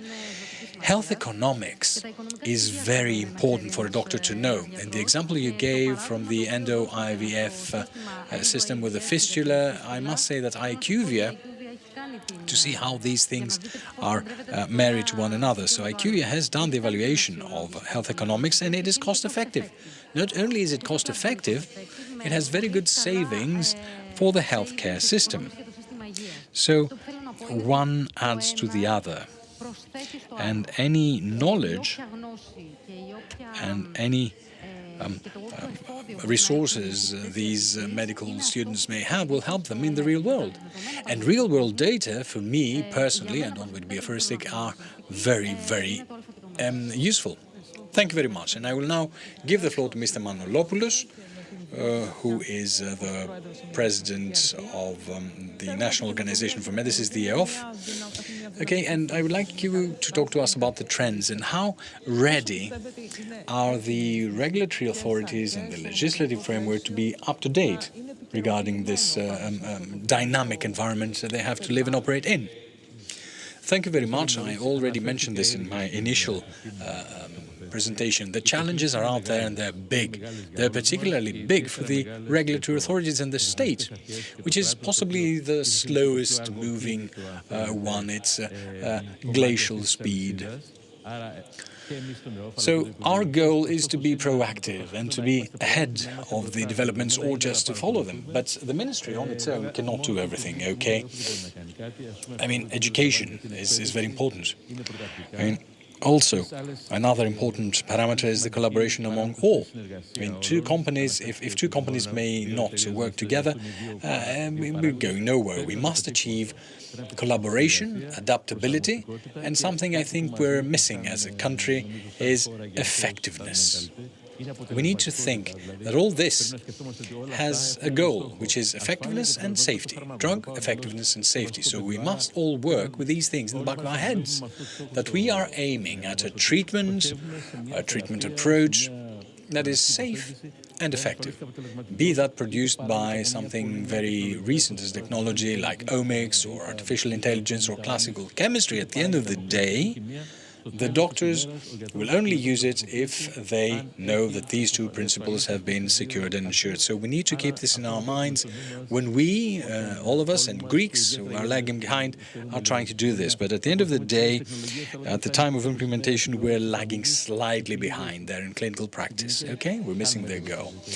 Right, I should like to thank all colleagues, all speakers, for this very constructive roundtable, and the end point is that we want evaluation, assessment and regulation of policies in order to allow new innovation to pass on to clinical practice, and of course collaboration. When we cannot compete, it's better to collaborate to achieve the best possible outcome. Thank you very much for your participation. Photo opportunity.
Good afternoon and welcome to the last session of the day. Having talked about the developments in technology that is used in the health sector, we are now ready to talk about AI, which will impact several aspects of health services provision. Among these, safety of patients. Safety, of course, is something that can be defined differently, since it has different dimensions and different aspects. And we are here, along with this excellent panel, comprising representatives of different sectors and different fields, to talk about it. We have Mr. Dimosthenis Anagnostopoulos, who is Secretary General for Information Systems and Digital Governance. We have online with us Mr. Michalis Bletzers, who is a research scientist, Director of Computing at MIT Media Lab, but also head of the National Cybersecurity Authority. We have Ms. Niki Tsuma, who is a CEO of IDICA. We also have Ms. Santiana Negreanu Arboreanu, who is a director at the Regulatory Affairs, Digital Capabilities and Outreach, Johnson & Johnson, and Nikolaos Labrogiorgos, who is client executive in Cisco Hellas. We will start this panel discussion with a keynote address given by the Secretary General. Mr. Secretary General, you have the floor. Thank you very much for the invitation, and thank you very much for giving me the floor first. Just like in the previous panel, we talked about AI. We will touch upon this issue without, however, repeating many things. We will talk about useful things. You know that at the national level and in the context of the committee that has been set up by the Prime Minister, but also at the ministerial level with the latest one being AI Act, we approach issues pertaining to AI, and especially with regard to health. Allow me to say a few words in the beginning about what we are talking about, AI. The European Commission, as you know, has drafted, after long consultation in the European Union among the different member states, a regulation that refers to the utilization of AI and to AI products. And in order for this to be as effective as possible and to protect the rights and the personal data of citizens, but also to enhance innovation, it has to be put into practice. The AI Act, as is called, categorizes the systems of minimal risk, systems with limited risk, high risk, and unacceptable risk. And we all know that this categorization has to do with systems like deepfake, in which we show video showing someone who allegedly has said or done something. Then we have systems that make recommendations of films, for example, and systems of social scoring, like systems that have to do with the scoring of a person, meaning in social terms what score they get, and in the end we get a scoring of a person that is taken into account before providing health services or other types of services. This is the case at the level of the state, but also the level of businesses, and it is unacceptable. But the health sector is extremely important for one particular reason, because when it comes to applications, we know that large part of research is turned to this field. Why? Because it can give products and solutions to a sector that is filled with problems, but also solutions that are very fitting to what AI can give.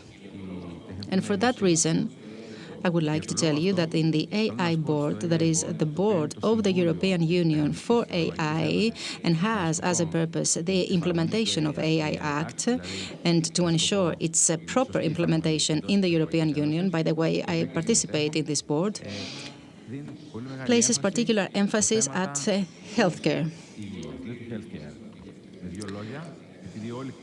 This sector is deemed very important, not only in terms of research and rights of citizens, but also in terms of the benefits that the citizens can get. And that is why, in the context of the AI board, there's going to be a special support group for healthcare. In other words, in European Union, particular emphasis is given at this sector so that tangible conclusions can be taken.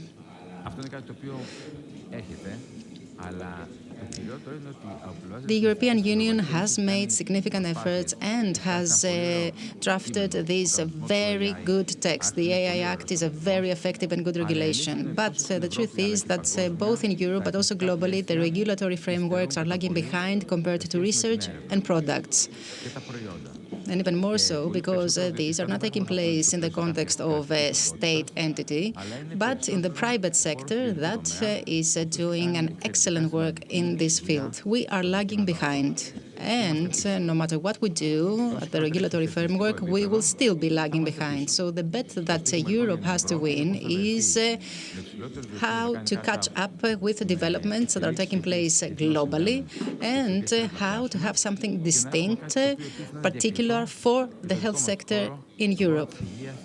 Because we always give particular attention to issues pertaining to personal data, but at the same time, we need to give attention to the way we're going to use this data, to the way that we're going to do everything right. We do not operate in a framework that allows everyone to do what they want, but in a framework that requires us to do things that we must. And in order to do that, we need to promote innovation. And in order to do that, we need to have the spaces where people can work, process data, and come up with conclusions that have to do with health and AI, and where they can actually test certain things, like a sandbox, for example, like an experiment. An experiment, for example, is when they place a bomb in the sand and they explode it and they see what are the results. We need similar types of experiments, similar sandboxes. You know that every country cannot possibly test algorithms in these sandboxes. We cannot have differences between Greece, Austria, or other countries. No, we need to have some common ways, and the one country needs to trust the other. These are very useful for health. And actually, today's panel is very interesting because it discusses how AI can enhance the safety and not what are the problems of AI that are associated with safety. You know, we are wondering what can be the negative dimension of AI in the safety of patients. Here, however, in the context of this panel, we are focusing on safety. And it's actually easy to identify the contribution of AI to safety, since AI is highly precise and it can prevent human error. Why? Because someone can take a look at the patient, the history, the treatment that is ideal, and in case something is wrong, they can actually take it out of the equation. Moreover, they can make an early diagnosis of a problem that hasn't been identified early on. Of course, someone who is living alone and is quite old. If we have data and if we have AI, we can actually anticipate what may happen and provide the necessary assistance or make the necessary intervention. Moreover, AI can help us process data that have to do with the transmission of diseases. The point is that there are many ways to use AI, but all these ways require good quality data. And in order to have this type of data, you need to collect data from different sources, then create a large pool, and then you need to use algorithms that are developed for data analysis in order to reach some findings. Data mining, and maybe you can also have a good machine learning. The point is to have good data. So what do we do about data? And I don't want to talk about the project of the ministry. I believe that Ms. Toma talked extensively about IDICA. I would like to talk about data in general, for which we are responsible as ministry. We need to be able to clean the registries from mistakes that may exist because, for example, I may access a registry with certain data that are different from the ones that exist in another registry. So if we decide to join this data, then we will have a big problem. Why? Because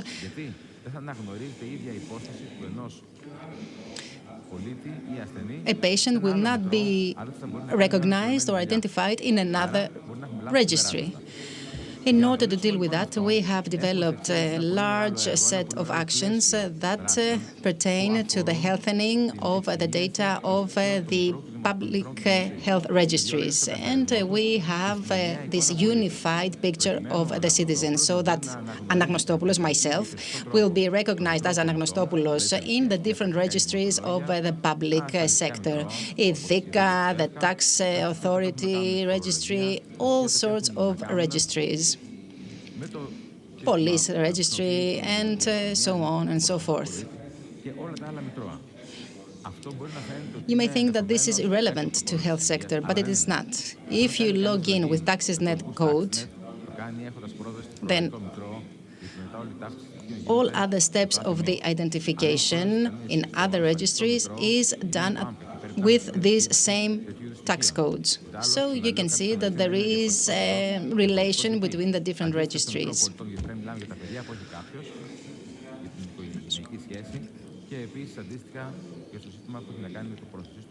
In short, we have worked extensively during the last few years in order to get results. We have actually gotten some results, and now we have initiated some other actions that will give us a major benefit, and that is the cleansing, as I put it, the single picture of the citizen and of the basic information that will allow us to have clean and correct and precise data about the citizens. This is the basis for servicing the citizens, but also for having good quality data. And if one collects this type of data, they will be able to process them and then reach some conclusions for our country and for Europe in general. Thank you very much for the invitation once again. Thank you very much for this, sir. Now, apart from cybersecurity that Mr. Bletsas will talk about, it's AI in cybersecurity. Yes, of course. Now, according to the program, like, for instance, the cleansing or the purging of the registers, which is a big field to tackle. I think what is very important is the development of the regulatory framework in Europe in the Draghi report, this very heavy text that was circulated recently. Draghi himself says that the data are very important, for instance, to train new applications in artificial intelligence. So good data means good applications, which is understood by any lay person like myself regarding these issues. We will have the opportunity to see the initiatives you develop regarding AI in Greece, but I would like, if we can, have Mr. Bletsas, who is online and who's joining us from afar. There you go. Welcome, Michalis. Good afternoon. Now, we can hear you very well. Your comments, please. Right, well. Now, what I do is to check security of data. The gentleman has no sound at the moment.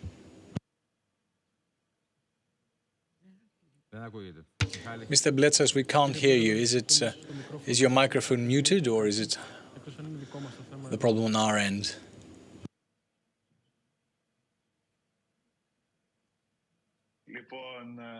So data security, many a time, goes hand in hand with their usefulness. In this case, when we're talking about artificial intelligence applications in the field of health, we're talking in essence data processing that comes from medical records, health records. Now, well, I don't think that we actually have such medical records in Greece in an advanced form. We do have e-prescription, we do have some codes entered there, some hospitals have electronic medical records. The data are not interconnected. So at the moment, we have to deal with a big challenge in being able to process these data and to extract useful results. Okay, like the SG said, particularly in terms of risk assessment, we can have exceptionally good data and results. and will improve the results of the healthcare system. This, of course, is a general proposition or position or opinion, which has to do with the fact that we must have these electronic patient records move forward in Greece. I mean, there is no other investment in health that has such a multiplying effect. Now, in terms of cybersecurity, well, at the moment, unfortunately, hospitals, from the assessments and evaluations we have, are at the lowest possible level, primarily because they have obsolete equipment, which is not properly maintained in terms of cybersecurity. They do not receive all the security updates as regularly as they should.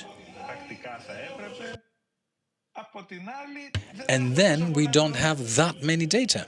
Each hospital has their own data.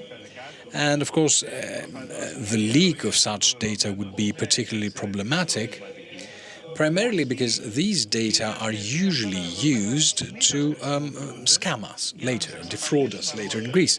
Someone who knows you very well can tell you a story that you can believe and make you act on the basis of that story, which is something we've seen happen as of late, particularly in the field of banking transactions. We see a huge fraud there, scams that take place over the phone. Someone calls you and he gives you a credible story, which convinces you to give them username and password, your credentials to your bank accounts. In health-related issues, obviously the subject matter is even more serious and important in terms of having the issue with insurance companies, private insurance, which many a time acquire access to data that they shouldn't have access to. And they make decisions that burden the insured parties. Recently we had a rather good initiative undertaken, if I'm not mistaken, that the insurance companies themselves said that they would not examine previous conditions, particularly in some cancers, so that people who were unfortunate in their lives overcame a huge obstacle to be able to be insured, clearly. But we have a connection. We have the Private Data Protection Authority, and we have a trend not to make data available. So AI without data is unthinkable. You can't have it. So we'll need to change our mindset, change our mentality of sorts, to have better technical capabilities in terms of controlling access to data, but also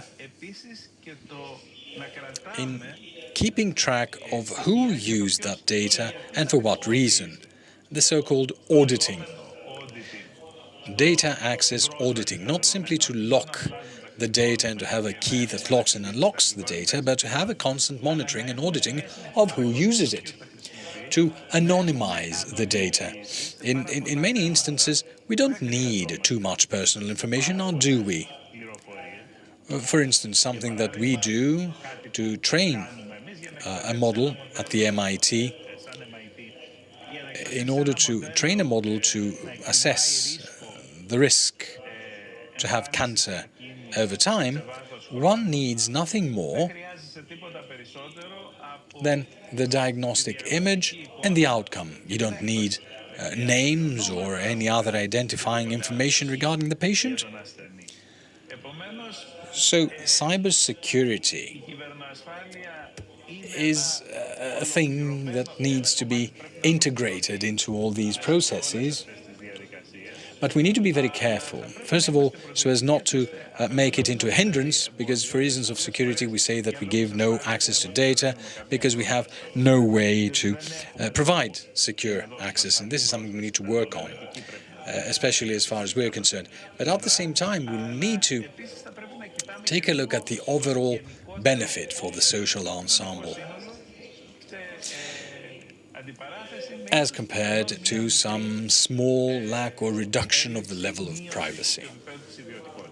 Right, well, thank you so very much for this comment. And if it's not too difficult, please stay online so that we can hear the rest of the speakers and then we can have a second comment. Now, moving on to the CEO of IDICA. IDICA is gathering a treasure, okay, a hoard of treasure. How can you can this treasure help analyze and make us more safe, secure? Good afternoon. Thank you so very much for the invitation. I would like to make a comment about the dire position that I'm in whenever we're talking about health data on a panel. I hear people from different viewpoints and from different walks of life and from different interests saying on the one hand that, oh, we don't have enough data, we don't have access to data due to GDPR, and on the other hand, I hear people say that the access to health data is a very easy thing and we need to check into security issues, and I feel rather strange because both things in terms of health data is handled by us as the IDICA. So we handle public data as a public organization and we handle it with the greatest seriousness possible, and using all security standards at the disposal of the public sector in the country, and obviously we handle it on behalf of the Ministry of Health and the patients. That being said, the viewpoint of all these things, I mean, there are more than one viewpoint, okay? We talked about research.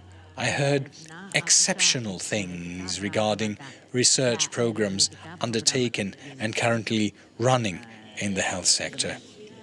We as IDICA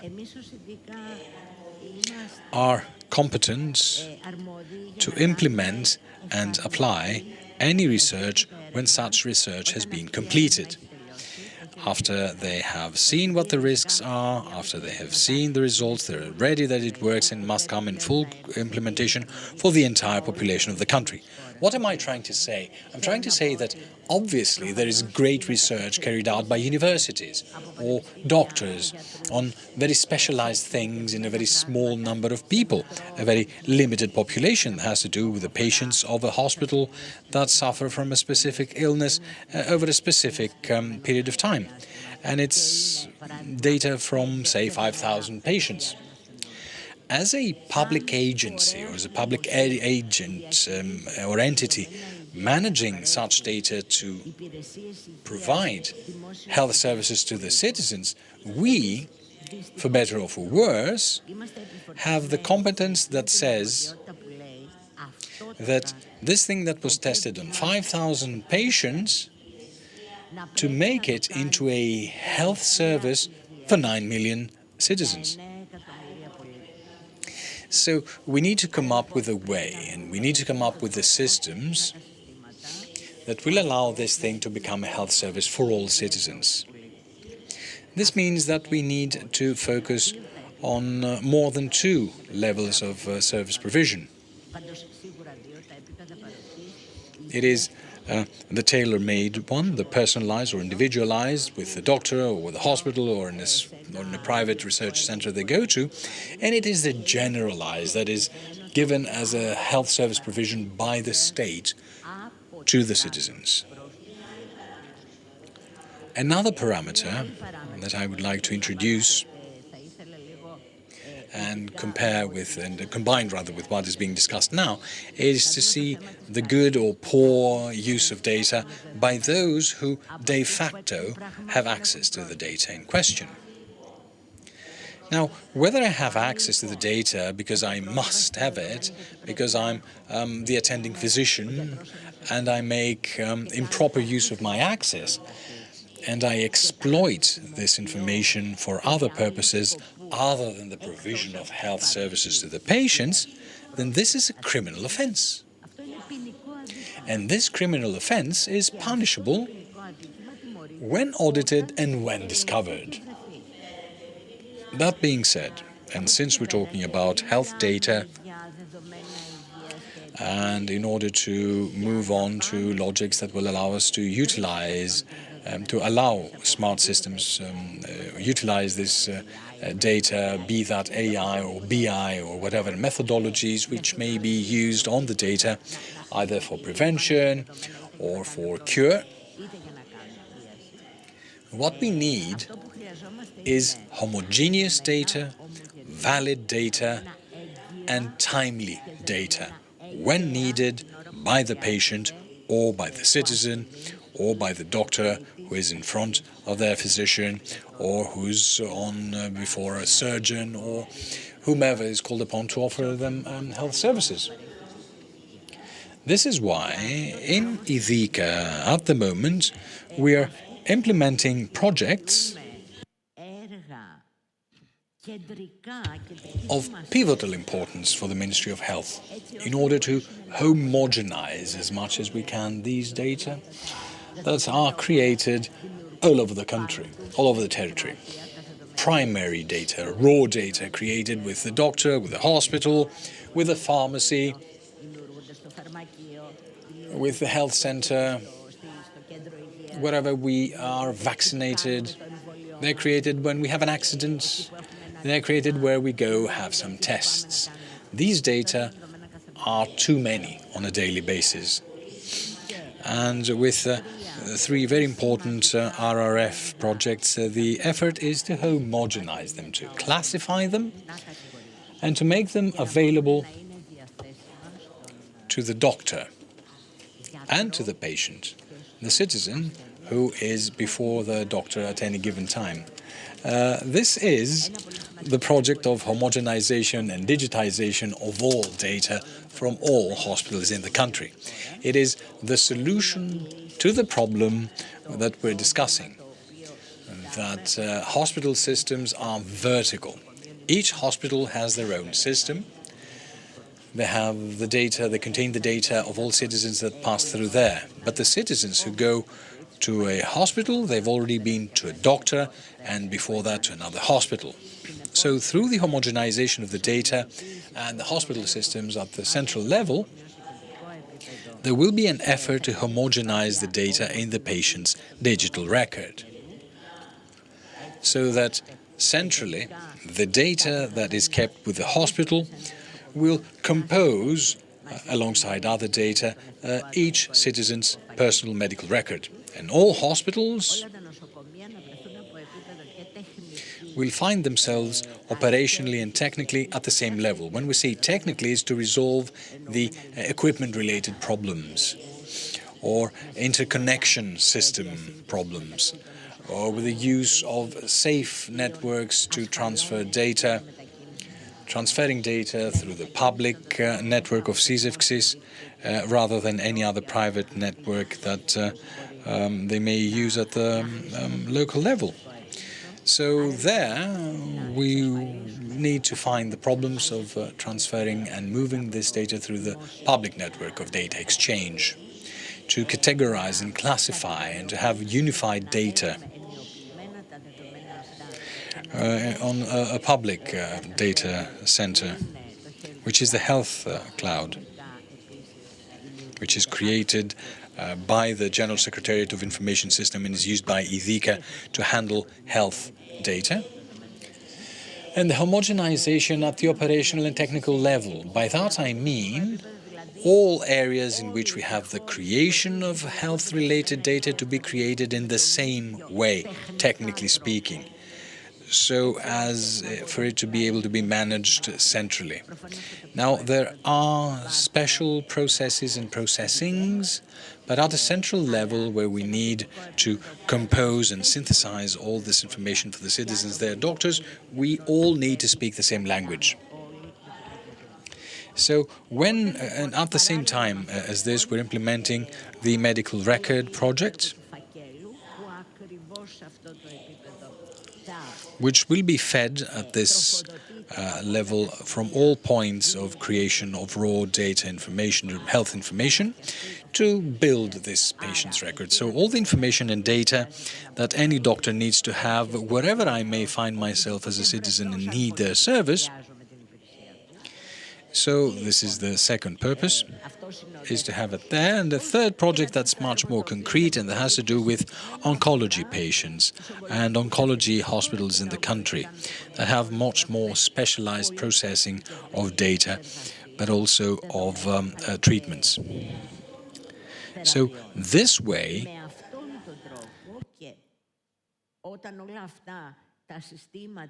when all these techniques and data are interconnected, we will be able to see that we have that quality of data that will allow us to apply any system on those data, that will be able to help doctors safely make a prognosis or a diagnosis.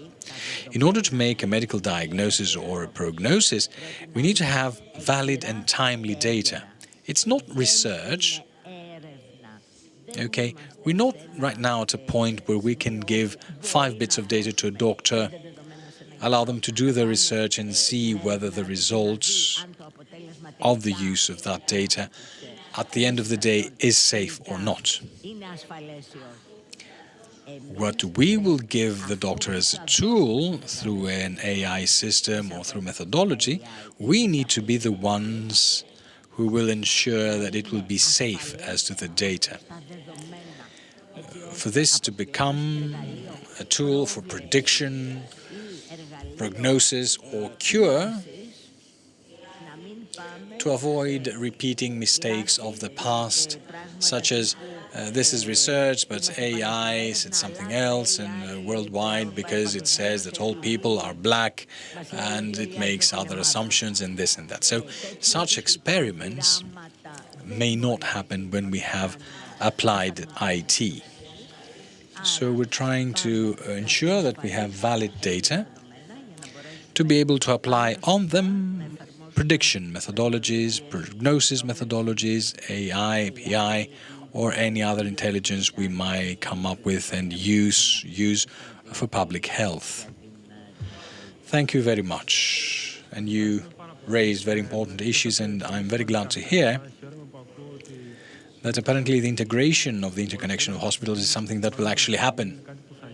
I remember that this is a deficit of the health system, even from the age of the first BI, when Excel forms were used for data entry manually. So the system governance is very important, and it will allow us to do all these things. And you raised another issue that I would like us all to discuss later on that has to do with the quality of the data entered.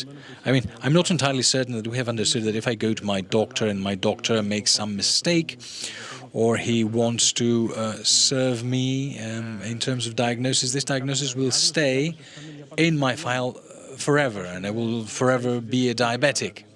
And I don't know whether we have raised the awareness of the HCPs not to perform these things, because there are a lot of spillover effects which I'm not entirely certain we have comprehended entirely. We are now ready to give the floor to Santiana Negreanu Arboreanu.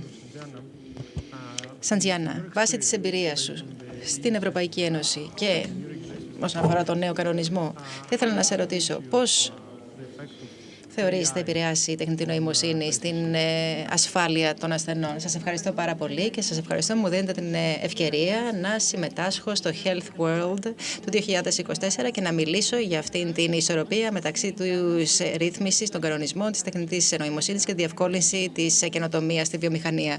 Η τεχνητή νοημοσύνη στον τομέα της υγείας δεν είναι κάτι που αφορά το μέλλον, λαμβάνει χώρα ήδη τώρα. Ήδη εφαρμόζουμε τεχνητή νοημοσύνη σε όλο τον κύκλο ζωής ενός προϊόντος, από την παρασκευή μέχρι την αλυσίδα προμηθειών. Το θέμα είναι πώς χρησιμοποιούμε τη τεχνητή νοημοσύνη, ούτως ώστε να ενισχύσουμε μια τρισδιάστατη ηλεκτρονική χαρτογράφηση, παραδείγματος χάρη της καρδιάς, και έτσι να βοηθήσουμε τους ασθενείς που πάσχουν από αρρυθμία ή με άλλες παθήσεις καρδιάς. Χρησιμοποιούμε αυτό το σύστημα τρισδιάστατης χαρτογράφησης που ονομάζεται 3D mapping και που μας δίνει τη δυνατότητα να έχουμε μια τρισδιάστατη ανατομία της καρδιάς. Η τεχνητή νοημοσύνη πλέον μας επιτρέπει να αναλύουμε μεγάλα σετ δεδομένων και να εντοπίζουμε νέες τάσεις και μοτίβα για βελτιωμένες εκβάσεις για τους ασθενείς. Και όπως έχει υποθεί, η τεχνητή νοημοσύνη δεν μπορεί να υπάρξει χωρίς δεδομένα, όπως ακριβώς το αυτοκίνητο δεν μπορεί να κινηθεί χωρίς καύσιμα. Άρα η ποιότητα των δεδομένων, η διαλειτουργικότητά τους επιτρέπει την αύξηση της πρόσβασης και διευκολύνει την έρευνα και την ανάπτυξη στον τομέα της τεχνητής νοημοσύνης. Πιστεύουμε ότι η τεχνητή νοημοσύνη στον τομέα υγείας θα έχει ακόμα μεγαλύτερο αντίκτυπο μέσω της διεθνούς συνεργασίας και της διακυβέρνησης των δεδομένων που θα βελτιώσει και την ποιότητα αυτών. Σε αυτό το πλαίσιο, λοιπόν, η εναρμοσμένη εφαρμογή στο επίπεδο κράτων μελών του σχετικού κανονισμού θα βοηθήσει την τεχνητή νοημοσύνη να βελτιώσει την ποιότητα του τομέα υγείας. Σε αυτήν την εποχή επιτάχυνσης των τεχνολογικών εξελίξεων και εξέβρεσης νέων τρόπων χρήσης τεχνητής νοημοσύνης, το πλαίσιο πολιτικής προσπαθεί να προσαρμοστεί και συζητούμε τις καλύτερες πολιτικές και τους καλύτερους τρόπους για να προσεγγίσουμε την τεχνητή νοημοσύνη. Και στην προσπάθεια αυτή βασιζόμαστε σε μια ισορροπημένη προσέγγιση που βασίζεται στην εναρμόνιση των εθνικών νομοθεσιών και την εφαρμογή του AI Intelligence Act. Υπάρχει βεβαίως μια βιασύνη να ρυθμιστεί η τεχνητή νοημοσύνη, αλλά πρώτα απ' όλα θα πρέπει να αξιολογήσουμε τα υφιστάμενα νομοθετικά πλαίσια που μπορεί να βρουν εφαρμογή στην τεχνητή νοημοσύνη και να εντοπίσουμε τυχόν κενά, λαμβάνοντας υπόψη την οριζόντια φύση του AI Act, του Ευρωπαϊκού Κανονισμού δηλαδή, και στη συνέχεια θα πρέπει να διασφαλίσουμε ότι είναι ευταχρισμένοι όλοι οι κάθετοι νομοθετικοί τομείς που επιτρέπουν την αρμονική εφαρμογή αυτού του κανονισμού. Αν επικεντρωθούμε πάρα πολύ στον κίνδυνο, μπορεί να περιορίσουμε την καινοτομία αλλά και την πρόσβαση των ασθενών στην φροντίδα. Και πλέον βρισκόμαστε σε μια κρίσιμη στιγμή όπου η εφαρμογή του κανονισμού για τεχνητή νοημοσύνη για τα προϊόντα υγείας θα μας επιτρέψει να αντλήσουμε τα ωφέλη που αυτή μπορεί να μας προσφέρει. Σήμερα οι αποφάσεις που θα πάρουμε θα ορίσουν το μέλλον του τομέα υγείας όλων των χωρών αλλά και το ανταγωνιστικό επίπεδο της Ευρωπαϊκής Ένωσης. Και μόνο μέσω της συμμετοχής σε επικοδομητικό διάλογο με όλους τους υπεύθυνους χάραξης πολιτικής και τους εμπλεκόμενους φορείς που δραστηριοποιούνται σε αυτό το οικοσύστημα θα μπορέσουμε να διασφαλίσουμε ότι η Ευρωπαϊκή Ένωση θα δημιουργήσει ένα περιβάλλον που διευκολύνει τη χρήση τέτοιων τεχνολογιών όπως η τεχνητή νοημοσύνη. Και εμείς στη Johnson & Johnson είμαστε ένας εταίρος που πιστεύει βαθιά σε αυτό το διάλογο προκειμένου να βρούμε τον καλύτερο τρόπο για να χρησιμοποιήσουμε τη τεχνητή νοημοσύνη προς όφελος των ασθενών και των συστημάτων υγείας. Σας ευχαριστώ πάρα πολύ. Θα επανέλθω για να σας ρωτήσω λίγο για την κατάσταση παγκοσμίως και γενικότερα για τη θέση της Ευρώπης σε αυτό το παγκόσμιο περιβάλλον.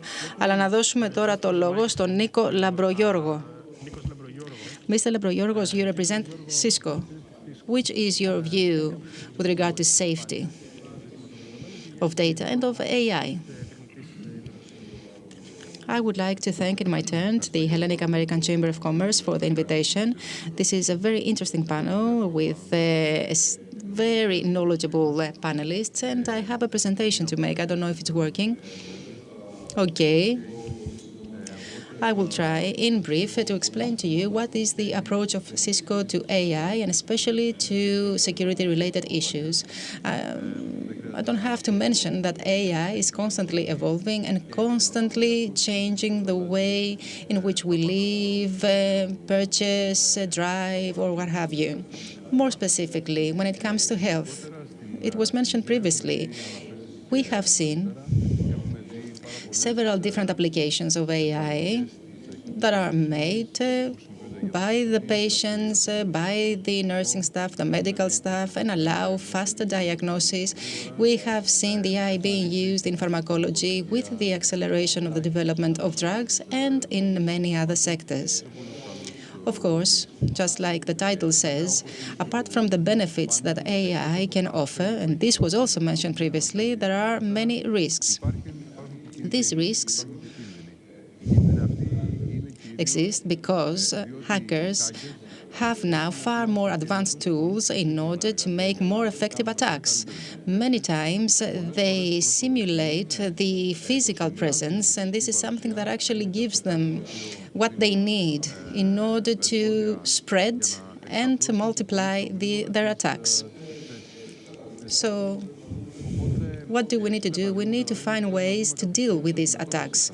And what we have realized is that in order to do that, we need to have a lot of data. Cisco is ready to deal with this challenge because it has over 300,000 customers globally that have installed databases, and every day in the security center we have, Talus, we are processing and we are dealing with over 550 billion incidents, which allows us to get this wealth of data and thus be able to deal with this type of risks. So which are the areas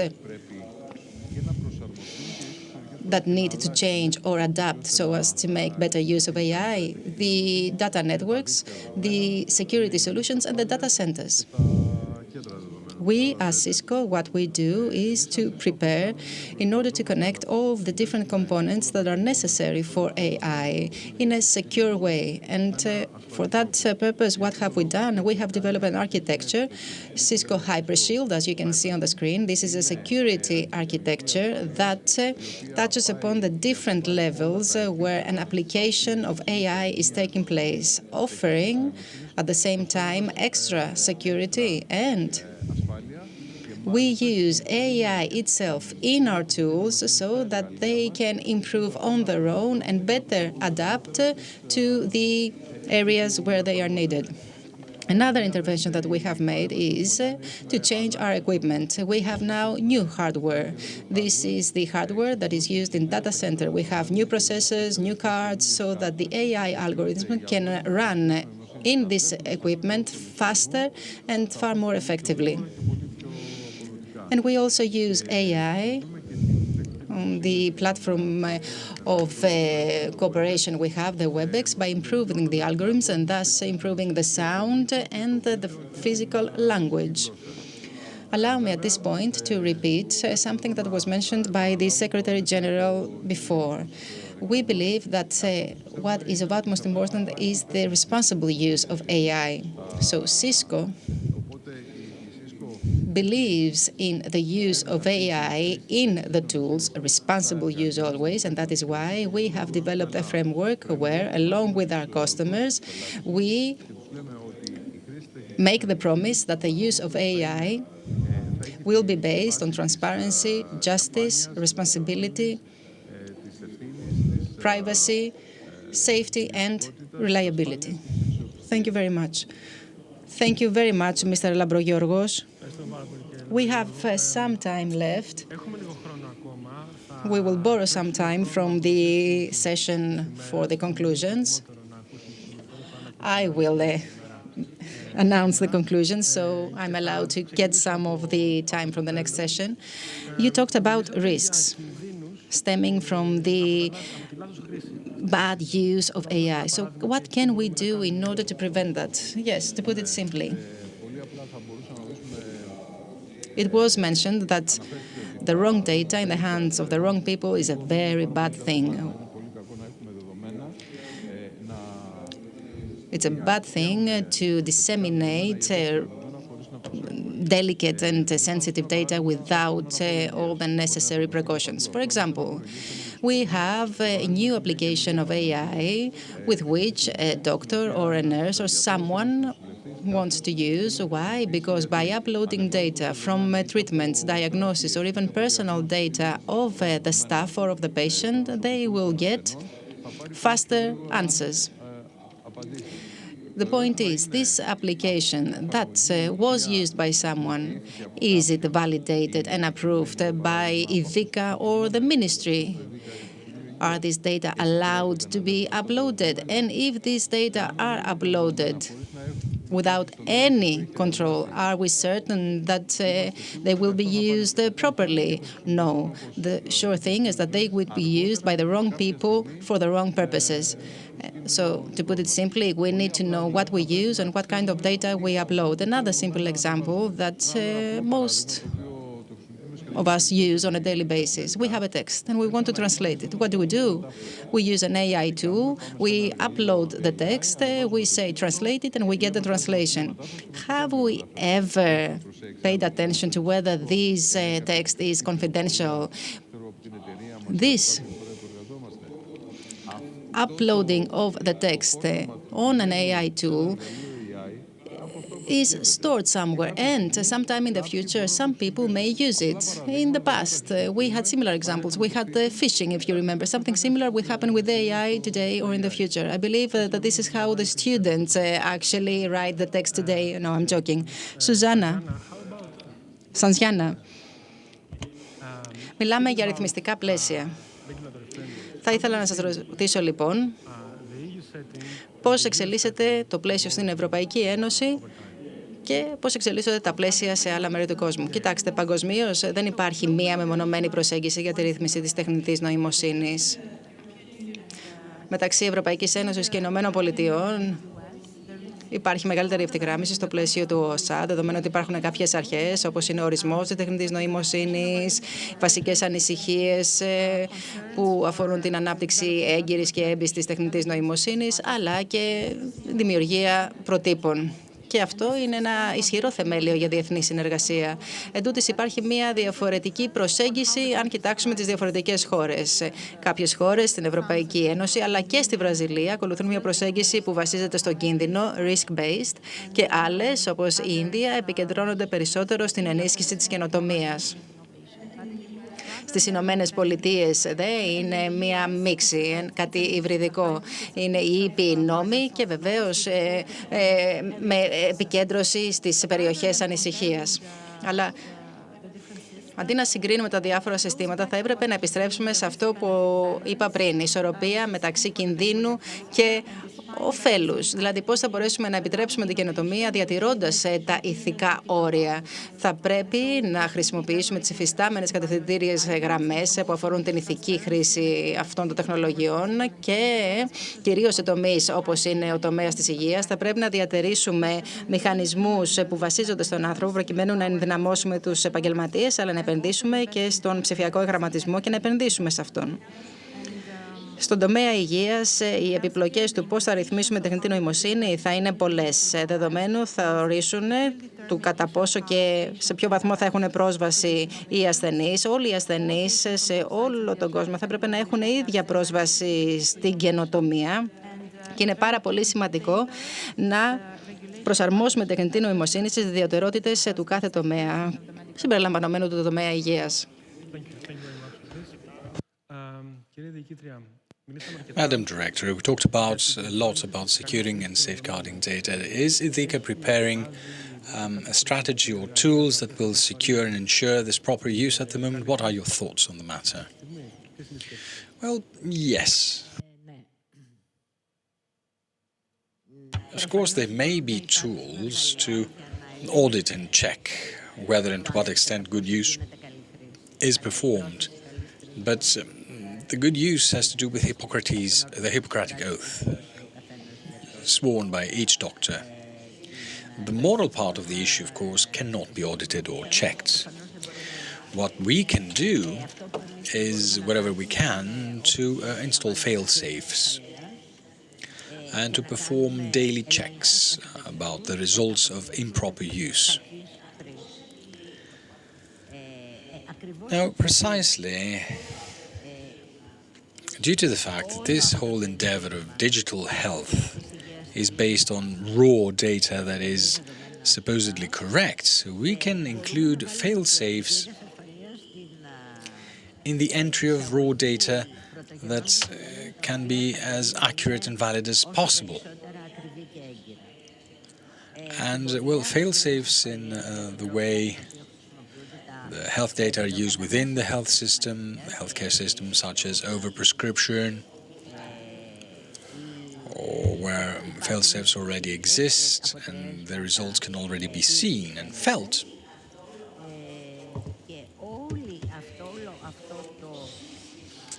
And all this ecosystem of individual IT systems that are used by the various users in the health sector to be able to be constantly audited and controlled and checked as to their proper use.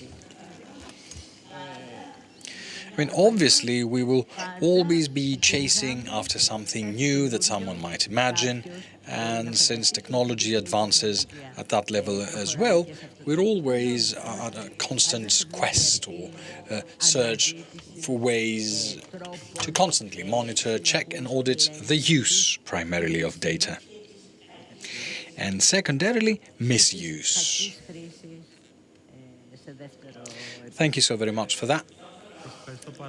Now, I would really like a comment by Mr. Bletzes, if Mr. Bletzes is still with us, both in your capacity as researcher, but also in your capacity as governor of the National Cybersecurity Authority.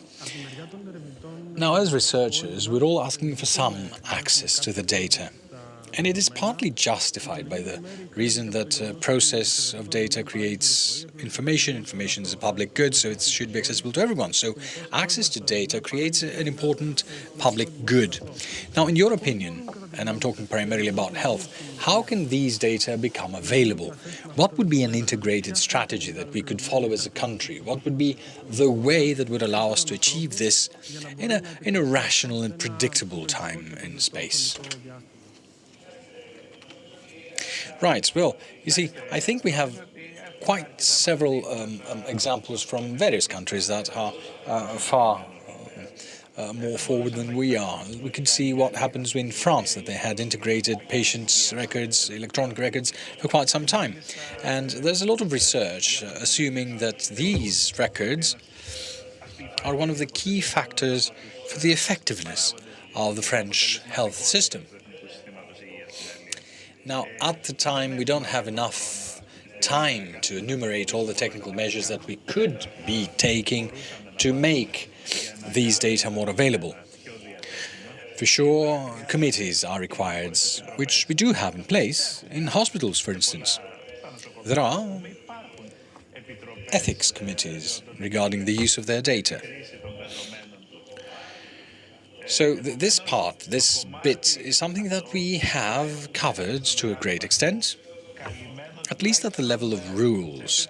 Now, how well these work is an entirely different story. This is what we'll need to see and check, because, well, a key principle is that there is no point in passing legislation unless legislation is implemented and respected, and this happens in Greece all the time. I don't know how many doctors have been punished for misuse or improper access to data that they shouldn't have had, for instance. Are there any? I wonder. So we have much more rudimentary things to deal with at the moment. At the level of technology, yes, we need to build bigger databases. We need to have bigger auditing of the data access to know as to who uses it and for what purpose. We're talking about digital data. Now, if you give it to someone, you lose control, obviously. It's theirs to use. So this is something we'll need to see as well. On the basis of what we're trying to do, and having some people who will judge and decide whether this is appropriate use or not. Now, on the other hand, we're no longer talking about research alone, are we? We're talking about validation and application of methods already in use in other countries to a great extent. Let's leave research aside and see how we can move forward and adopt best practices. Also, when we're setting rules, the most important thing is for these rules to be implementable, to be applicable. And this is something we're looking into in the National Authority for Cybersecurity. We have the implementation law for the NIS2 European Directive, and it is of great concern to us to see the legislation and make it applicable and implementable, because we see many other pieces of legislation in Greece, especially in terms of technology, which may not be implemented. Either because we lack the appropriate staff, the human resources, or we lack the equipment. So this is something we need to look into and to set rules that will strike the proper balance. So when we're talking about AI, this is something that is constantly changing. It's in constant flux. So we can't come up with a regulation. I mean, for me, GDPR is already obsolete. It's antiquated. It hasn't changed all these years. So we're entering into this logic, into this mindset, and moving very slowly forward. And there's a lot of countries in the EU, you see, and this takes even longer. Right, thank you very much. Thanks to everyone, and thank you for being with us from afar. Thank you very much for your comments, Mr. Bletzes. Mr. SG, a more general question. What should we expect from the Ministry for Digital Governance, either in digital reform or the use of AI in health in the time to come? Right, yes, it's a beautiful question. It's very important and it's rather general. Now, two thoughts about what Mr. Bletzes was talking about, the governor of the Cybersecurity Authority. We need to have a framework that is implementable and that will allow us to check who does what, who accesses what, even after the fact, in order to highlight such cases of misuse. A requirement to achieve this in all sectors, not only health, in all sectors in the country, is to have an appropriate auditing and recording of who has access to what data. This is very important. It is something that we're working on. And I think that it forms the basis to allow us to perform these audits and to showcase and highlight such problematic cases. Now, you know, in our country, the problem of audits and control is a big problem. Now, if we assign someone to do something and they did something problematically once per thousand, it's very important for the other 999 to do their job properly. I'm not talking just about health, I'm talking about everything, and the responsibility and the accountability to ensure that something is done properly in all walks of life. Regarding AI, I will also say that it is also very important to focus on the data and exactly how they can be leveraged, utilized. The Ministry will run very fast a data governance project that will cover all government agencies, all public sector agencies, to make absolutely clear for each category of data in each project how these data may be used and what is valid. Just an aspect. How long we must maintain some categories of data, for instance, or where these data may be hosted. These are things that are of concern all over Europe, so it is of concern to us, and we're running a very big project that has to do with each action in the public sector, each IT system in the public sector, to use this IT governance to put these ducks in a row.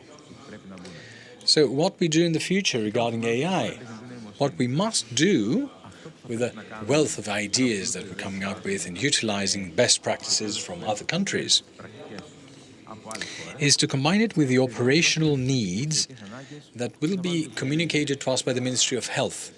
Truth be told, there are good examples in other countries, but we're talking about digital transformation, and the country is no longer important best practices. We're very proud because we can export best practices when we're talking about international interlocutors and say, how did you manage to do that? For instance, actions that have to do with interoperability or no longer having to submit documents when you're a citizen, it's something that we have been successful in as of late. E-wallets, things that have to do with Ethika, the distinction they received, the award they received from the WICHA, the International IT Association, that these are things that allow us to export good practices abroad and say that this is important. What is of equal importance is that the country now, in the digital decade 2020-2030 report that replaced DESI, the Digital Economy Society Index, they recognize that we show the biggest progress in all European countries as regards digital electronic services to the citizens. So we're first, not as regards the end result, but as regards the improvement. So we're doing well. We can do even better, and we must do better, putting stones on top of one of the other, and we're very proud of it.